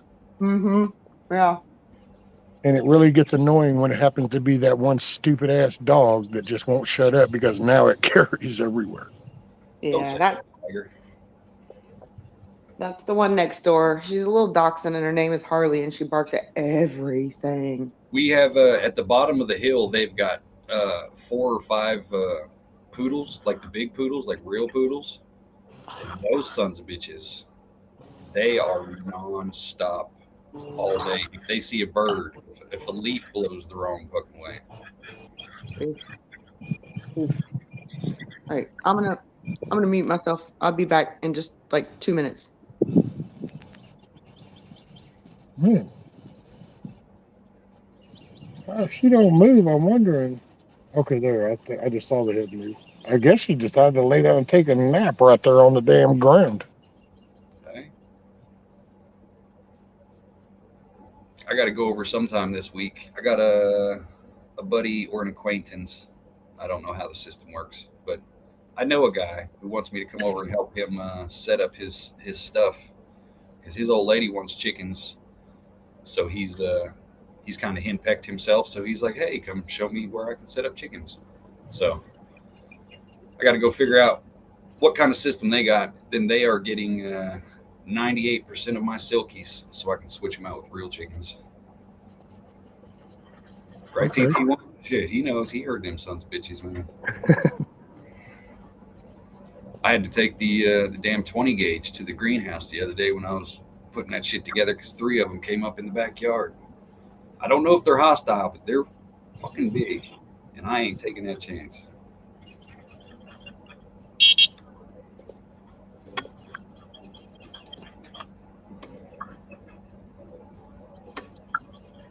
Wow, what a trip.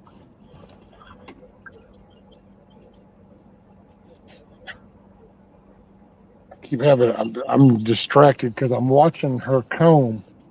I can see it, and it's like, just move. I need you to move, and then I know you might be alive. There it goes. Okay. There's a twitch. just first time she just up and plopped right on the other side of him, underneath, right by the end of the ramp part. Just right there on the ground. The others walking all around ignoring her, and I was like, okay, you need to move or something, or I don't want the chicken to go bad, but we're going to get some grilled chicken sandwich out the deal. I mean, I didn't really want to have to do that right now, but.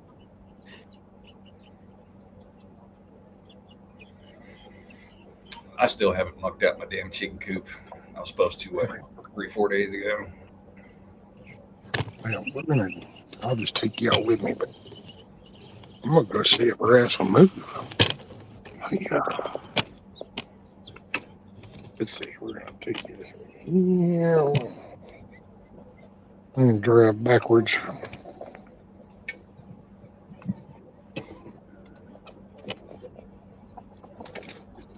Okay, I saw the head move.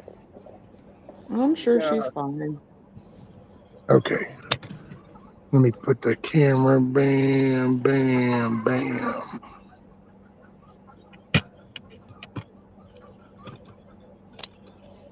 Yeah. Kiss off.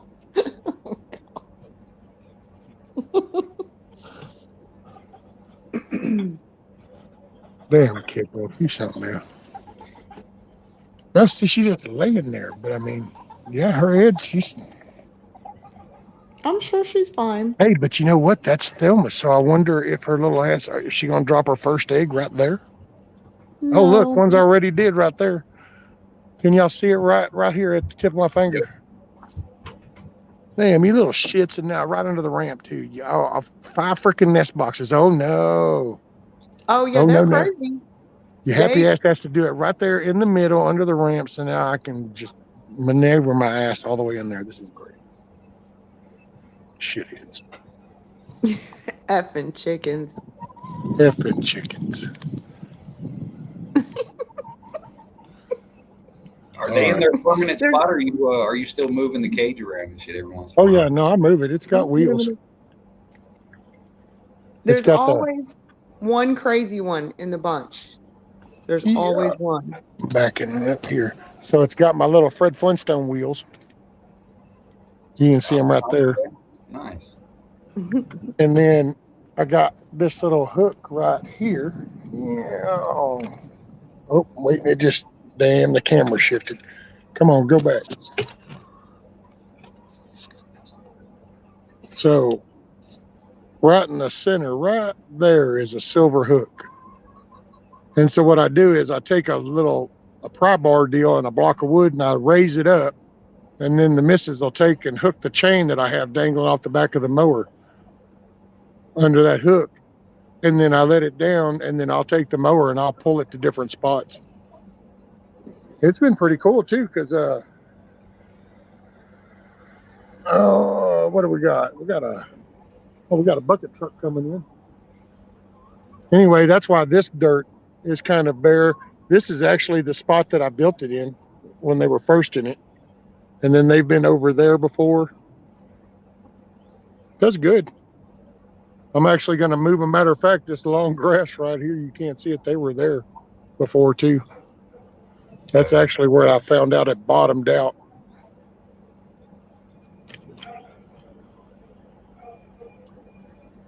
Them raccoons ain't going up under because these chickens are under surveillance all the time. And at night when they go in, there's no way a human is the only one that opens this up, and I know that. I did it on purpose that way. Because then that way I know when something happens to them inside that coop, well, I'm going to go look at my camera and I'm going to know exactly which direction you came from, who you were, and where you went. Nice. And I'll be coming from there. About filling the bottom with straw, throwing a thin layer of straw underneath there. That way when you move it, boom, you got a good little start to a compost pile. Start saving you some dirt and shit. You know, after you were talking the other day, I was thinking about doing a little like a tray or something in there. And then that way for the sandbox deal. Right. Bougie. Oh, I move them around, Bougie, because it just helping. I was trying to get this to where they'll stir up the grass for gardening. I was going to say, he doesn't really even necessarily need hay in there. He's actually moving them where he's planning on putting in his raised beds, so they get to clear out all the grass for him, which is smart. Because that St. Augustine grass is hard to get rid of if you're just straight, you know. Boy, howdy. Yeah, if you're straight starting a garden like I did a couple 3 years ago, that St. Augustine is a bitch to get rid of. What's up, Samoan? And by the way, morning, Bougie. And what's up, Samoan? I guess I'm gonna go get that egg real quick. Well, I don't know about real quick, but I'll get it. She's gonna be your problem child then. That's funny. Hey, has anybody grown clover, the white Dutch clover?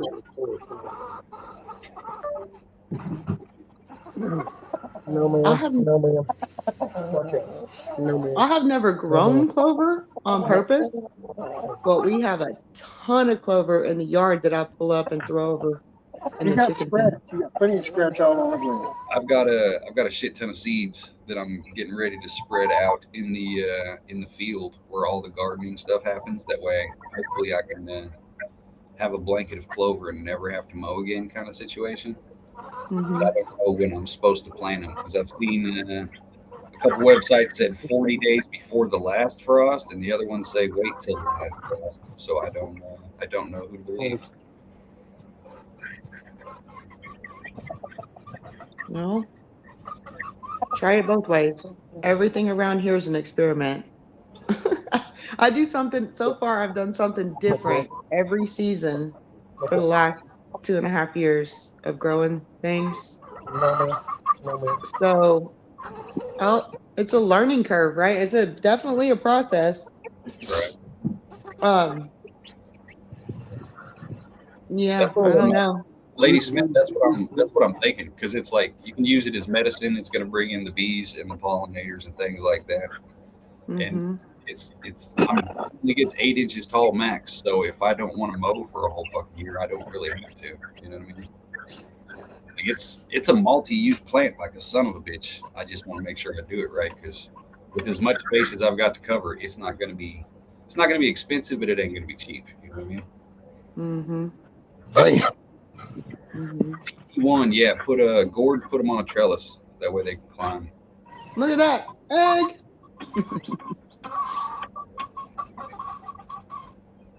Yeah. Actually, I'm not sure, but I think they make a fall and spring version.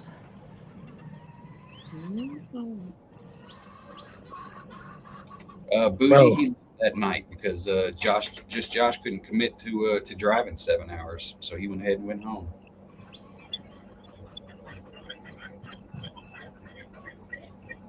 Yeah, we're gonna try to use. I got to set up a deal. I've got little strips of chicken wire that are maybe 6 inches wide and maybe 4 or 5 foot long, kind of deals. And I'm gonna tack those off of the side of the house, maybe an inch or so difference.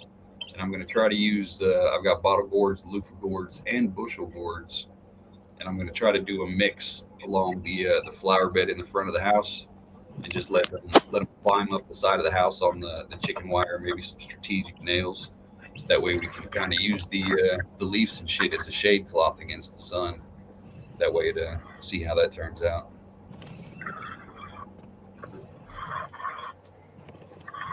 Yeah, there we go.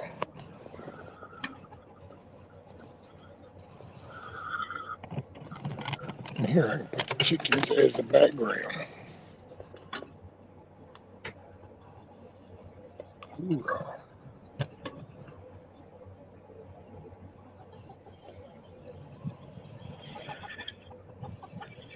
It just ain't cooperating. There they are. Then I can get on. Do you go in there and close the door every night, like lock them in there? Hmm. About every other night, I come to the gate and then she'll go in there and slide it. I did well. That's just here lately. Before, yeah, every night because I used to do it from out here through the hog panel. I could just poke that and shut it. But since I put this hardwire mesh on it right here, now I can just poke through right there. But I'm fixing to change all that up. It's done war on me. I don't like it. And it's hard for me to do just that. Now that I put this on, I got to go all the way in there. And so I'm going to make it easier on her. I'm going to make a double latch door. You can't put some kind of like take a little like a 1x and some baling wire or something and kind of just make you a permanent handle that slides that thing in and out kind of deal. You know what I mean? Yeah. Yeah, I could do it right there. I was thinking about making, because man, I didn't realize when I watch him go through that square, I think, damn, dude, I got a few. He has to duck down to kind of get out of there. So, and then also I was thinking about the summertime heat. I didn't really, the only ventilation's right up at the top. Yeah. It's got wire mesh on that slanted part right up there. And so I was like, they need some ventilation. So I think I'm going to open that up. So during the day, it'll be all open. And then I'm going to put a vent screen on the other side that's solid. And so it can get a cross flow and get some sunshine. Maybe then they won't sit here and shit eggs out on the ground. I don't know when they just up and started this, they were going up into there. Now it's like, I'll just do it right here. So I don't know what changed. Chickens are crazy. Well, maybe it's too small of an opening and it gets dark when they go in and they're like, I don't really want to go in there. I don't know. Figure I'll try to fix it. I really don't think it's that, because you know what mine looks like. It's dark inside of our coop during the day because there's a light in there, but I don't turn it on. And they have that one little, about the same size as yours, on the side where they come out during the day, but mine still go in and lay their eggs. Now the duck just lays them in the pen, but the chickens go in there and they lay eggs inside in the dark. You just have a crazy chicken. I told you. Yeah. There's always one crazy one. Makes me think I know who her mom was now, because I had I had her for a while. Remember that stupid chicken that would always want to come up and, well, there's two of them, want to lay in the pine shavings bag that I had on the porch. Oh yeah. And they would fight over it when I was free ranging them. Oh, they're nuts. What are you eating? Are you grazing? Oh, hey y'all, I'm gonna go do stuff. Yeah, Right you on, know sir. what? I'm about to do the same thing. Oh, Yep. is he already gone? He leaves quickly. Gone. He gone. The sun is officially out here, so now I can see it. I'm about to go do the same thing because like I said, I have 8 days and a whole bunch of other stuff that needs to go into this garden area before I leave to drive for a day and a half to meet up. So I have a whole bunch to organize and get ready and do before I go. So Oh look. Oh, TT1 said that the Times Network showing a mass of immigrants at El Paso pushing mobs at the gate against Border Patrol. Out of control, y'all. oh, that doesn't surprise me. El Paso. Mm-hmm. Yep. Mm-mm. Well, I think I might be fixing to call it myself. So. Yeah, I really do have stuff to do. It's been fun. Thank you for letting me up here. And I've been listening since earlier, but I was multitasking, and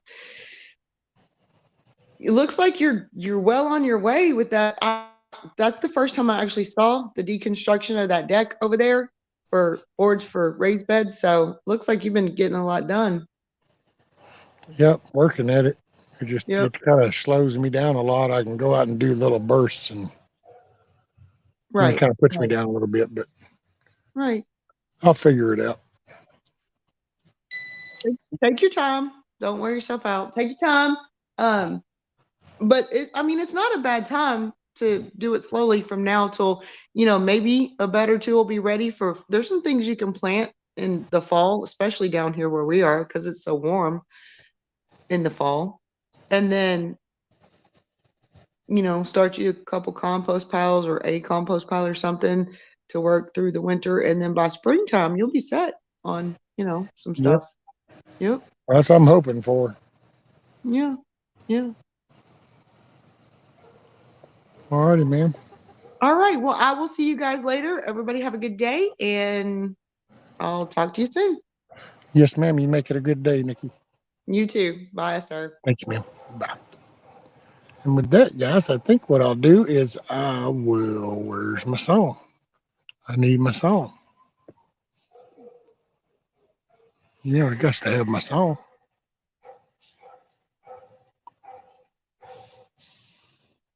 So I'll tell you what, let's see, we're going to put you right here. I'll put you with the chickens. Yeah.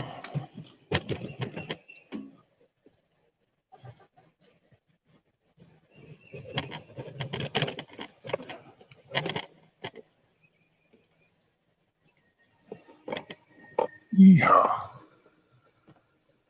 No, that ain't gonna work. I don't like that. We're gonna do something different.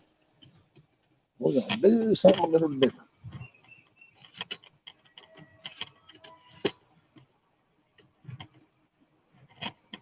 Yeah. Y'all still with me now, and if you're not, that's okay.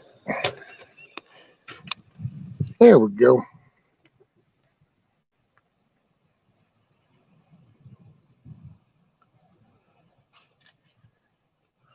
Let's see, what do we got?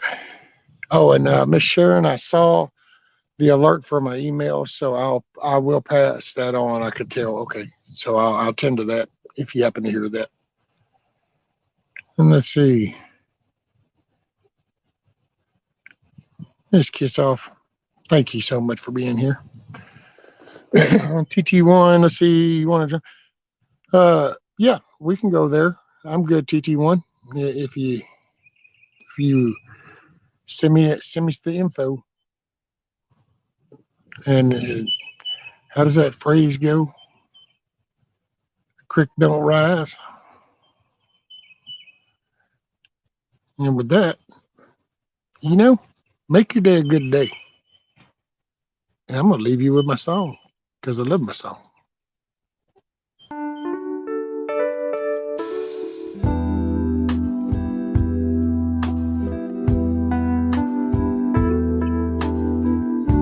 Make your day a good day, everybody. Appreciate you being here, hanging out with me.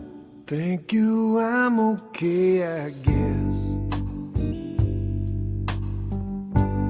I just need a little rest. I'll catch up on my sleep tonight. I ain't complaining, that's life. I've got blueberries in the yard. I bought 100 mason jars. I'm gonna pick them when they're ripe. Another season, that's life. Wipe that tear out of your eye.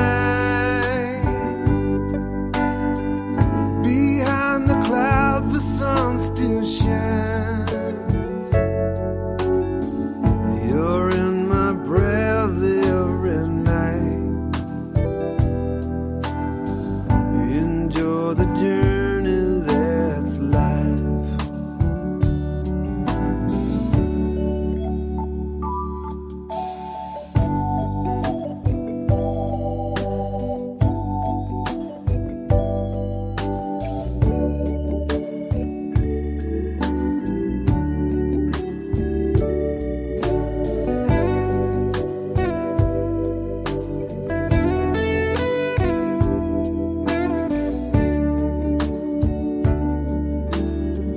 There's a touch of fall in the wind. Can't wait till you come back again.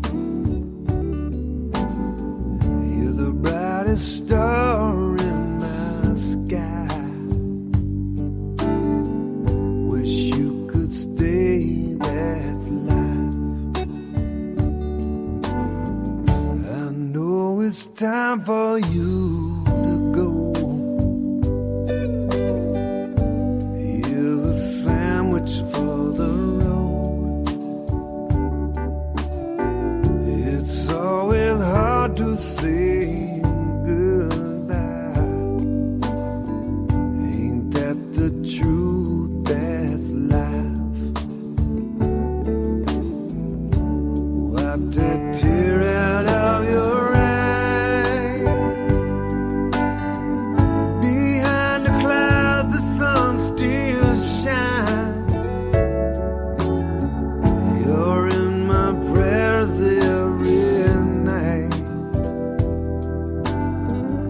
Enjoy the journey, that's life.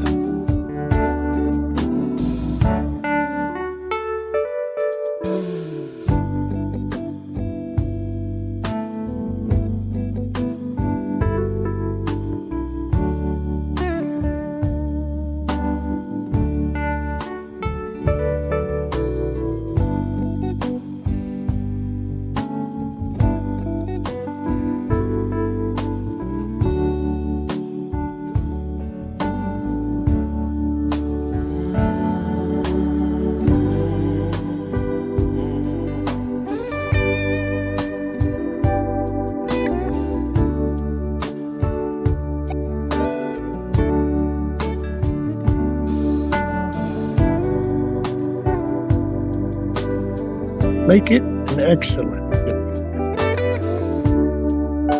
Appreciate y'all.